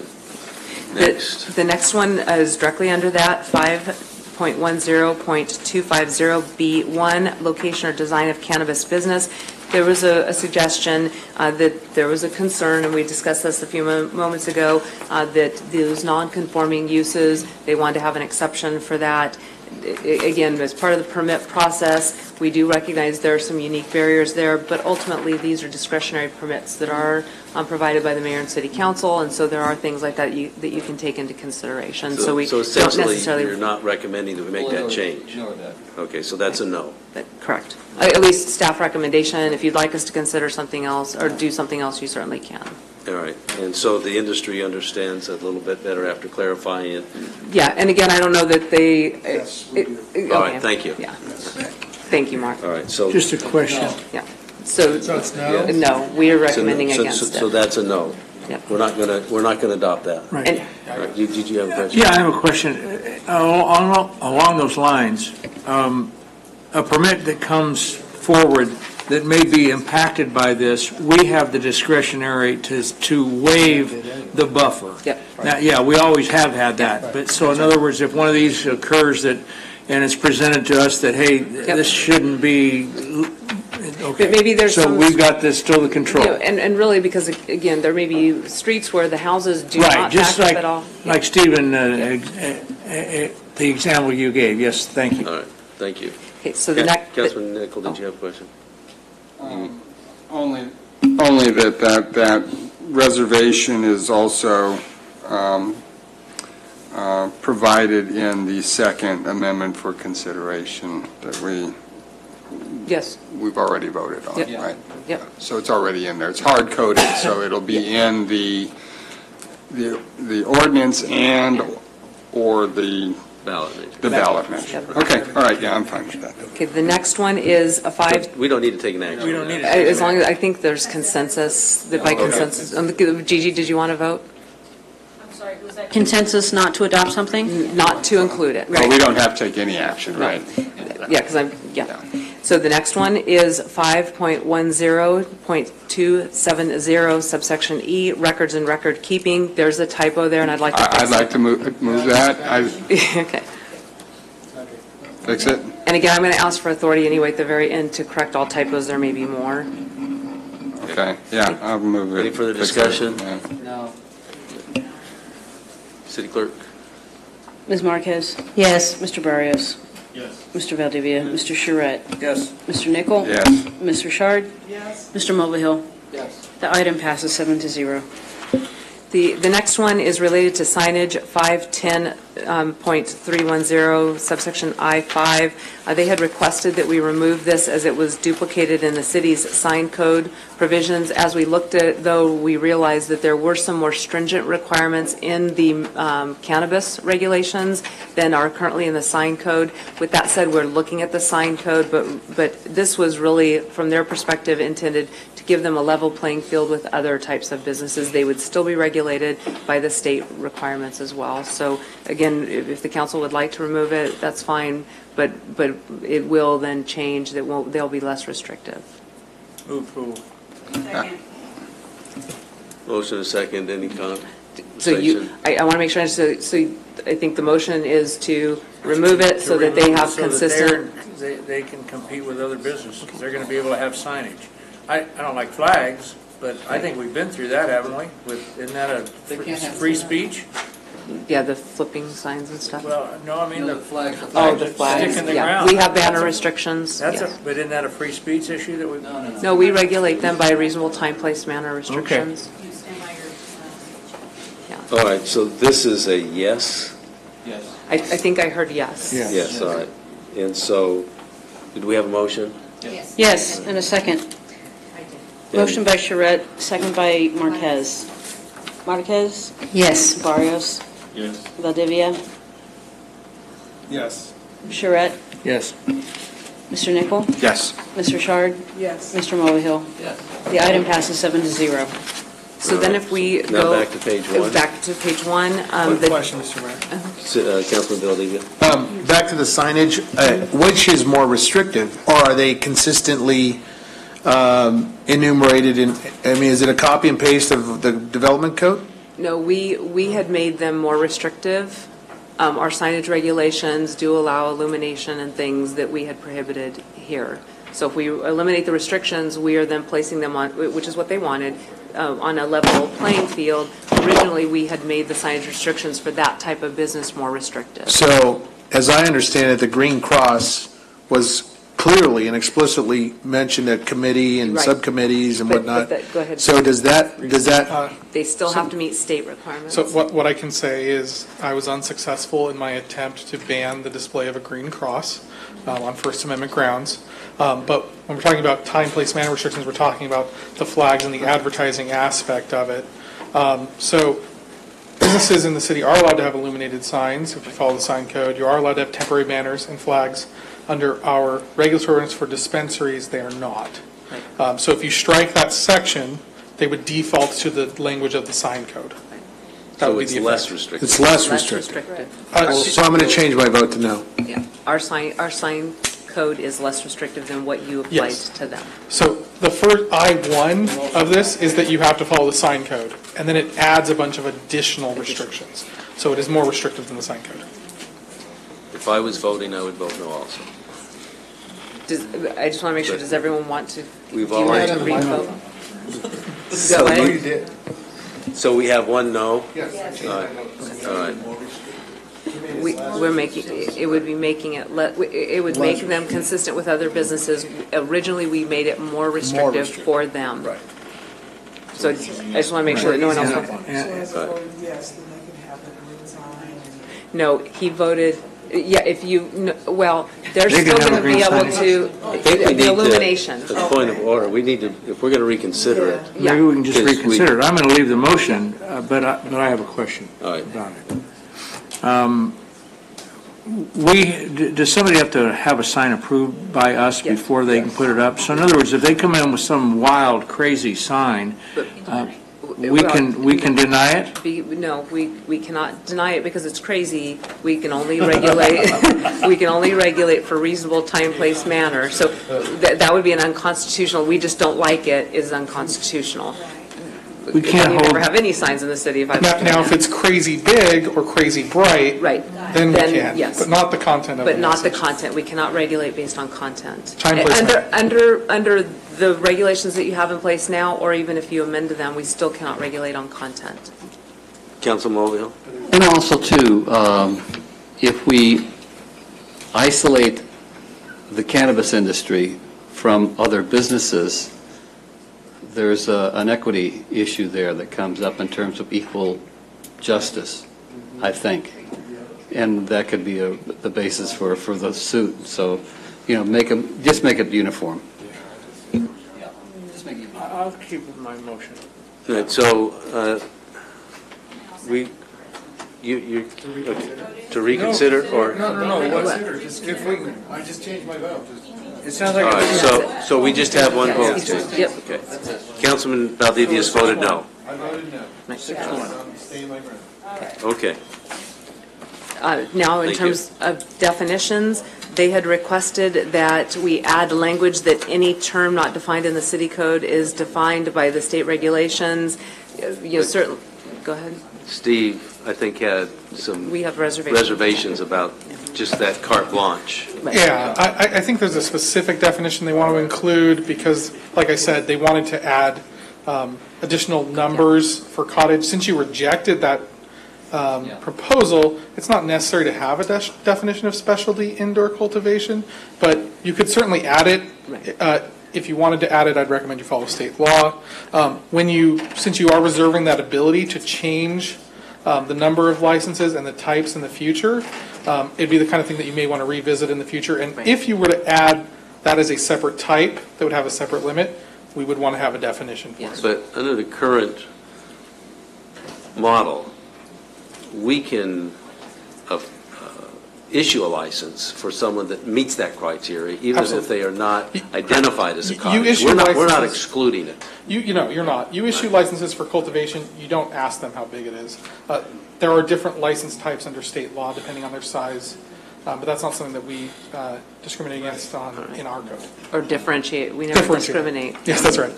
Yeah. Councilman Nichol?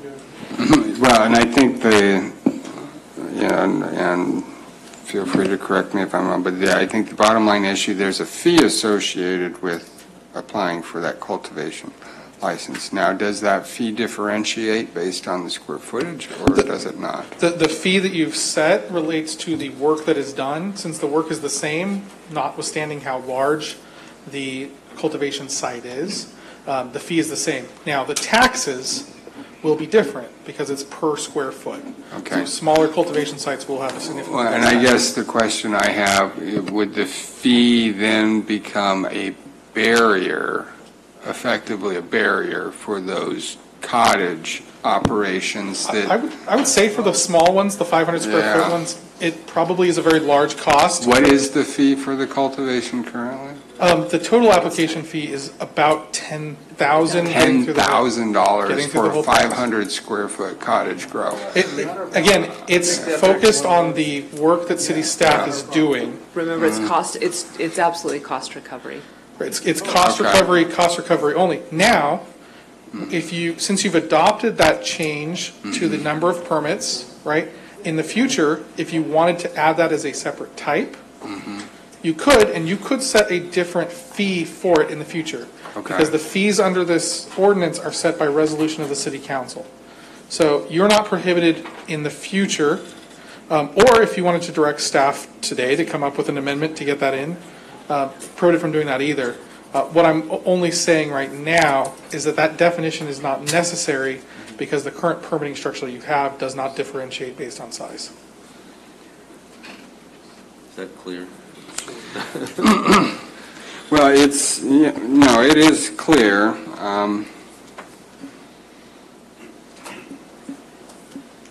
So, and the recommendation that I'm seeing here, other than add language that indicates term not defined, okay. Yeah, because the state code, okay. Okay, I'll go ahead and move beyond it. Okay, thank you. All right, so we're not going to. So that's consensus not to add any definitions. But you can, of course, add definitions in the future. There's nothing prohibiting you from doing that. The next three things will kind of take. Mr. Mayor, point of order. Yes, Councilman. If I may, sir. Councilmember Valdivia. Thank you, sir. Items number 3, 4, and 5 are all related to NOS. Can we bundle it so we can save time? That's what I was going to say. Okay. All right. I'd like to take them all together because they all kind of relate. One, they related to the National Orange Show, but they were all kind of contingent upon one another. They were concerned about the process because the development agreement sounded like this big, lengthy negotiation process. We recognize that administratively, though, even if we have an agreement with National Orange Show, a development agreement, we're going to still have to have a process for those event promoters to be able to come in and get an administrative permit from us. So administratively, we will have to do that anyway. I don't know if that truly satisfied their desires, but there was this fear of the development agreement really being this cumbersome process that was going to delay them and that they were going to need to get through the process more quickly. We don't envision that that's going to be a problem because our agreement will be with them. It'll be 1 to 3 years or some period of time approved by the mayor and city council. And then within that, we will come up with systems so that we can move those permits through very quickly. The other thing that was kind of related to that is they wanted the National Orange Show to be zoned for cannabis activity. Again, we've not recommended, nor are we recommending this evening to you that you change that. You know, that is a particular use, and we think it's really more for that state fair type activity, which is more that event, not for actual use or as a retail or cultivation site. And so they're aware of that. If the council wants us to, though, we would have to go back and amend the provisions that identify those zones because, as was mentioned, I believe in the public comments, they're zoned public commercial recreation. That was not one of the zones you allowed for business activity to occur in. Councilman Valdivia. Thank you. So items 3, 4, and 5, I'm going to go with staff recommendations as described and written here. And I'd like that motion, to move that motion. The only. Which is a no.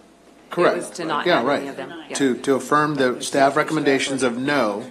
Yes. So I'd like to move that. But I need a clarifier on administrative protocol process, which is if we're giving you the authority to have a streamlined administrative process, here's my only concern with that, Andrea, is that we already talked about this we've talked about it in length and we've talked about it. And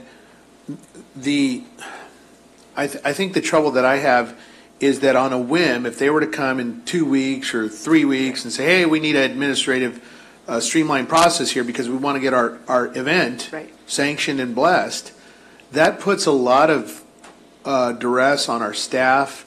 Right. So there has to be, maybe you can establish a protocol or process and an advanced planning. Actually, I'm going to have you do that Okay, when you great. approve their development agreement. So Great. we're envisioning that within their development agreement, you're actually going to set the parameters for how that's going to occur. Because this needs to be not only on our staff and policing and emergency services and in preparation for events, the E Street corridor, the Inland Center Mall, we need to know who's coming in our city with 30,000 extra people.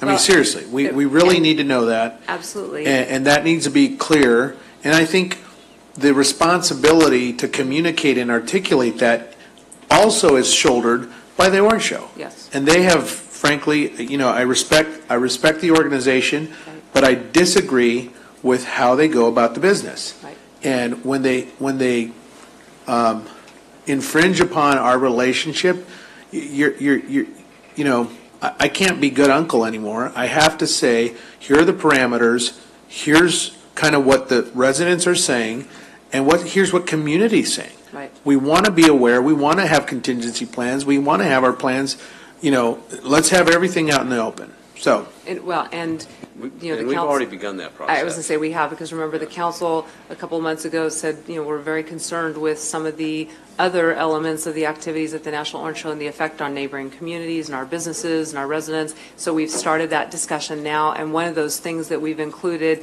because we've started thinking about what those elements are of that development agreement, one of the elements that we plan to include in that is some kind of formal notification process to the adjacent businesses and homeowners and things so that they have advance notice of this, and then efforts to try to minimize the impact on them. So again, I'm envisioning that you're in that development agreement, you'll actually establish that process that we then use. Yep. All right, so we have a motion to.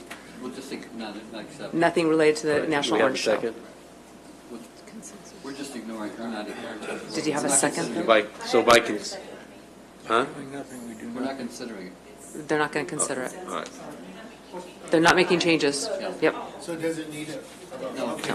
All right. So now. Next item we've already dealt with.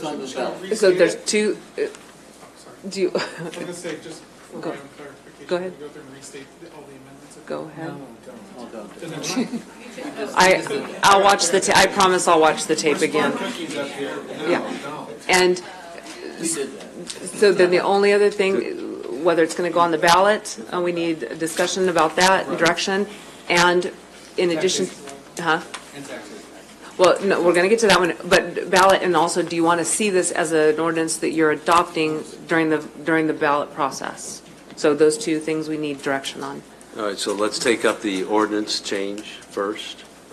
I think that's Yes, what you're that's asking fine. for. Whichever one, either The one. current ordinance, Current ordinance. the council has the option to consider I say let's do it. adopting these and including them in the current ordinance. I would make that motion. Second. So we have a motion and a second. Good, we will. Any other city And just to clerk? clarify, that is to direct staff to bring an ordinance to bring an the ordinance process with for these first changes. reading. Yeah. Okay. Yes, yeah, we should be able to do it next council meeting because you've done all the work. No, that's not what we're talking Two about. We're separate talking about tracks. adopting the ordinance, which has to come back for a first reading. Yep. And then a second reading before it's effective. Okay? We'll take up the second part. Oh, Right. do we have So consensus on? Yes. Okay, so Let's we'll take bring a it vote back. on this one, So please. my understanding is the motion made by Mr. Nichol and seconded by Mr. Valdivia is to incorporate the changes and direct staff to bring back an ordinance at the next meeting? Yep. Yes. Okay. Ms. Marquez? Yes. Mr. Barrios? Yes. Mr. Valdivia? Yes. Mr. Charette? Yes. Mr. Nichol? Yes. Ms. Richard? Yes. Mr. Mulvihill? Yes. The item passes 7-0. All right. And The now- next item then is to put this. Second to put it on the ballot. No, just the regulatory. Just the ordinance. regulation, just the regulation. We're going to do So- the so regular we have a taxation one motion? next. Yes. We have a motion and a second. I will second that We have a motion. motion and a second. Councilmember Valdivia. Thank you. Give me the costs associated with adding this to the ballot. I believe the city clerk has that number for you, Councilman. Okay? It'll be about $55,000. $55,000. Well, was that the total for both, or was that for each? I believe it's each, but they generally come back and adjust that. But that was the estimate. And it is significantly cheaper to do it at this election than to call a Oh, special I understand. election. Absolutely. At the very outset, I understand, Mr. Nichol, even Mr. Mulvihill. I appreciate it. I can't support it. I cannot support spending $55,000 additional money You know, folks, since I've been here 6 years, we have spent almost, I think without maybe one year, we have gone every year in this city with some type of either election or some type of issue. And I think we have the powers to do it now. We've already so ordered it, and I don't understand why this has to go to the ballot box. This is it's a complete waste of time. It's a waste of staff time. It's a waste of resources, and it's really a distraction. I'll be voting no on this. All right. Councilman Nickel. Yeah, and the reason I have made this, and I completely understand my council member's objection. I think the concern I have is what is the cost of not doing this. Yes. And I think we have been mired in litigation on this, certainly for the years I've been on the council. And I think this is our opportunity now, in partnership with the industry, in partnership with the community that does, as the mayor has stated, does support regulation. I think this is now the opportunity we have to finally put this to rest once and for all. So I would encourage my colleagues here to support the motion, and let's move forward. We have lots of important business to do, and I would like to move forward beyond this issue and hopefully not have to revisit it, certainly in the context of litigation, ever again. Thank you. Do we have a motion and a second? City Clerk? The motion was made to put this ordinance on the ballot by Mr. Mulvihill. It was seconded by Mr. Nickel. Ms. Marquez? Yes. Mr. Barrios? Councilmember Charette, or Barrios? Until I look that old. Or that fit. Certainly not senior.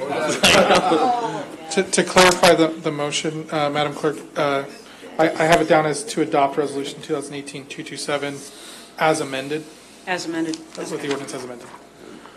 I just wanted to get clarification on the pros and cons in putting it on the ballot or voting to pass it now. Certainly, I think I can summarize them pretty quickly. On the con side, there's certainly a cost of adding incrementally another item to an election ballot. You already have a statewide general election and a general municipal election, so we're already paying the registrar of voters to go out there and put up polls and do the ballots and everything. You're simply adding an item to it, but that does have a cost. And then I believe someone also mentioned the potential political cost if it does not pass. Although this is not a referendum, so if it doesn't pass, it doesn't mean that the laws that are on the books are invalid. It simply means they've not been approved by the voters. The cost, the pros are you add certainty. So I can tell you that in the two pending lawsuits that are challenging the validity of 510 and on a couple different bases, the next status conference for those cases has been set to mid-December. It was specifically set to that date by the Superior Court judge because he said maybe there will be a political solution to these cases. So what you have there is you have potentially an end to a significant amount of litigation. I don't think I can promise an end to all litigation. I still have a mortgage, council member. As do other lawyers in the city. But I can tell you that it would... Are you suggesting you're going to bring a suit? Absolutely not. Absolutely not. But I can tell you that it would potentially moot out a significant amount of litigation that we have been litigating for the past several years. Also, there's the potential political benefit of, like you said, letting the voters have their say. So I think that's the quick summary of the two. Well, I just feel that, if there was any objection to any of this, the voters would be here tonight, just like any other council meeting, to show their voice. Just like the animal lovers have come out, just on any issue that's a hot topic. And I know that they have voted for us to regulate. They have voted for us to move forward and put an ordinance in order. And I'm just struggling with why wait when we can do it now. I will bring that ordinance back because you've provided all the language changes. So you did direct me to return with an ordinance, which we will do. You can do both. Yeah, we can do both. These are two, what we're discussing is two tracks. So you will see that ordinance at the next meeting. And now learning that it'll help with litigation if we do pass it Yes. today. If this goes to the ballot and it is approved by the voters, there is a significant likelihood that it would result in an end to several of the cases currently pending. There's no guarantee. I can't guarantee anything like that. These are novel questions of law, but I can tell you that, under general legal principles, how they work, there's a significant likelihood that it would moot out those cases. Council, will you please? A vote. It's a tough one. Can I pass? You abstain. Councilmember Marquez? Thank you, Mayor. To our city manager, we're spending a tremendous amount of time to get it right. Down the road, will we have an opportunity for voter education? Yes. This is a bit overwhelming, even just for me, to process it. There's just so much, and I want to make it as simple as possible, because the voters will have a say-so in this. Just as a reminder, you did allocate funding in the That's right. budget for the discussion that we're having this evening about two potential ballot measures and then ultimately education. Got it. Thank you. Thank you. Councilman Charette? And I would hazard a guess that the industry that has been supportive of what we're doing might help in that regard with voter education and getting this thing passed. And it saves us, I hear one of my colleagues saying, we'll just settle. We'll just settle. Well, we'll settle for more than $55,000. And this puts a lot to bed, gives the industry certainty.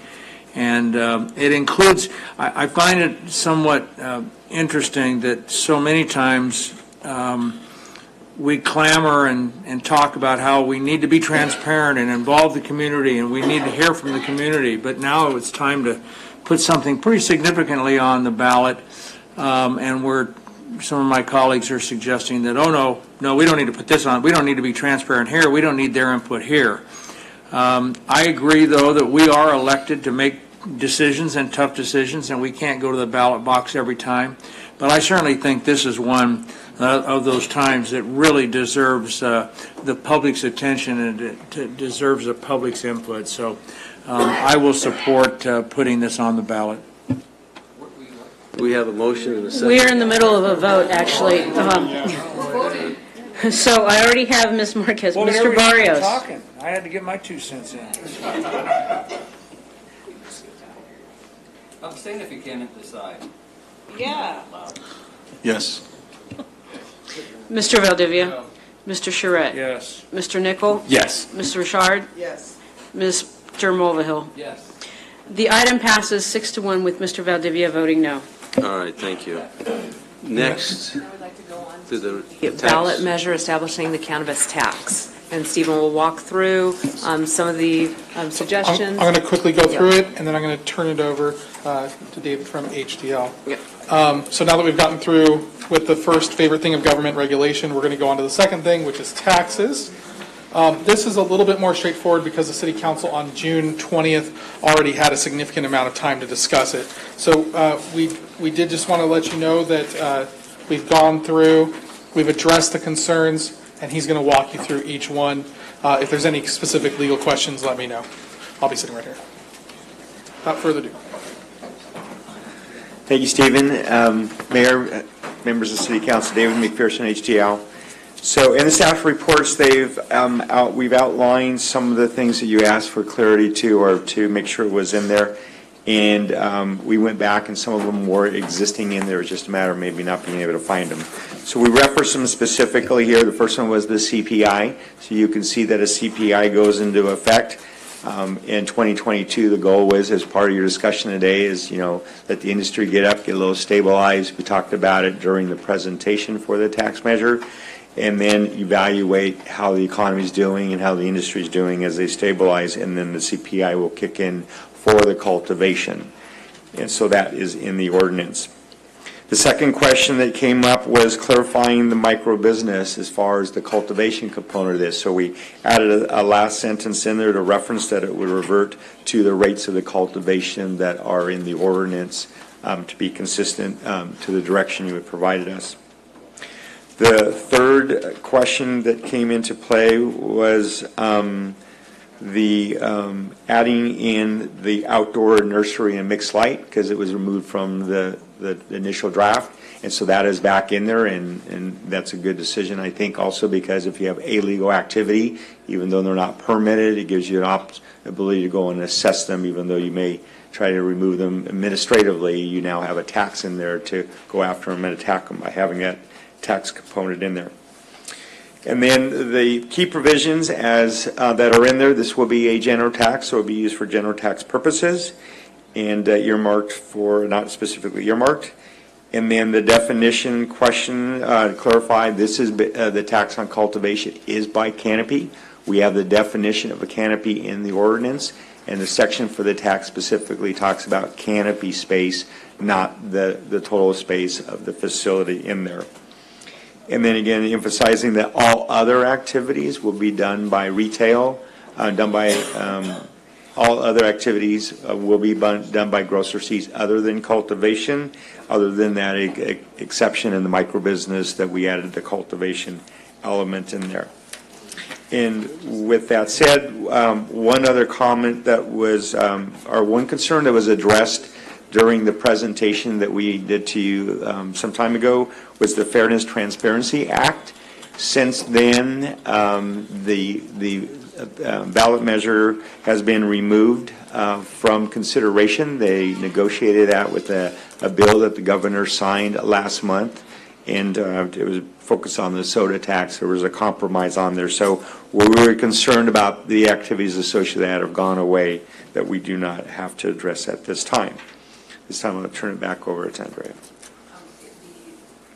Following our recommendations, and these are staff's recommendations based on our discussions with our consultant, and HDL has been terrific through this process, but the group did request that we change some of the taxes specifically, and I think it's probably easier, just so you know what they're suggesting, if we go to the actual language within the ordinance, and I have to find it first. Begins on, packet page 618. There were a number of them that they agreed with, but there were a couple that they did request that we suggest that the council consider, although we're not recommending them. The first one is in section 5.18.050, B1A, and that's related to the people who are engaged in commercial cannabis cultivation in the city. They wanted to change the $7 to $4. And on B, they suggested changing $4 to $3. The others in that section they concurred with. The other request that they made, bless you, was on packet page 619 in subsection D, the maximum rate calculations in 1A little I and 2 little i's. They wanted to go from, sorry, it's getting late. They wanted to go from $10 to $7, and then they suggested $7 be reduced to $6. The other ones, again, they concurred with, but they did request that we at least make those suggestions to the council. Mr. McPherson. If the council wished to do those, there would be some other modifications that we would need to make, but at this point, we don't necessarily agree with that. All right, so the B1A and B1B, those changes are not necessarily permanent changes, because the maximum is still allowed to be adopted by the council. That's correct, These Mayor. are just for the initial establishment of the rates. Right. So the $7 to $4 for artificial lighting and the $4 to $3, what's your estimation of the impact for the industry to be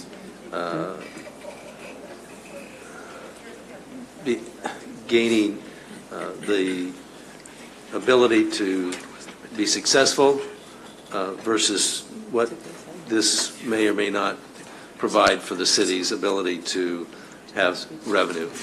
What do you see as the impact of that? More happy to answer that, Mayor. So first of all, the rates that we provided you in the ordinance are the prevailing rates of today. We've estimated these figures based on not today, but actually where you will be in 3 years, because we talked about stabilization, saturation of market, what the price per pound is going to go to, and so these rates are there. I also remind you that on section 5.18-310, which is on page 628, there's a section here that says amend or repeal, that you have the ability to even reduce that rate at any given time as we see what happens in the economy, and especially with the industry, not only here, but, statewide. So those are just kind of sets you so you don't have to have this debate in another year when the industry's up and you're taxing them. But we've had, you come back with a discussion, and they are impacted, especially once you have financial audits done. You see how they're doing. They are struggling. You can reduce their rate lower, or you can say, hey, let's move it up to another notch to the maximum rate, closer to that, based on success or failure. And you have that flexibility going forward where you don't have to make that decision at this time. And businesses that are currently operating that are paying those are able to sustain their operations? Absolutely. At this time they are, but again, we are seeing a mass flux of businesses coming into the market. So where we are, January 1st, we, as a regulated businesses, we only had initially about 1,000 businesses statewide. We're up to 7,500 businesses statewide. And by the time we get into election, the business get up going, we can have 12 or 15,000 businesses statewide. And so what happens of the price and the demand from the consumer and the ability to move this product and stay regulated is going to change dramatically within the next 18 months to 3 years. We don't know if that's in a good direction or it's going to be in a struggling direction. But these rates, as we shared with you on that cumulative chart that I believe Tim showed you of the tax rate of 30% with the state and local rates, meets that criteria in order to be sustainable at those initial rates. And since you are starting at the initial rates, you're right below them. You're right in the mix of where everything at. Just to give you an idea, there are about 35 ballot measures that are going to be on the November ballot. Because I've drafted 30 out of the 35, they all have these rates. So even who you're competing with around you are consistently using these rates. Pasadena already has. You've got Moreno Valley that's already doing that. So even your neighboring cities, areas that are competing in the size on the bigger scale are in that same range. And in your analysis, the 800,000 versus the 2.4 million are based on these being approved. The initial rate, at these rates. Yeah, the initial rate to the maximum. And again, we're being very conservative of what we think they're going to generate in revenue. It could be significantly higher, but we didn't want to give you a rate that the taxpayers will think that, oh my God, you said this and it didn't come true. We were very, very conservative on the fiscal analysis component of this. So this is consistent with the analysis, which if this was changed, then the analysis would change. Yes. That's true. Yes. Okay. These aren't necessarily, the analysis isn't, as I recall, necessarily pegged to year one. This is something that I think you looked at multiple years when doing that analysis. That's correct. And we come made up the with a assumption of certain number of business for the activities that you were going to permit in the first phase. All right. Thank you. Councilman Nickel. Yeah, well, I think my biggest concern is to ensure we have sufficient revenues to enforce the ordinance and protect the industry. And so really my fear is the more we cut away at that revenue that is more or less consistent from what I'm hearing throughout the industry. So there's no, from what I'm hearing from you, and correct me if I'm wrong, there's no real competitive advantage for, a cultivation business of X size to locate here versus in another city on this basis, alone, because the rate is relatively consistent. And that my understanding is we've done enough of an analysis to ensure that we're collecting the revenues needed to provide the level of enforcement that's necessary to sustain the ordinance as well, correct? Yes, first there's fees and there's taxes. So on the regulatory side, we've already established an annual regulatory fee which you adopted. However, you have the black market element that public safety doesn't have resources and funding for. So this is where the earmark component of this may be consideration in the And the general more budget. we undercut that amount, the less resources we have to address the black market and protect the legitimate permitted businesses. That's correct. Yeah, That's so, correct. part of me thinks this is actually penny wise and pound foolish if you were to undercut your ordinance in a way that permitted the black market to continue thriving and basically undercut the legitimate businesses. So, And more importantly, you don't have to do it at this time. Again, and a year from now, when you see where things go, you have the authority to do this within the ballot measure if the voters approve this. right, and then just to be clear, we have this initial rate for, what, 1 year? 1 year, is it 1 year or? It's 1 year. The initial For rate? 2022, Yeah, because so it'll be 2 years. So it'd be 2 Yeah, years for the 19 initial rate, and it's hard-coded at that initial rate, right? So we don't really have the flexibility to adjust this initial rate for the first 2 years. Come year 3, then we have a maximum cap, and we can adjust based on market conditions and so forth up to that max. Although we've put it in the ordinance for that, it's basically so you don't have to have a debating on it, but Right. you always have the authority to come back And then and that'll say be after. adjusted by the CPI, that maximum cap over time will adjust according to the CPI, so we'll really Inflation. never have to, basically what we're doing today, though, is we're basically assuming that for the next 2 years, this will be sufficient for what we need, and then year 3, then we can come back Start and have a adjusting. debate in terms of, subject to that cap, whether or not we want to lower or modify. Okay. We believe so based on our experience of done 50 tax measures that have And we reflected. could, in this theory, the lower intent. it. I mean, if we're going to lower it, we could lower it in 3 years, so, okay. Correct. All right, thank you. And then I did forget one thing that they asked about was no additional sales tax at the retail level for qualified medical patients. Again, we're sensitive to those needs, but our, desire with this is to fund sufficient public safety to address the ongoing issues that we've had. If I may chime on that, Madam Yep. Mr. Manager. So the way it's worded on that, the concern is that, first of all, sales tax is already exempt. The question would be is, you don't have, if we're talking sales tax, not city tax, that's a Bradley Burns Act. You don't have the authority to do anything on sales tax. Only state law can do that. However, if the intent was to be the cannabis tax, which is what we're talking about, to exempt that, then the concern is we've seen this where retailers have actually given people credit for $35 for, what it costs to go to a doctor's recommendation, and then it's all exempt tax, and then you're just cutting your revenues from right underneath you.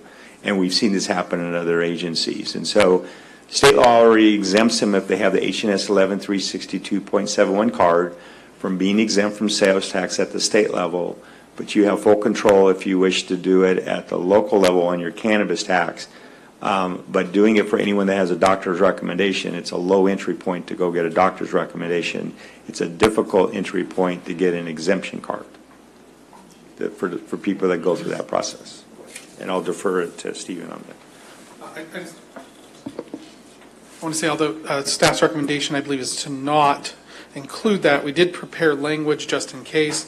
And going off what David just said, the recommended language would be to accept from the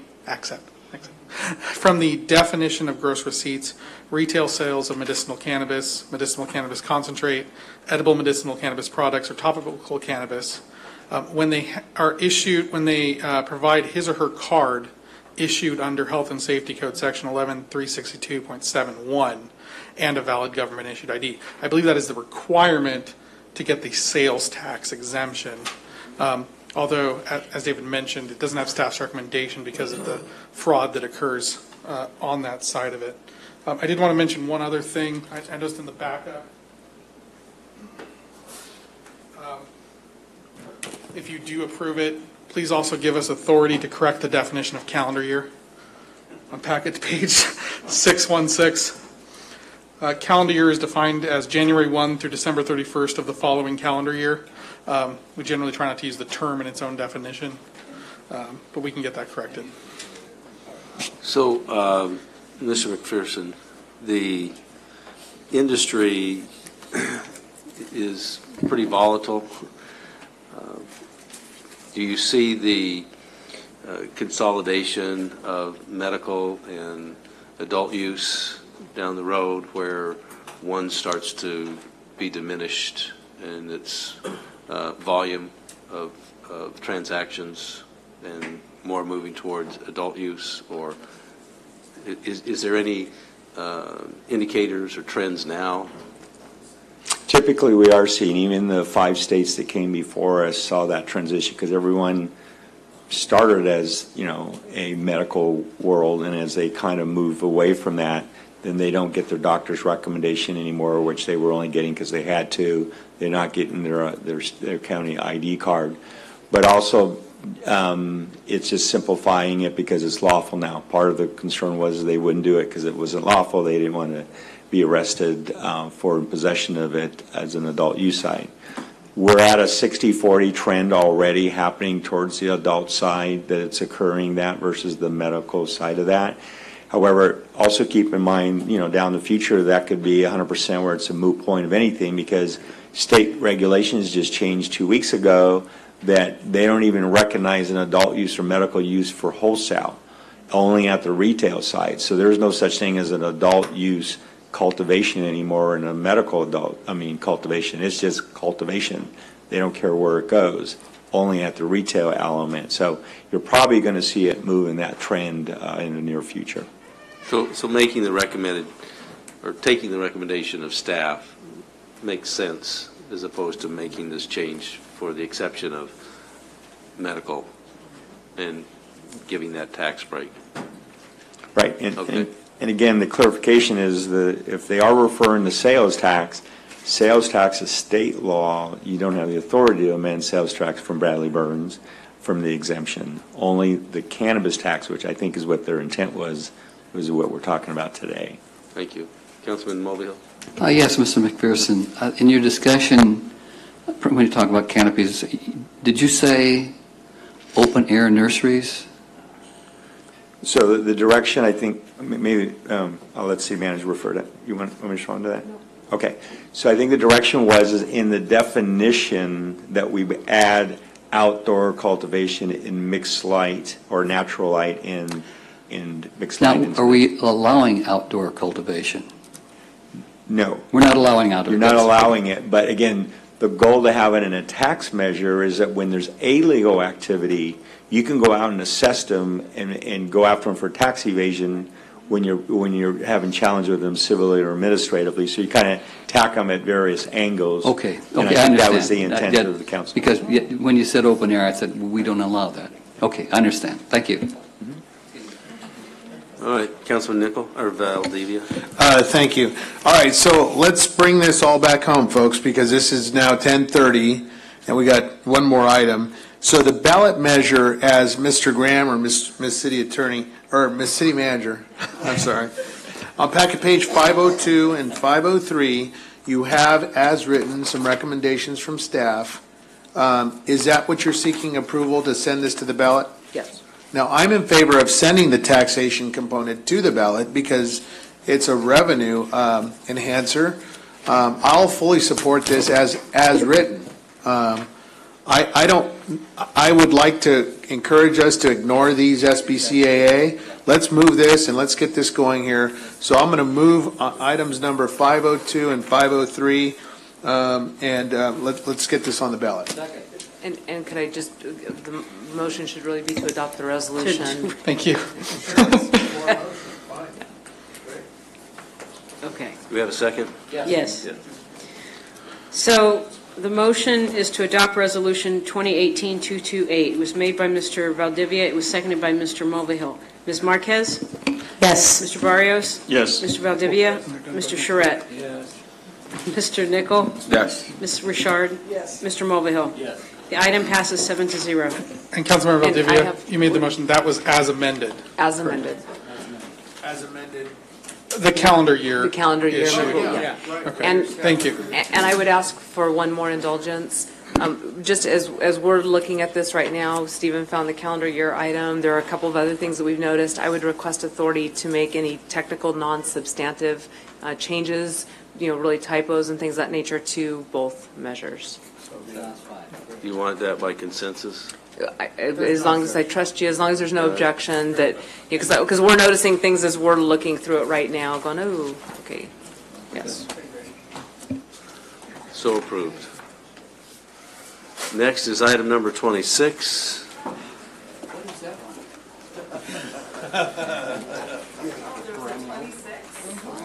This is a public hearing. This public hearing is now open. This is to consider all evidence presented at the public hearing and the information provided in this report, and either grant or deny Pepe's Towing Services appeal.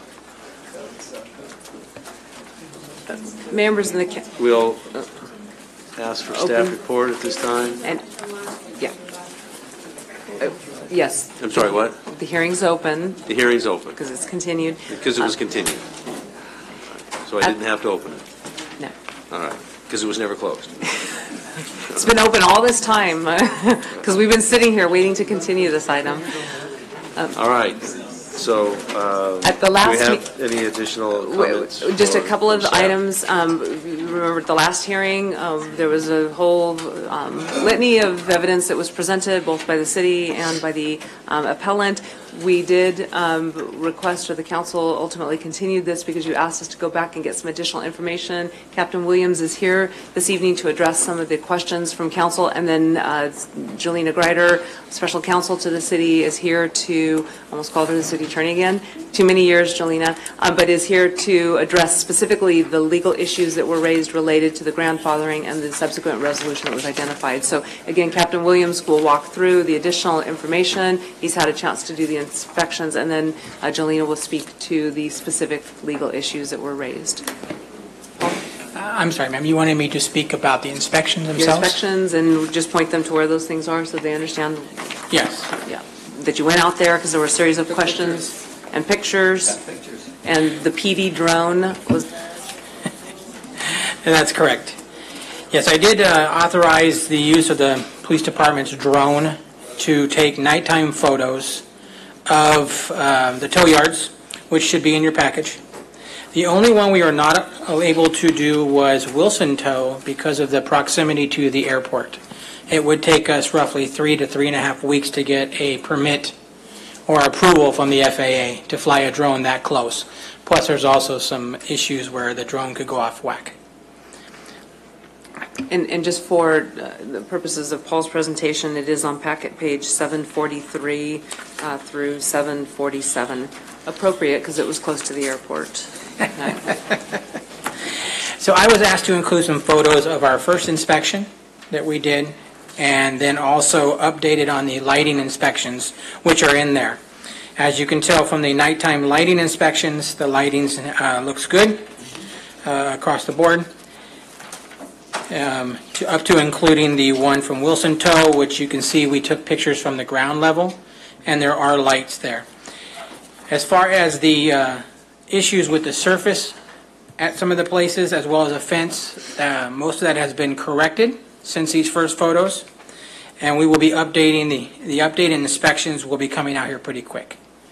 So I did have the traffic unit go out there yesterday to the different locations and update as far as the cure letters were concerned, and upon my return to work on Monday, I will ensure that the proper information gets put into effect. Also, you received an analysis. It's kind of put out in grid form, and that is the requirements set forth in the TSA, which is the Tow Service Agreement, the minimum requirements of Appendix A. The only difference is I separated the two levels of 65,000 square feet of outdoor storage space and the minimum indoor storage space. Those two were separated because the question was asked about the validity of the 65,000 square feet and the resolutions. So as you can tell, on the 65,000 square feet, there are two that are above that, and the other four were below that. The improved parking surface is you see that 4 had a no on the initial inspection, and all but 1 has been brought up to par. That other one is being brought up to par within the next week and a half. Again, it was very costly for some of them to hit that mark. And Jolena, would you go ahead and discuss on the part of the resolutions? Yes. Thank you. In your backup, starting on page 652, is a memo that I wrote after I went through all the resolutions and researched them, including the one brought up by the appellant at the last hearing. I'm sorry, 652. Basically, they brought up the resolution 2011-91, and they said that removed the grandfather language. The resolution did remove grandfathering language from resolution 2005-286. However, when I looked at 2005-286, it was clear to me that the grandfathering clause was added to the resolution to clarify that new carriers who were existing at the time but didn't have tow service agreements would not be grandfathered in under the existing tow carrier requirements. That resolution actually had separate requirements for existing tow carriers on the tow rotation and new tow carriers. Specifically, for existing tow carriers on the rotation, they were only required to have a minimum storage space for 200 vehicles, and then the new tow carriers were required to have minimum outside storage of 65,000 square feet. By removing the grandfather language, that did not affect the separate requirements for existing tow carriers on the rotation and new tow carriers. Therefore, my conclusion is that the police department made the correct decision by denying Pepe's application because they did not meet the minimum requirement of having minimum storage space of 65,000 feet that is required for new tow carriers.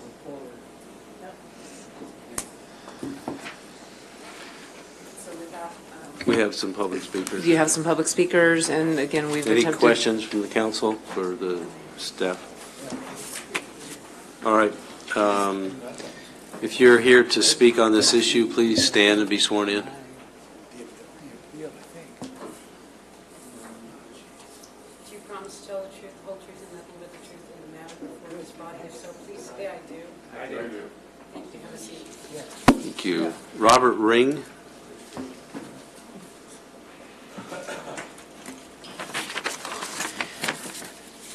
Good evening. This is the issue we've all been waiting for all evening. Robert Ring, I represent your San Bernardino tow carriers, Danny's Towing, Wilson, City Towing, Hayes Towing, and Armada.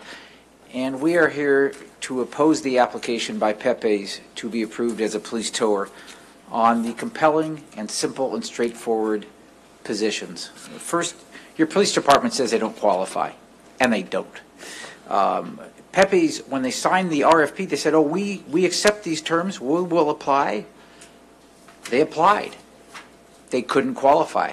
They even gave them another chance, which generally doesn't happen with an RFP. You don't make it, you don't make it. But they gave it another chance. They couldn't make it. What do? Well, let's now change the rules. Let's reinterpret everything and say the 65,000 doesn't apply and the other guys don't comply and all this noise. And they want to change things.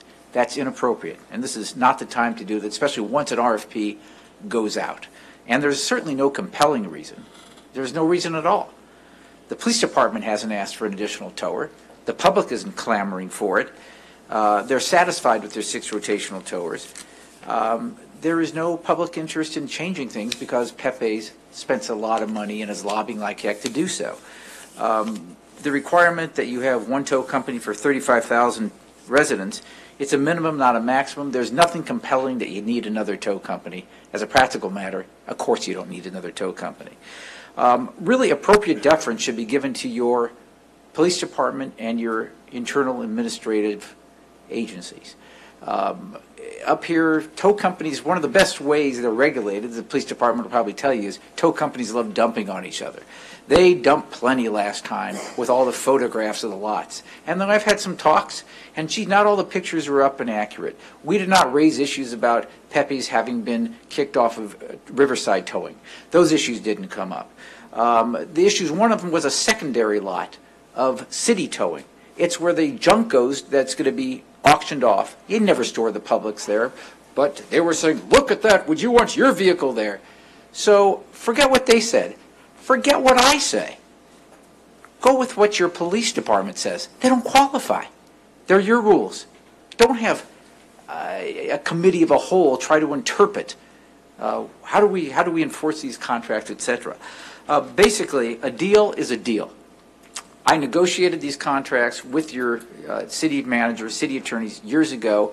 Our clients made the investment of time and money. They held up their end of the bargain. Hold up your end of the bargain. As the Beatles song says, let it be. In 2021, you could start looking at it again, but don't change it. It ain't broken. Excellent. Thank you. Thank you. Ruben Gomez? Ruben Gomez?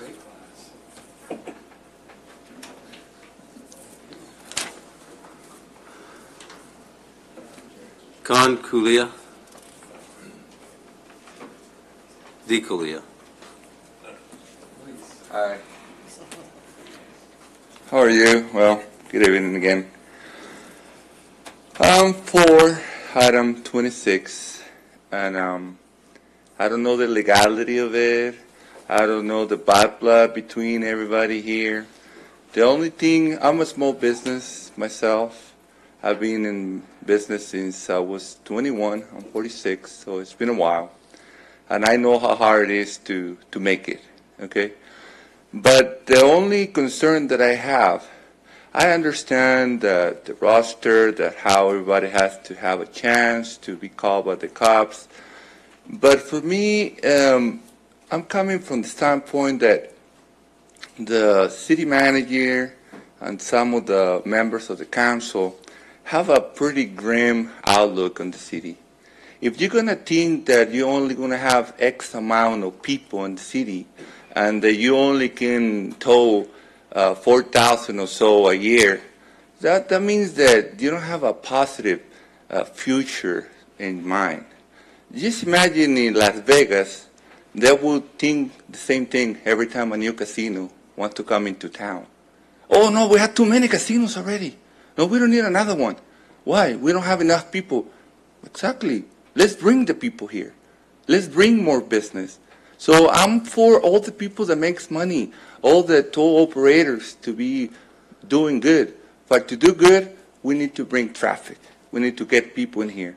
We need to open more businesses. We need to increase the revenue for the city. If another business is coming in and wants to be in, and not a competition, no, it's to increase the service, to have an option. And for me, I think that if you're going to keep denying legal businesses to try to operate in the city, I think you're doing a disservice not only to your city, but to your citizens. Because like I say, we all have competitions. For example, I've been in the trucking business for 30 years. I used to have 30 trucks, 60 drivers. Why did I decide to sell my business? Because I couldn't compete with the California Air Resource Board law. Why? Because it was too expensive to operate. So it was either me going against the voters and the state, or I tried to do another business. So I know how hard it is to be in business, but I don't think this is the positive way to do it. And for me, personally, I think that the city and the operators can resolve this issue with constructive dialogue, and not to be fighting and to threaten each other to lawsuits and everything. Let's create the traffic. Let's bring more people to the city, and that way we can all thrive. Thank you. Thank you. Michael Armada?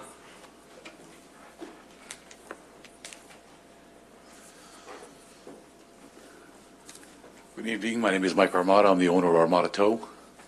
I'm here to speak in opposition on item number 26. I've voiced my opinion before that we entered a contract with you guys on 6 contractors. These 6 contractors have met all requirements, have aggregated the cost of business, have had employees, have had trucks, and the cost of running the business. Now, the city decided to add a 7th contractor on. without saying anything to us, mid-contract. There was 2 applicants came out for the RFP. The RFP went out. Your contract, both applicants did not qualify to meet requirements. We had to meet requirements. I know I had to meet requirements. The police department came back and says, well, listen, applicant number 1, find yourself another yard. But wait a minute, there was an RFP, and the RFP was dated. And they had to meet the guidelines of the RFP. We're not here to stop anybody from coming into the city. We're saying we have a contract, and our contract stated 6 towers. You guys would like to add a 7th one on? Fine. But if you put out the RFP and the applicants did not meet the RFP, why is one of the 2 applicants here trying to change the rules that you guys have set in the RFP?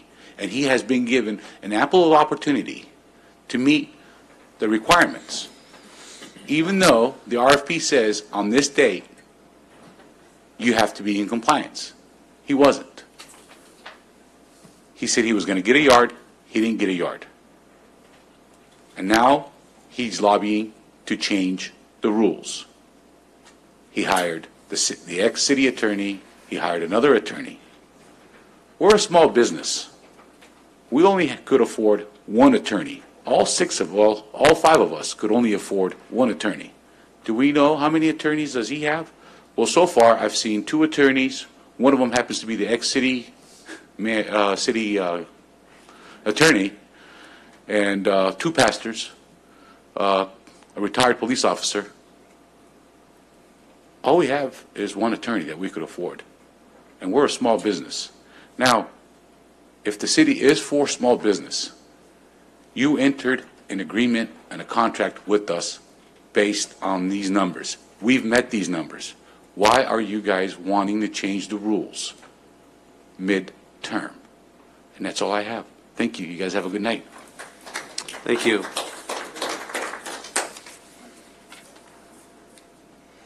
Brent Anderson.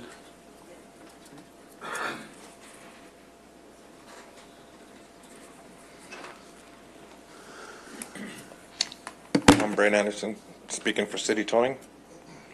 I would like to thank you for the opportunity to come up here once again to represent City Towing and all the tow companies on rotation.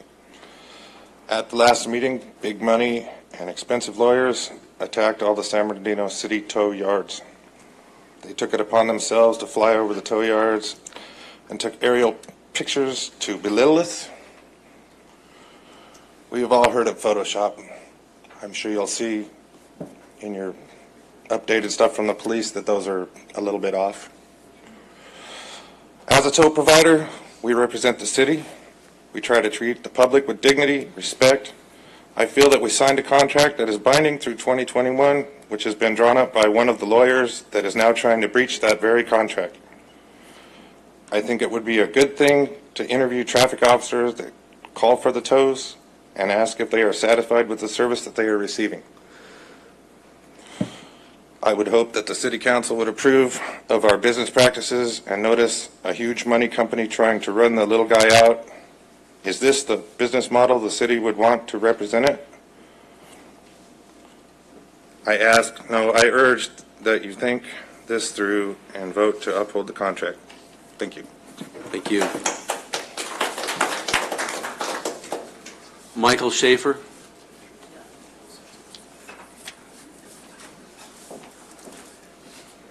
Michael Schaefer, 215 North D Street, San Bernardino, representing Pepe's Tow. The issue is whether or not we're going to have one set of rules for one group of businesses and another set of rules for an identical group of businesses. The issue that Pepe's Tow has raised is they were disqualified because they don't have a 65,000 square foot yard. They're the only ones that are required to have a 65,000 square foot yard.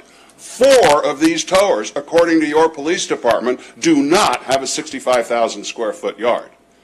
Pepe's Tow is saying, treat everybody equally. Get rid of the 65,000 square foot requirement. Why should those 4 towers object? They don't have one. Treat Pepe's the same way that you treat the 4 towers that don't have a 65,000 square foot yard.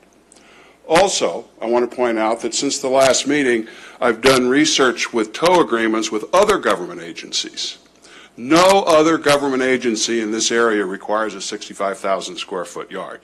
Not the CHP, not the San Bernardino County Sheriff's Office, not Rancho Cucamonga, not the City of Highland, not the City of Ontario, not the City of Riverside, not the City of Fontana. And I know that because Pepe's has contracts with each one of them, which I've brought in, and I'm asking the city clerk to put in the record of this public hearing. Also, I've researched the number of tows that other agencies generate for these towers. Pepe's tows for the CHP and the Sheriff's Office. They distribute their tows equally. I don't know if any of these other towers tow for the CHP or the Sheriff's Office, but if they do, they're probably getting the same number of tows that Pepe's gets, which isn't very many. And I'm submitting to the record Pepe's records of tows from other agencies in the past year. So I'm asking this city council to get rid of the 65,000 square foot requirement, let Pepe's apply for the open towing space on an even footing with the contract requirements that every other tower in this town is held to. Thank you. Thank you. Clay Wooster.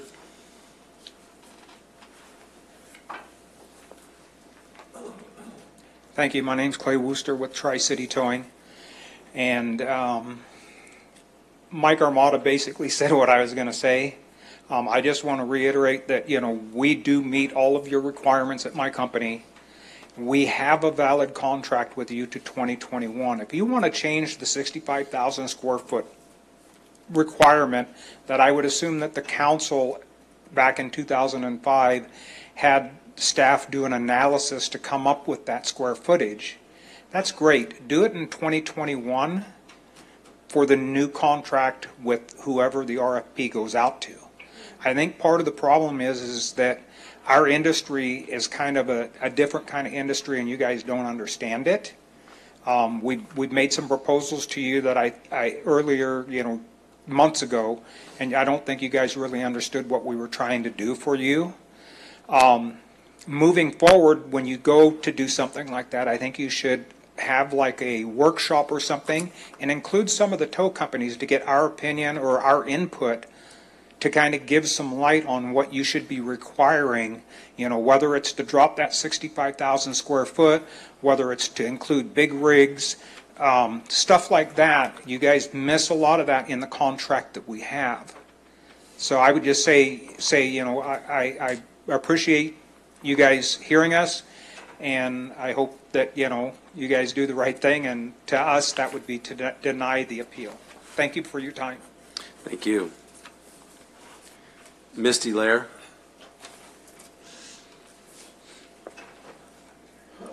Good evening. I'm Misty Lair representing City Towing.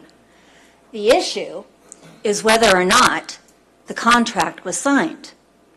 There was a contract with 6 towing companies. Yes, they're small companies, and each company has met the requirements, is compliant, and has done everything they can to hold within what that contract says. My father was talking earlier this evening about when he started this business. He's a small businessman. He started this in the evening to make extra money for the company to start the family so we had more to live on. Turned it into a family business, and that is what it's continued to be 40 years later. He has met every requirement.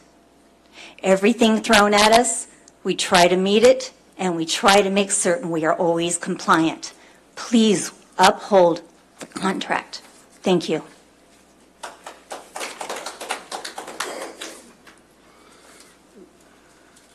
Councilman Schreck.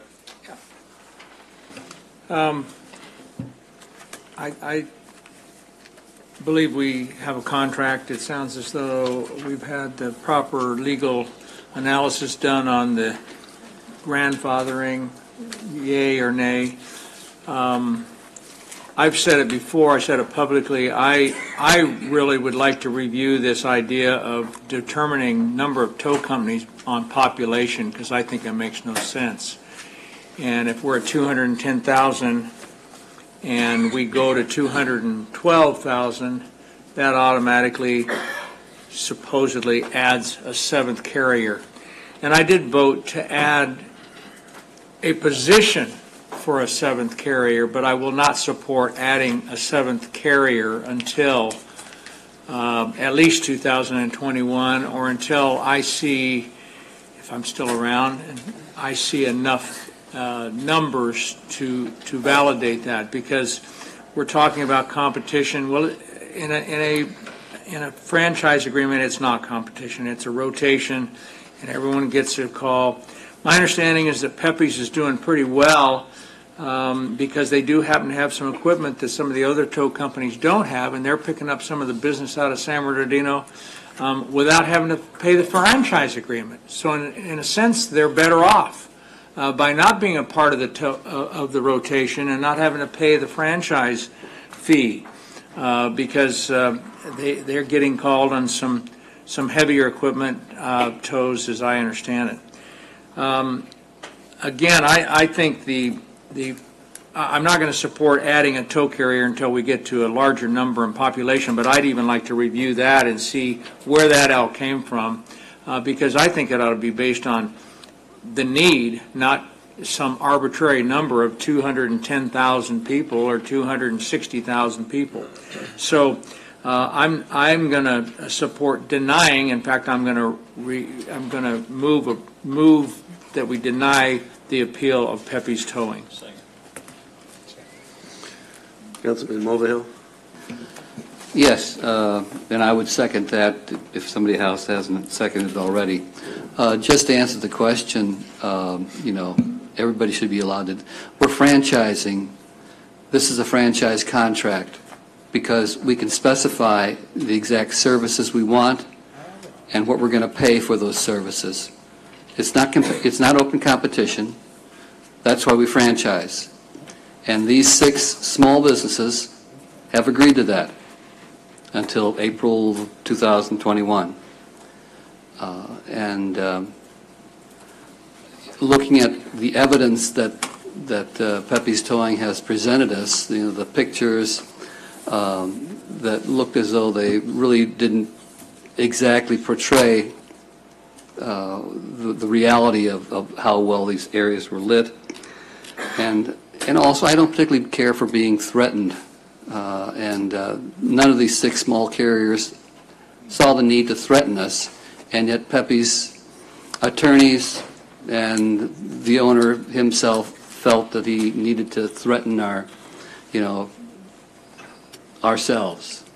And so I was very much concerned about, is that the kind of business that we want to try to promote, particularly having our franchise with regard to this. And so, again, I really also support a denial of the appeal. Thank you. Councilman Nickel? Yeah, my question, we did receive an email. There were a number of items. This was from the Pepe's attorney, Mr. Jim Pimman. I do have a question on packet page 743, where we have at the top facility inspection, and we have, I'll let our new legal counsel get to that page.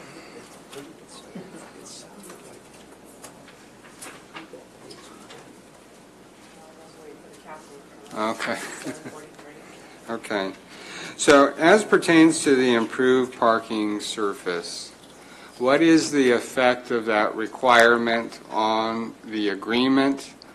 And what does it in fact comply? What exposure do we have this evening?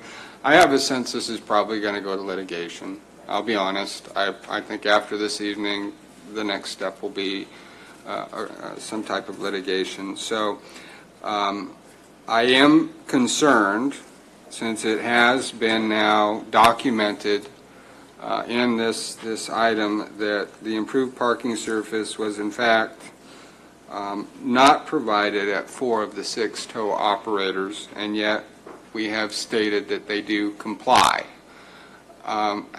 Is it consistent with the agreement? Was the improved surface a requirement of the agreement, and are they in fact in compliance? And Jelena has reviewed these agreements in detail, and I think probably even helped or did draft them. We have placed everyone on notice, though, if there are issues that they're not compliant in. I would say this, though. Are they or are they not compliant? They are not in compliance. Okay, because at the top it says complies with all. It says improved parking structure, no. Very top, very gray line. Read the line. It says all 6 of them complies. No, sir, it's just a yes or no to complies. It's a yes or no. It's a yes or no. It's a yes or no to comply. It's just a legend. Yeah. Okay. And so, no, we recognize and we've put them on notice for that. Okay, so they do not comply with, what is the effect on the agreement? The effect on the agreement, there's a level of, substantial compliance here. They are still able, they are still, they've been placed on notice, they are required to comply with it, but we're really looking for whether or not they can substantially comply with the agreement such that it would be a material breach, and at this point, they're just to comply. Right, and there are specific measures outlined in the agreement for if someone is out of compliance, we give them notice, we let them cure, and I understand that that's been done, and they're in the process of curing the violation, and once they do that, then they're fine. And how much time do they have to comply? Yes, Councilman, originally I gave them a 90-day window to take care of the items, and I personally delivered it to each tow carrier and spoke with them about it. Again, I talked about the considerable costs, et cetera, so a few of them needed a little extra time, which I allowed. And then I was informed on my way back from up north yesterday that a couple of them had completed their surface repairs. Okay. And the traffic division had gone out and looked at them. And then so I put all that on hold until Monday when I come back to work. Well, I will go out and look at them all. There is one company that I was informed that has a contractor to do one portion that's like in a week and a half from now. And then that would bring them up to compliance on that issue. But this was as of the inspections, not as of today, as far as did they comply? And when did the inspection occur again? March. The date? It was in March of this year. I don't recall. It was in March of this year. I don't have the exact date of the inspection. Let me see what here. And again, the inspections were done and then cure letters were delivered later. So this would have been a 3-1. An inspection was done and there was one each day from that point on. Okay, and so the letter to cure was sent when? March 12th. Okay, and they had 90 days to cure? I gave them 90 days to cure the issues, and if they had issues that they needed to have further time on, to reach out to me, and several of them did. And so I gave them extra time, up to 7/30, July 30th. And then as far as the other one with the contractor coming on a certain date, they again got. Okay, so in this matrix, the statement that they are not in compliance with the improved parking service or surface is as of what date? The inspection date in March. In March? Correct. Okay. All right. Okay, thank you. Councilmember Barrios. Thank you, Mayor. Thank you, Henry, for pointing out what these companies need to do to get in compliance, but we're here to approve or deny an appeal. And like what's been stated, they don't qualify for it. So I will not be supporting the appeal, and I think I already seconded. So that is all. Thank you, Mayor. Thank you. Councilmember Richard. Yes, thank you, Mayor. Even though you overlooked me like 20 times and I'm wearing bright orange, you still didn't see me. But that's okay. He didn't want me to get told, I guess. I don't know. This is Caltrans. We're going to give her a job. We're going to give her a flag. Hey, whatever works. But one thing I want to say is that a contract is a contract. Yes. And we've been speaking about this for quite some time. And I'm not in support of Pepe's appeal. I've had several conversations with them myself in regards to giving them options as to what they could do. And none were taken, and that's fine. But I just say that a contract is a contract. And until 2021, which that's when the contract is up, and then that's when we should allow Pepe's to come in again and submit their RFP and make sure that they are in compliance with the city of San Bernardino. Thank you. Councilmember Marquez. Thank you, Mayor. I'm the CHP, or Caltrans at the other end. Anyway, a lot has been said tonight regarding this issue. It's been on the radar for months. I think this is like the 15th time it's come before us, and I'm happy that it's coming to resolution. I will also deny the appeal. As Councilwoman Richard said, a contract is a contract, and I respect that. It is in writing.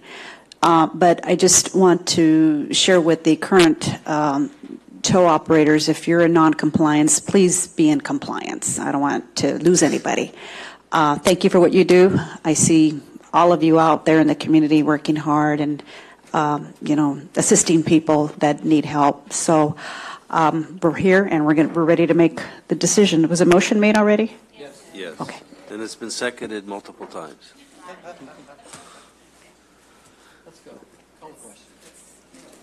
So we have a motion on the table to close the hearing and deny the appeal.